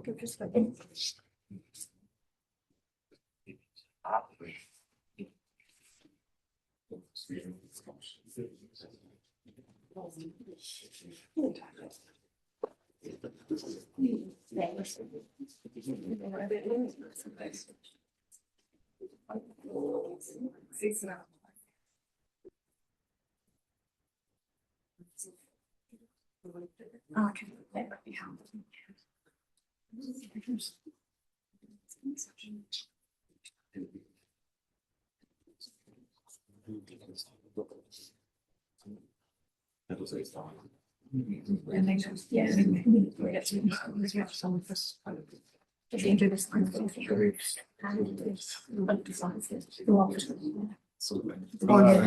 Alex and Natasha, is it? Ready to go? Yeah, ready to go. Excellent. Kia ora. I'm Natasha Pritchard, Principal Consents Planner with the Consents team, and I'm typically based in the Alexandra office, and I've done a bit of analysis for some consents permitting space here. So I'm going to take us through that. So I thought it'd be best to start with placing consents permits in the new RM system. This slide shows the RM system, which you're obviously now very familiar with. Permits are at the end of the funnel, and they sit under the Natural Environment Bill. They come after the national direction standards have been developed, and regional councils will process those permits under the Natural Environment Plan. We will have similar consenting permitting functions as the RMA, but there are some changes, and that's going to be detailed in the following slides. So this first slide, I'm not planning to speak to it, but I was just laying out the consent process for anyone who was less familiar with it. Happy to talk to it if that was helpful, but really that's just laying out the process from when an application is lodged until a decision is made and its application becomes a consent. And so over the next number of slides, we've looked at the changes in the consenting space and assessed those in relation to impacts and method change. I'm happy to talk to each of these changes, but also happy to take your direction if you want to take some of these as read and for me to focus on some or others. So happy to go through each individually or just as required. So I should have asked. I've got two questions. Okay, go Kate. Sorry. We often get told or have in the past that permitted activities are fine, but it means that you guys haven't got any way of managing them. I think I'm on this right. Does the new permitted activities give you the tools to do what you think you should have done, or should be able to monitor them with as permitted activities? So should we just move to the next? Is that the next slide? The next slide, we can go to that one. There's a discussion of permitted activities and the changes in relation to that.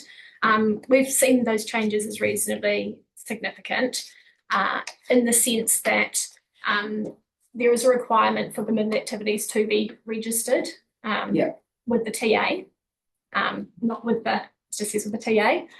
So there's some questions around, obviously, you'd hope there's some sharing of information that happens there. From a consenting perspective, it's really helpful to know where permitted activities are so that we can then consider effects on those permitted activities.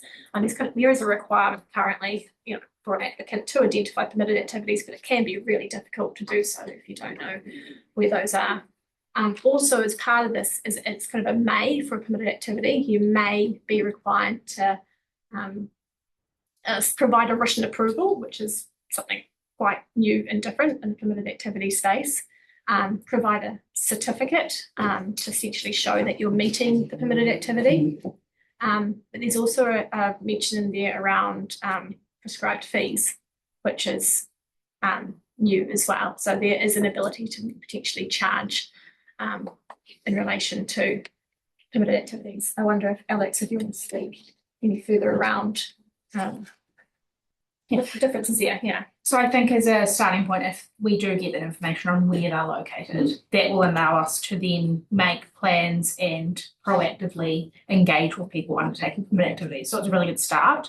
I think there is quite a significant amount of change around us collecting fees, certification, that sort of thing, which does need to be worked through.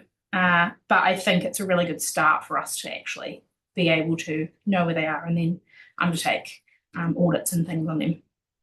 And then the question is, does it give you the option to do it annually, every 2 years or 5 years as well, rather than, depending on the risk? Because septic tanks, I know that some areas have to be done annually, and that may be a consent condition as opposed to a rule. But some of them add cost without value, and will be adding value to the council knowing that they are. Yeah, and this will come into how we monitor these new permitted activities, so permitted either without notice or permitted with notice, and that'll need to feature in any approach we take to risk-based monitoring of activities and how frequently we do that. But in terms of the information they would need to provide us, we would need to make sure that we're receiving it and doing what we need to with that as well. Okay.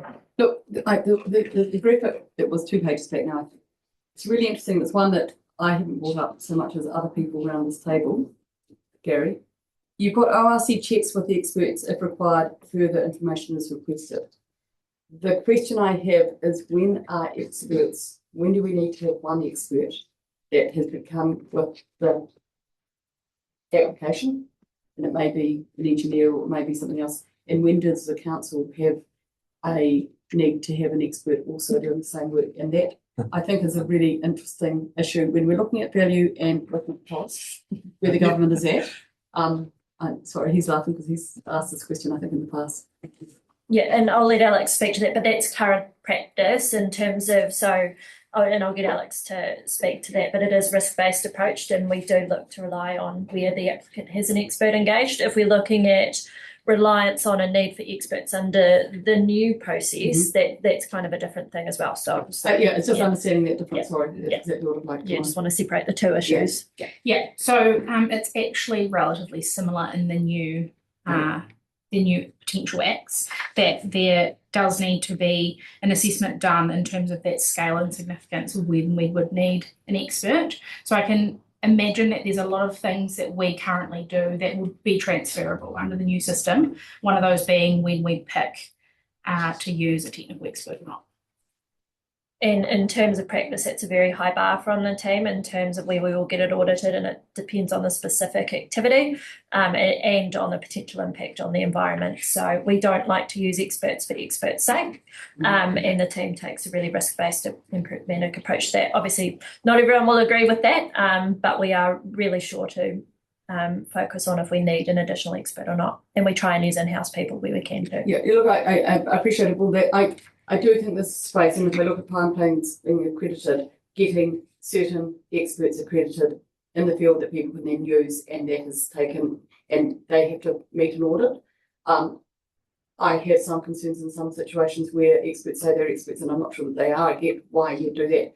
But if there was a simple way of us saying these people are experts and they've been validated by a system, that people can choose to use them as their experts, then that may reduce costs. And I'm just wondering if there's room for that, because it does seem to a double up sometimes. It's not currently in the bills or acts, it's something we could put forward for sure, in terms of they just need to be impartial and Absolutely. not working for one side or the other. Yeah.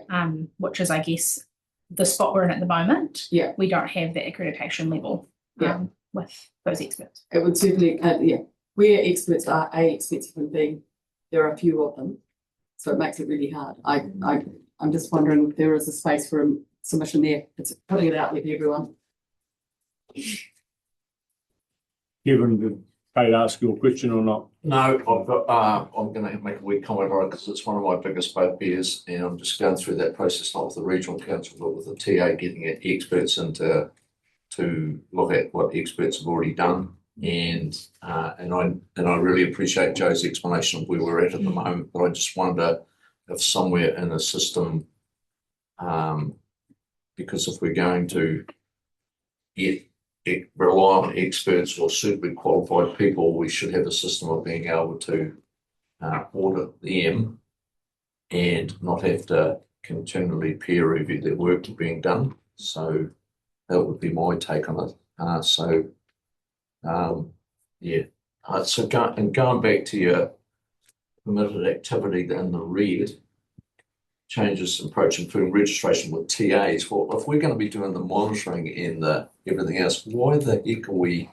We're gone. No. So we're going to assume everything's staying the same. Why would something go to TAs if in fact we're the monitor of it? Or am I picking something up wrong there? No, we've got the same question. We're not sure whether it's because they want it to be listed on the property or some sort of CT or RT. But it's the same question we have. I wonder too if it's because most of those activities that will become permitted at TA functions. I can't see huge amounts of the type of activities that we currently regulate dropping into permitted activities in that environmental space, would be my sense. I may be wrong, but that may be why they've listed TAs specifically, because those are the sorts of activities, those basic more land use type functions where they're trying to shift them more into permitted. Right, so could we so you're asking for clarity on that? So that's all right, we're saying, yeah. I would also say there's a really reasonable possibility that it was just a mistake. So, I think. Good. Yeah. Unbelievable. I mean, it sounded good. And didn't quite understand the implication. Yeah, just use the wrong term. Local authorities. Relevant council or whatever. And that's what I said, who picks up on it. Would it be helpful if I just summarise each slide potentially? Yeah. We can go back one if you like. I guess in this one, if you're looking at in the orange, I think there were some questions around land use permits. And one change there is that in relation to wildlife approvals, which is something that is currently processed by the Department of Conservation, there is a suggestion that where a wildlife approval would be required and it came in with a permit, that would be processed at the same time by regional council. There's not a lot of detail again around what that means and if that has to happen automatically. So it's just it would be a new consideration in terms of it would be essentially kind of moving that function from the Department of Conservation to regional council. So there may be a need for increased expertise or relying on expertise outside of council to support an assessment of that type of application. As has also been mentioned in terms of the land use space around biodiversity and so forth, that there may be additional land use permits that council would be processing that are slightly different to currently, including the removal of vegetation from land, which is not something that is typically processed currently by the regional council. So that would be an additional change there as well. In terms of the other bits on this slide, there's not a lot of significant change. It was touched on before about there being potentially fewer regional council consents or permits, but overall that impact is considered to be quite low. As kind of Richard mentioned, it's like the main reason for there being said to be less is because there's likely to be more permitted activities. And what that means is that those are activities that are smaller in nature and smaller therefore in time to process. So therefore you might be removing the number of applications, but actually the impact it has is not the same. It's not proportionate to the, it's different in that regard. Q. Yeah, that's cool. So going back to your land use permits and the wildlife one, if that was brought into ORC, would you be comfortable with that coming on board and saying that's a good idea on the submission if in fact there was recognition that we had to do training and that specific role came to us, but we're going to stop duplication for the applicant? I mean, I can see that no longer they'll have to do one to us and one to DOC, so they just do it all to us, which seems to a be... lot of the changes, such as these ones, where there is a benefit of reducing duplication. Yeah. And if we've got a really good team and are able to take on additional responsibilities. So there are trade-offs, right? It's good for applicants, but there would need to be some internal training around. So I can see the benefit of that, but providing the support is we've got the right staffing, the right support built into our systems. Yeah. Sorry. Go.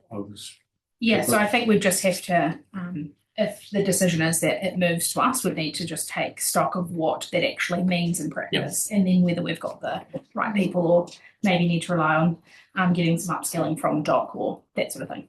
Yeah, but won't they require a comment in the submission there to say that yes, the concept of removing duplication is a good idea, but you'll need to support that with, or somehow we'll need to have the staff to support. And the costs. And cost. Yeah, where the costs are. Yes, where the cost It sits. could be quite a lot. Thanks.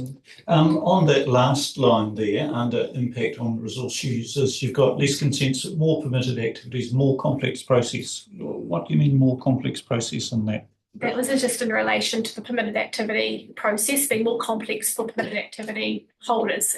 Currently, many permitted activities can be just undertaken as of right with no need to engage with ORC. You can go and take a small amount of water, provided you are meeting all those conditions of that permitted activity rule, you can do that.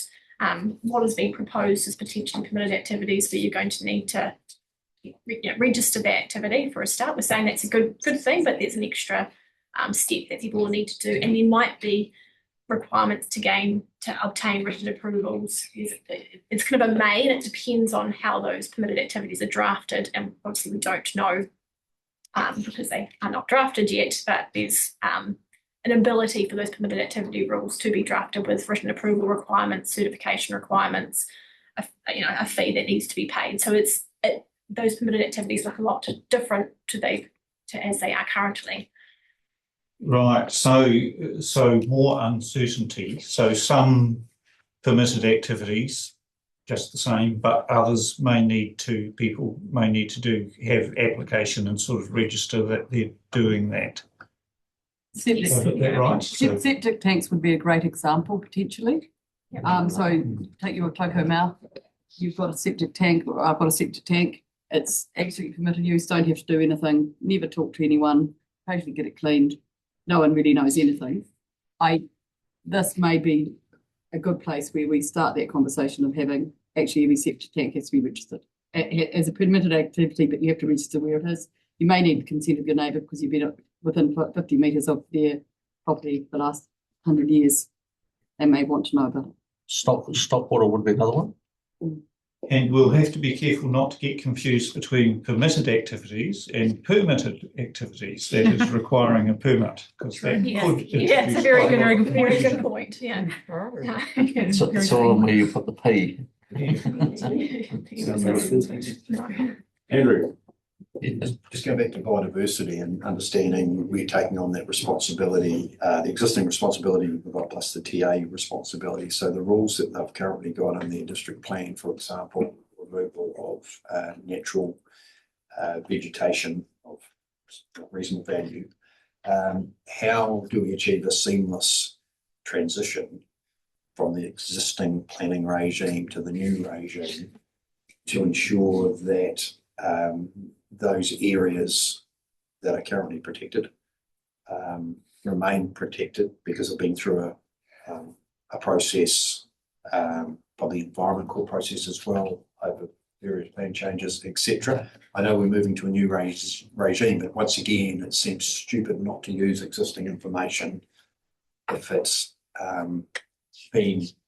reliable, factual, and been through a process previously. So that's a really interesting question. At the moment, all our TAs have quite different rules. So we're bringing them in. There's to be a conversation about whether you keep the difference in terms of where they sit. But you would need to redetermine those areas, and then that triggers the potential for that regulatory relief. So yes, everything starts at a blank slate. And so if we reimpose those restrictions, then that may trigger relief. But we would absolutely use what TAs had and say, does this still, can we reduce complexity? Can we make it more consistent across the region, or is it different for a good reason? There are all sorts of differences, like some of our TAs allow you to remove vegetation for fence posts and fence lines and tracks, and some don't. There's differences in terms of slope and how much you can remove in a year, meterage for houses, all sorts of differences. So we would definitely use that information, but there would be some complexity in bringing it together before these guys could even think about consenting it. And it's reassessed as new restrictions as well. Thank you. I'll just clarify, because I was hoping someone else asked the question, so I didn't have to sound like I didn't know what I was talking about. Sole issuer of land use permits. There will be land use consents under the Planning Act, but under the Natural Environment Act, right. Regional Council, it will be the sole issue of land use permits, and those will be those specific permits. I think there was some discussion about earthworks previously. That would be something that would be processed by the Regional Council only. Currently, district councils, you might need to get earthworks consent from the district council and also from the Regional Council potentially. Moving forward, it would, under this act, it would just. So the upshot is that under two different pieces of legislation, you might need a land use consent under each. No? No. I'm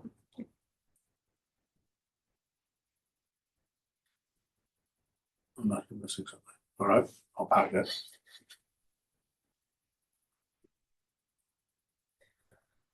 All right. So this slide is talking about rule structure and bundling. We've talked about permitted activities, and I think there's been some discussion around more standardisation of rules that is going to come out, and some of that national direction. I think the main point there is that it would be helpful that anything that is developed at a kind of national level filters down into those regional plans, so you're not having to refer back to those national documents. At the moment, we currently need to look at our regional plans, but also national standards to try and figure out which rules apply to an activity. So if they are being set further up in the funnel, it would be helpful for that to just filter down and be in one plan that you can look at for all the rules that will help everyone in the resource system there. The bottom one is talking about dual processing. This is probably an interesting one where we're thinking about someone needing consents under both the Planning Act and the NEA, and how that is to be managed in an efficient and effective process. It's quiet on it at the moment, and so that's potentially an area where there could be some direction provided by the acts to ensure that those processes are not disjointed and are much smoother. Similarly, when you might need multiple consents, even under the Natural Environment Act, you can, under the RMA, you can bundle consents. That's something that can occur, and so it creates a more simplified, streamlined kind of process. Again, the Act is kind of quiet on that, so whether it might be helpful to make some suggestions around that. Could you give me an example of when that may happen? Sorry about that. Yeah, I'm just trying to think. In terms of under needing something under the Planning Act and under both. What sort of thing would need that? Well, I'm thinking of even maybe say, I guess, some kind of urban development that then requires some kind of water permit, some discharges as a result of that activity. Currently you need consents for many activities under both the district plan and regional plans.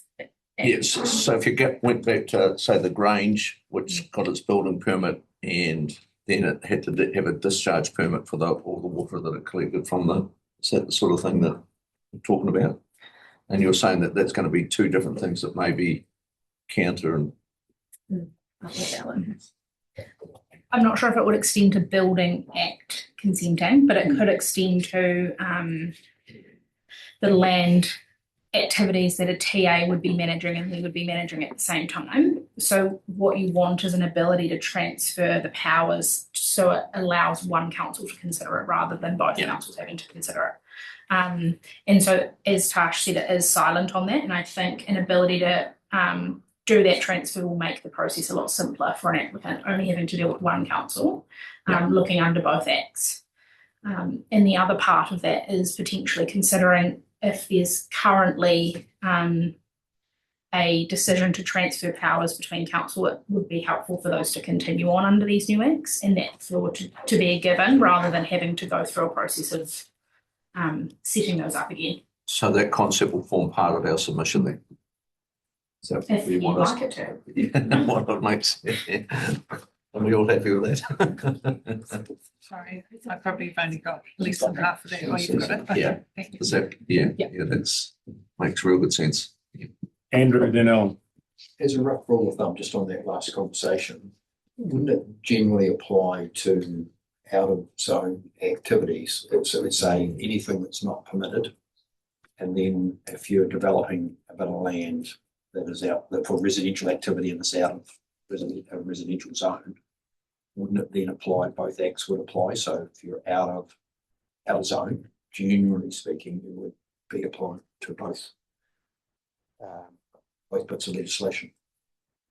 Is that not? No? Okay. Oh, okay. No, but that might be a bit more relevant when we have a spatial plan. That it triggers it, but at the moment that the zoning doesn't really dictate whether you need consents from both or not. It's This is what's happening.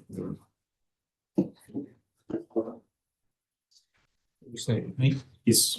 I'm trying to understand the implications of having more permitted activities in that slide that was there just a moment ago, that pink line. Gone a bit wild. Okay. Yeah, that one. And impact for ORC, high, greater administrative oversight required. So what's the, if this, I mean, because this has all been sold to us, of course, less work for everyone, that appears not really to be the case. What's the greater work required then for more permitted activities? And I guess how do we keep track of that? And how do we monitor the effects if those things are permitted and they're not coming through our consent process? It will depend on the nature of those permitted activity rules and if they have on those additional requirements, because those then will require council to do something if they are required to provide written approvals, and it will depend on how clear the drafting is to identify when written approvals are required and who they're required from. If there's any interpretation challenges in that space, that obviously creates time and energy to try and work through that. But also if there's certification requirements as well, obviously that needs to come into council and be stored somewhere, and I assume, probably check to see that certification is being met, it's meeting that permitted activity rule. And so those kind of extra elements which could be in, and again, as we talked about, if they're there, it suggests that there's kind of an expectation that there will be times when there will be permitted activity rules that includes those. That's going to create extra work in-house. Yeah, and if I think across the teams within the environmental delivery group, it will mean that, say, if someone is a permitted activity with notice or requirements, that information will need to come into a team and into a system, and we'll need to receive that information and then set it up in any monitoring program based on risk or any follow-up actions we need. So there's some work to do, but it's really just flagging that it is a change from a standard permitted activity. It's a change for us and it's a change for the public, but it may mean that they don't necessarily need a consent either. That may not be the case for regional activities, but it is a change across the three teams in terms of some other work coming in or things that need to be done, but it could be softened by not having the same volume of consenting or other things coming in as well. So a little bit hard to tell, but the initial indication from the team is that it is a high impact in terms of change for the public and for ourselves. Can I just sort of round that out, because you might recall when we were developing the draft land and water plan, we actually put some of this sort of stuff in because we have no visibility over things like committed water takes. And when we were trying to figure out how much water was going out, the science team was, sort of taking a best guess approach. And so some of the stuff will increase the workload on the consents team, but potentially lessen the workload on some other teams or balance out or make the plan making and resource allocation, hopefully over time, easier so we have better visibility over what's happening. Okay.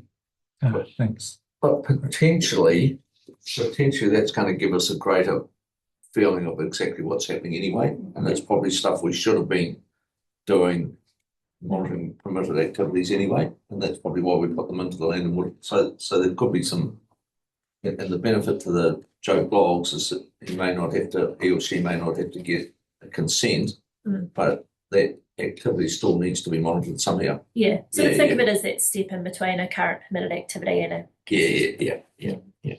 Thank you. Okay. Oh, yeah, I think it's a really good tool, and I welcome the government giving it to us if it's going to do what it's going to do. I think what we need to be careful about is and ensure that we've got, if you talk about stock water, and you start getting receipts in of telling you where they are taking stock water and how much they're taking, that's great. Yes, you'll charge them. It's the ones that aren't coming on, or the septic tank that you get all of that information. We find out how regularly they're cleaning them. If they're not cleaning them, we don't get to know. And it's easy to do the processing and charging for the people who are doing the right thing. It is really hard to find out where the septic tanks are that aren't being monitored, aren't being serviced. And I'm not quite sure there's the backup in that space for you. Yeah, and the compliance team will speak to some of this in their slides as well. It was a nice pass. Yeah, I know. Well, I saw them looking, they're smiling, so I haven't done anything bad. So we're good. Because we saw that with the bores, where we brought that in as something that had been consented, and I'm not sure how efficient that effectively worked. Right, moving on to the next slide. So it's all around assessing effects and assessing kind of adverse effects and the changes in that space. So you might have heard some discussion around the scope of effects for assessing an application changing, and when in that discussion it's primarily talking about Planning Act, and there's some restrictions on things that can't be considered, so that has a narrower or limited kind of impact on us as regional council and dealing with permits. There is some definition changes around what we consider when we're assessing adverse effects. It's much, it's not the entire environment now, it's the natural environment, and there's a definition around what that includes, but ultimately that is often the effects that we're considering anyway, effects on water and soil and so on and so forth. So it's less limiting than on first impressions. The next one is the less than minor effects definition. So that's an interesting one. There's a new definition for less than minor effects. When processing a permit, you would not be able to consider a less than minor adverse effect unless the cumulative effect of two or more such effects creates effects that are greater than less than minor. It's lovely that's been created there. And then I went to sleep. Actually, I would have thought you woke up when that happened. So I've put this has potential implementation challenges, as it is a potentially complex definition to implement and determine when these effects are considered or not. For ORC, this will require upskilling of the team, technical expertise, and increased complexity time in determining what effects are in or out of an application. For resource users, this will add increased complexity and uncertainty.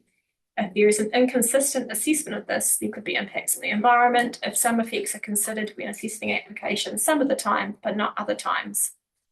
mean, I think I've got here, the evaluation of adverse effects still has to happen to determine if something is less than minor. So it's not like you can just say, well, all those effects over there are less than minor, so we don't have to consider that's going to make the whole process a lot simpler. But you're still going to need to evaluate to determine if they are less than minor in the first place. And when we come to the notification tests shortly, the tests are not less than minor, they're much higher up, so it doesn't help you there. So it's not like by removing them, it helps you later on with those tests as well. So just kind of introducing it as is it actually making the process simpler and more efficient, which is probably the aim of it, to try and remove effects from being considered in the process. But I think in order to do that, you're still going to have to do a lot of work to get there. Me and then you, Kevin. Does the sum of the less than minors then actually make it greater than less than minor? Is that the issue?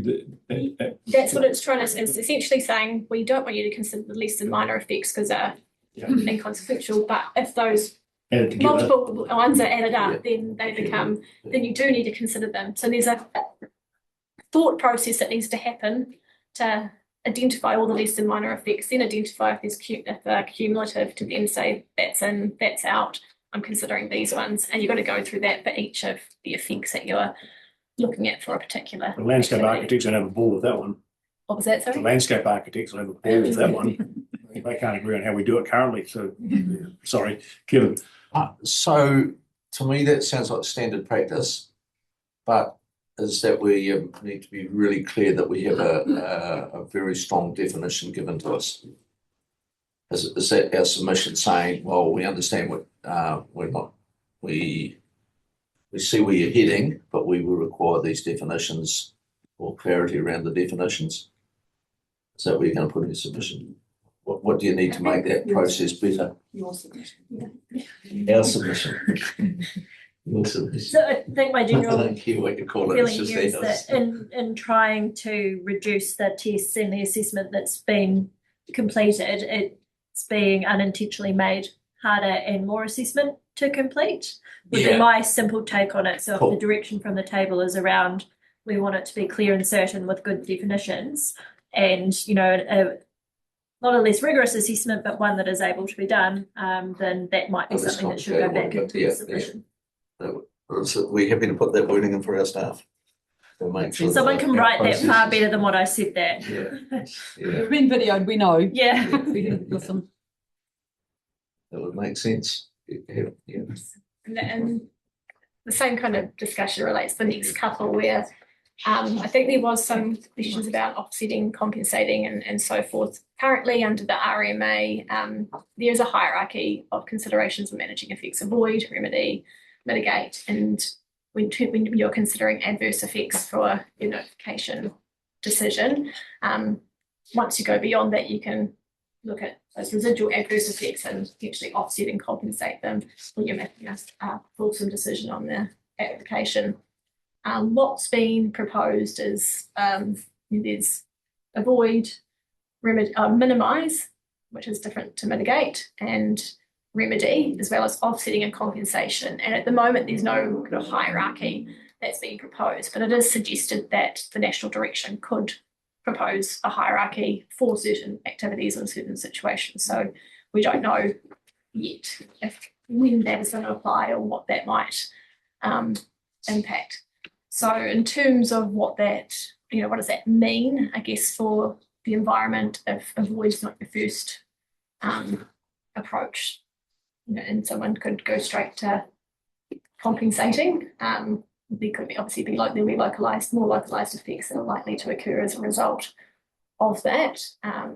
For the kind of resource user, there may be more flexibility for how they look to manage effects. And for ORC, in terms of the planning team, I understand that distinction between minimise and mitigate, and is there a difference there, and what does that actually mean? So, obviously expect to be case law developed over time around that. But what's the reason for that difference in wording, and does that, what kind of impact does that actually have? The question here, turning a different way, is there some there is some benefit in using the existing legislation words in order to give consistency but potentially putting where those words are used, some direction as to where they can be used. Sorry, I'm making that very, very clumsy, but I do appreciate that this will be a litigant. Putting in new words is terrible. If we can use the existing words and work out when they should be used, it is much more efficient in the system going forward. The advice that I'd probably need is, where do you think, and you and I may not think differently, we may or may not think the same place, and this old Dave may not, where those words should be used. It would be much more helpful to have that direction and to try and minimise the likelihood. Words are important. Heard my rules on this, something we agree on. I think it would be much better if we can go down the existing framework, but be directed as to where to use them. And definitions again are important. Yeah, Yeah. if you're going to put in a new word like minimise, what does that actually mean? You meaning only talk case law after case law. It's unhelpful.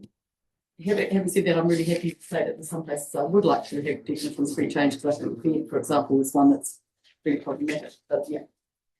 I think that just picks up what Richard said earlier about the fact that having some clear, concise meanings save the issues at the front end of litigation to get to a point that's going to take a whole lot of time, effort, and money and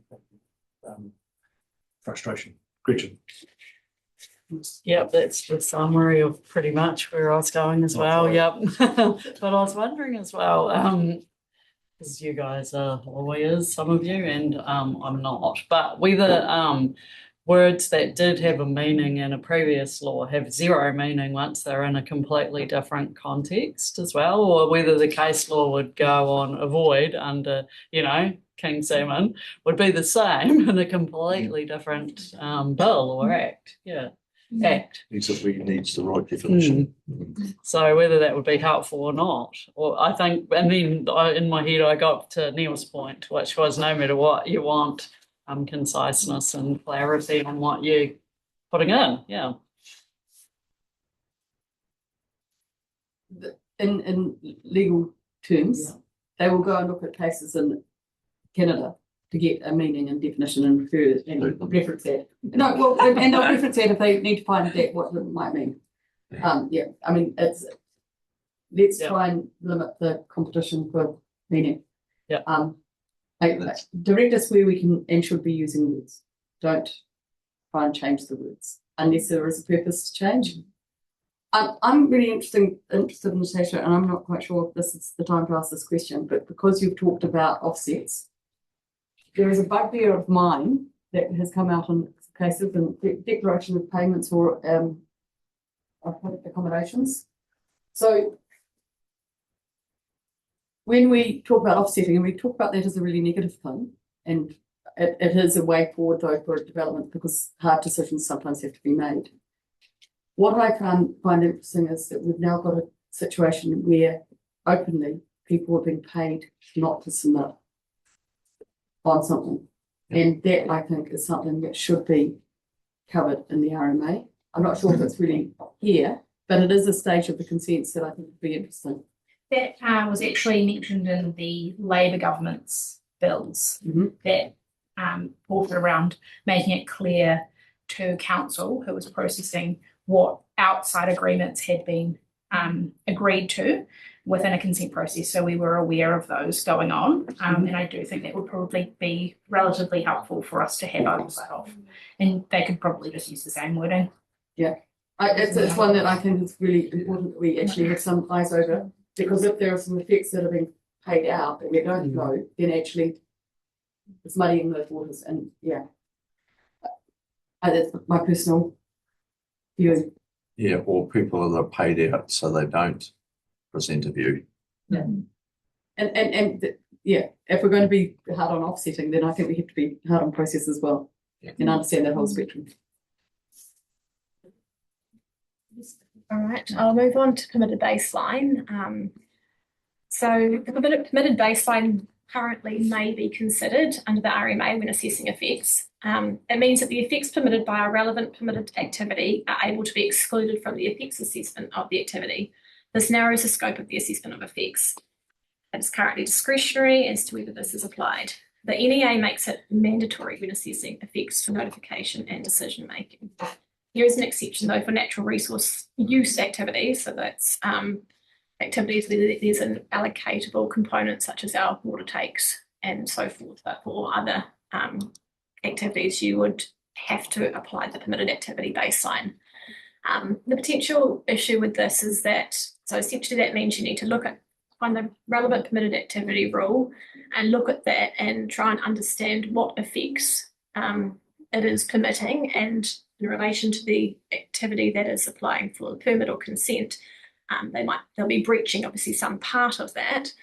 So you might be looking at what they've breached and what they haven't breached, and then trying to figure out what effects are then permitted that you could then remove from your assessment of effects. The way that a lot of our permitted activity rules are currently structured, that's quite challenging to do, and would require quite a lot of work in order to even get to a point, and consistency is probably an issue there as well. So I guess the question there is, at the moment it's a may. We occasionally use that function. I never see an applicant relying on permitted activity baseline for regional council consents currently. It's not something they are using to remove effects from their assessment, so it's not something that's heavily relied on currently. Making it a must add this extra step into the process that has to be done, which may again add costs and time, maybe unnecessarily. But I think again it probably is seeking to speed up the process by trying to remove effects from consideration, but in order to get to that point, it's cost and time to do so. Is that a case of it might or it might not? It could do either. Well, it might not. I'm playing a little bit devil's advocate, but actually it could work that it does make a difference. Yep. Yeah, I mean, if it does make a difference, and it's a useful tool to apply, then a may is helpful. Then you apply the permitted activity baseline. If it's not, then it's So I think having it as a may leaves it there for the applicant to kind of argue it as a useful means, and also for the consent authority to consider it as something that could be used to remove effects. But if making it a must means it's something that has to be looked at every time, which could be adding complexity to the process. But if it's a may, again, I'm trying to dispute. If it's a may, I might, as the applicant, say, well, I'm going to rely on it. And you, as the consent authority, may say, well, I'm not going to. So struck it out, move on. My pull. So somewhere, I suppose you've got to find that certainty again, which a lot of the stuff seems to come back to. Is because I share your concern, but I think the certainty aspect is probably quite important along the way as well. Yeah, I do. Yeah, sorry, Tash. I do think that the way permitted activity rules will be written in new plans will make it more useful than our current plan. But I do agree that a may allows the conversation to happen rather than it has to happen. But I guess in terms of the new permitted activity rules, they will be written in a way that may make it easier. So can you guys give us an example? I think it's really. I've got Ian Britton moved into Middlemarch recently. I said he wanted to put it on the observatory. I said it's exactly like a silo. There's a permitted baseline. You shouldn't need a consent, sort of thing. But I'm really struggling to work out what you're. An easy one would be our current permitted rule for taking and using water from the Clutha. It's 100 litres a second, 1,000 litres a day. I was about to say 1,000 cubics, a little bit much. And so if someone were to apply for a consent to take 105 litres a second, but 3 million litres a day, we would consider how that would affect the river over time, because we know that they're drawing that water for a longer period than if you were taking 100 litres a second and 1 million a day. So that's how you'd kind of change the way you approach it, rather than considering the 100 litres a second being drawn out of the river at once. Yeah. But you'd only be looking at the 5. But yeah, so you probably wouldn't really look at the 5 because you know that 100 litres a second is permitted. Yeah. You'd look at the million versus the 3 million. Okay. Yeah. Sorry, thank you. 100 litres a second out of the Clutha without them. And lakes. Some lakes. I'll send it up to Mandy here again. Well, lovely. Is your microphone off for a reason, Councillor? Your microphone off for a reason. So what you like is that we think that that is unnecessarily directive and it should be consistently what it is now, which is the discretionary. Yes. Yes, I'm happy with that. Can't see what they're trying to fix in our situation. I think the key thing is no matter what it is, there's got to be certainty either way. It should not be in a situation where the consent authority can say, oh, I don't care what you say, I'm not going to, and the applicant can say, I'm going to. You don't want to be in that situation, and I'm sure that no one else is. So, whichever way we go, it's got to be certain. Kevin. Do you get to test, your inks with that maize and have to and all that? Are you getting a chance to test that with staff from the ministry before you put a submission in? Do you get a chance to ring up Pete and say, well, what the hell have you written there, Pete, and what are you trying to achieve, and does that make sense? Probably speaks to, I think, Anita's comment earlier around the testing and the openness of sharing of that before this lands with us. We are involved in industry groups in terms of providing feedback, but some of this stuff we think may also just be things that need to be solved through the submission process. Cool. Yeah. But you do get that. You do get that chance, or there would be that chance to test. Not to the same extent that had been previously. When you try to build the plan and you're flying it. Oh. So just on the previous slide, and look, apologies if I missed some discussion. I was just looking up some definitions on the Act, but that second last one, the no effects hierarchy.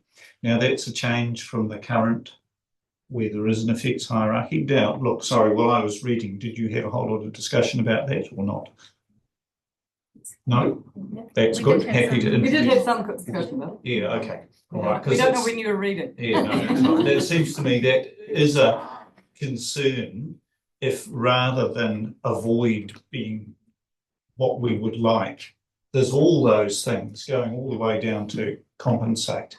And so I think that is a major concern because, again, that seems to be a really serious weakening of the way we consider things in terms of the environment. So I would be very concerned to have no hierarchy, particularly when offsetting and compensating have been added to the list of things you can do.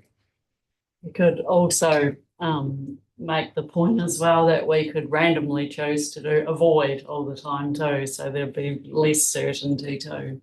All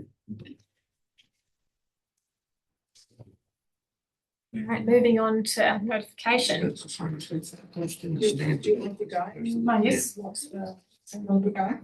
Yep, no, it's all good. Just stop me when you're. No, Kevin and Gretchen just sorted out where they got to. Yeah, we're happy.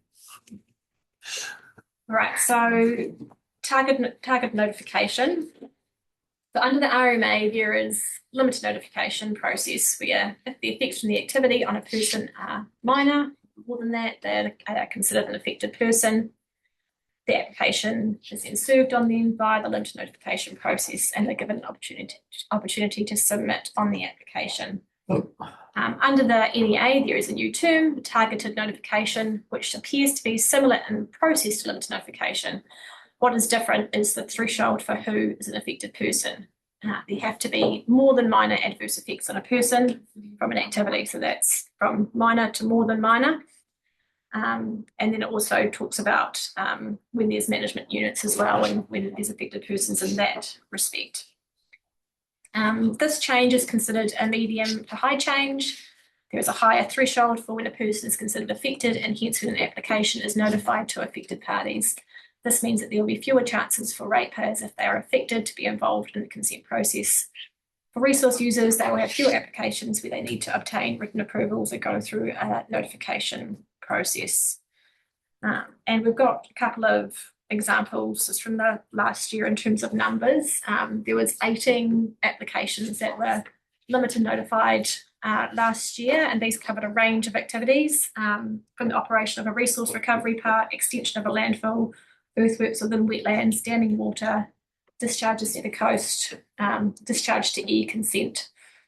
There were a variety of affected people who were identified, including DOC, iwi, NZTA, neighbours, and in terms of decisions, a couple of those decisions were made by commissioners, but the majority were made by the staff consents panel because there was no submissions, or there was only submissions in support or neutral.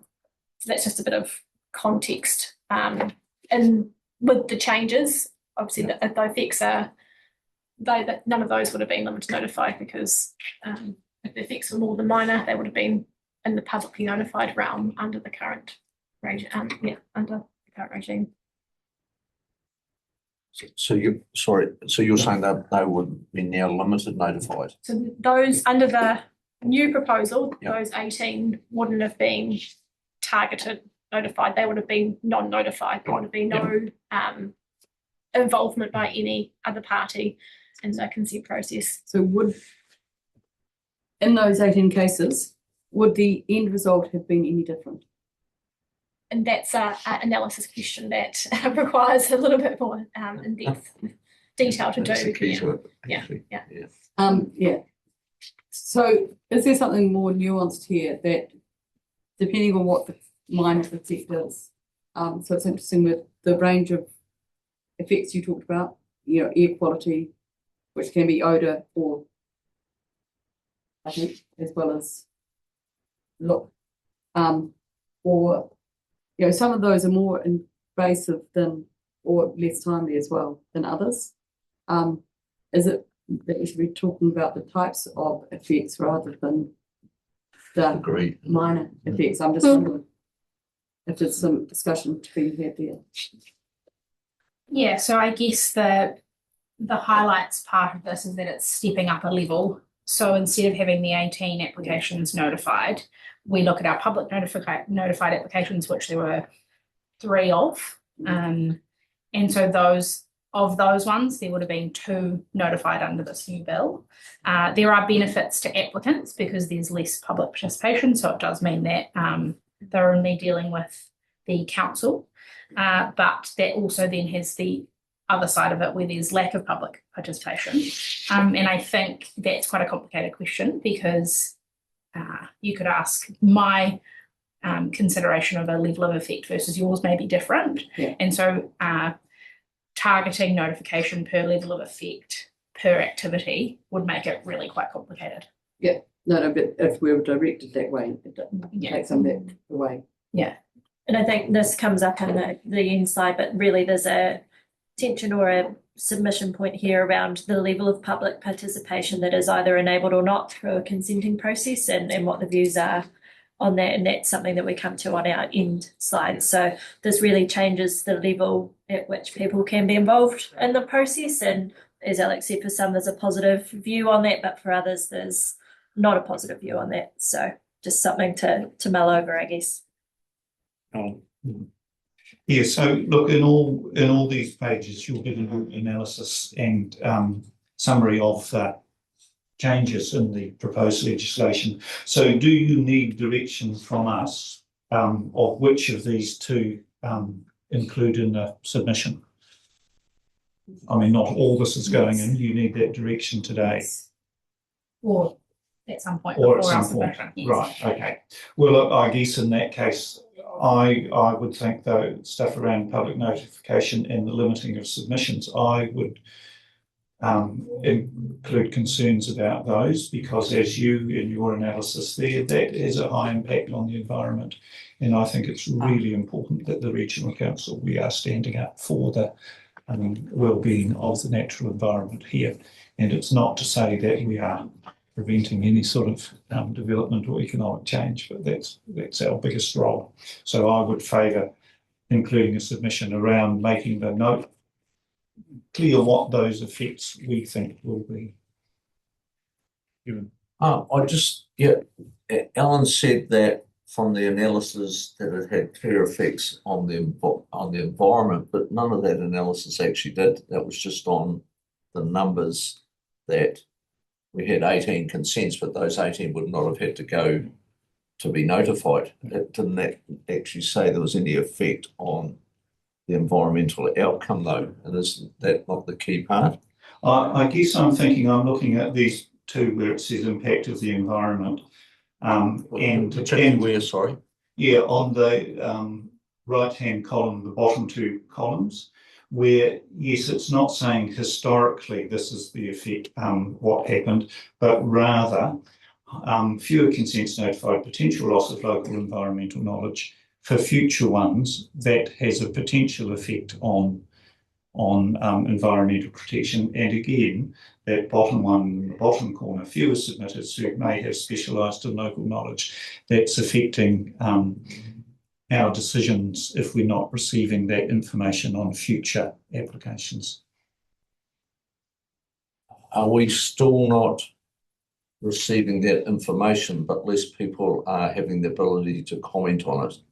We still, for staff to evaluate a consent, there will be a degree, you will be seeking the environmental risks with your consent, and then you'll be assessing it. But this simply, the notification process just simply stops, limits the number of people that can comment on that. Linking those two thoughts, I think what happens is when you have submitters on an application, they bring with them knowledge to an application that we may not have known about. And so that may change the outcome of an application decision. So that's the key risk, is that you're limiting the knowledge that can come in from these parties that could impact the decision.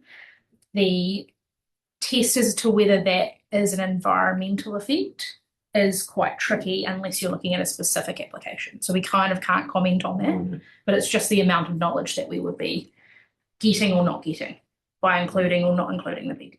Is that why you picked up the lots of local environmental knowledge? It's the people that are there that you're saying you're not going to hear that view.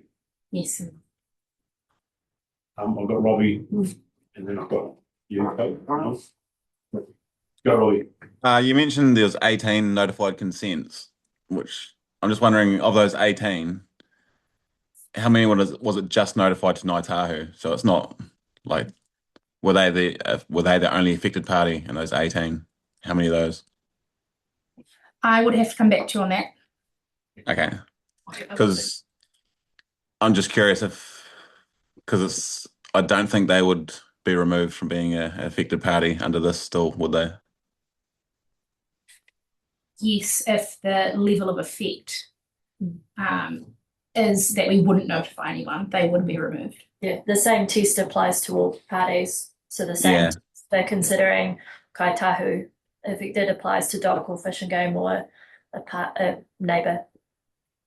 So they'll be up to council to decide whether Ngāi Tahu was an affected party? Yes, based on the level of effect. Okay, yeah. Environmental effect. Yes. Okay, thank you. Yeah, so we don't decide that. The statute decides that, though, doesn't it? Yeah. Yeah. Okay.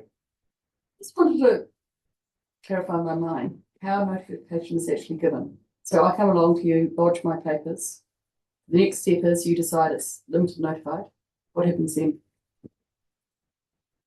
So there's a few steps before that, but so we would look at whether we need to request further information and all of those normal steps.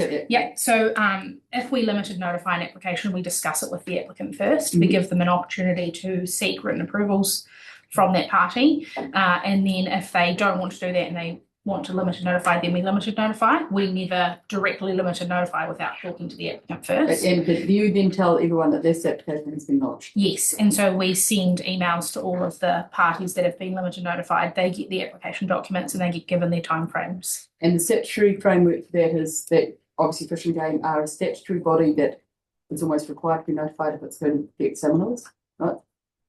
Yeah, so they're considered a person under the RMA. Yeah, sorry. Yeah. Sorry. Yes. But are there local groups that are notified that you would notify just because you know that they've got an interest in that process? Yes. Over time, we develop an understanding of which groups may be interested in certain activities. Do you want to take this one? Yeah, and some of that is just around general awareness of the consenting work. So I mean, there's a number of parties that we provide that information to. It's public record. Around, is it catchment groups, is it guardians, is it Fish and Game, is it a whole number of people. But just because there's awareness of a consent application doesn't automatically mean you are going to be taken as affected. We have people turn up and say to us, I'm affected, I want to be involved in this process. We follow it through the steps in the Act, and they're not. So that is the key thing, is that we must follow the steps set out in the RMA to assess. Just because someone thinks they are affected, unfortunately, it doesn't mean that they always are. And that's where we also ensure that we provide that awareness of those applications that are happening to those key groups. Thank you. That's helpful to understand that context. I have to say that, having sat on a number of resource consents, I do often find that you get some real gems from submitters, and they can be really, really helpful. And sometimes the applicant and the application is improved because of it. The question is, does it slow down the process? Or, in my mind, is there a better way that we can get that data in quickly? Yeah. And I think there probably is, but I'm not quite sure how that can be assessed. So you've just told me about some wonderful people out there doing some wonderful stuff. How do we just get them all in that same room and get that good conversation, rather than having a long drawn out process to getting a hearing, appointing commissioners and blah blah blah? Because I think it's where the government wants us to go without taking away the gems that might come out of it. Just mindful, Gary. Sorry, did I? Just mindful, Gary. I just was mindful of Gary. You were mindful of. Well, I was mindful of saying we're about to bring this to a close, and then I thought I'll let you finish it because I was going to sum it up and say we're going to continue tomorrow. Right. Can I just add that I actually really support what is proposed here. I think in looking at ways that you simplify these processes, which is what the government wants, then the involvement of others in this process is one major complicator. And anything that I think the process can live without those gems, for those few gems that arrive, it is a major complicator to the process. And so if I was making a personal submission, I would be saying that this lifting the threshold is definitely supported. I think we're at the stage where this presentation carries on with some other issues about the next steps in a consenting process with hearings and stuff, and then finishes with a summary about what are the sort of the key points. So we're not going to get it all done tonight, so I'm proposing that we would break now to resume in the morning, which may be with a recap first, and then back into this. And it might even be that overnight that notification. So I think there's some gems that come out. We can continue with tomorrow, perhaps, and take it from there, if that makes sense. Any disagreements? Perfect. And just encourage people to think about what they would put up there for tomorrow's discussion after we've got through the list. Absolutely. So with that, tomorrow morning we will start at 9 a.m. Continue where we left off. Happy? And we won't have Matt tomorrow. So Matt, is there anything you want to leave us with before you go tomorrow and look at the whole of the trees? No, I don't think so. I'll flick through the next lot of slides and send any notes if I can see stuff, but you guys are all over it. Thank you very much. That you see as few trees as possible. Yeah, I'll take my silky saw. Not been doing your job properly, Matt. Thank you. Righto, have a good one tomorrow. Thanks, guys. All right, till 9 a.m. tomorrow. You probably want to finish this. Just one moment. Thanks very much. Really good. A simple, quick karakia to finish with. Manaki whenua, manaki tangata, hari whakamua. Care for the land, care for the people, go forward. Couldn't be more appropriate than ever. Kia ora.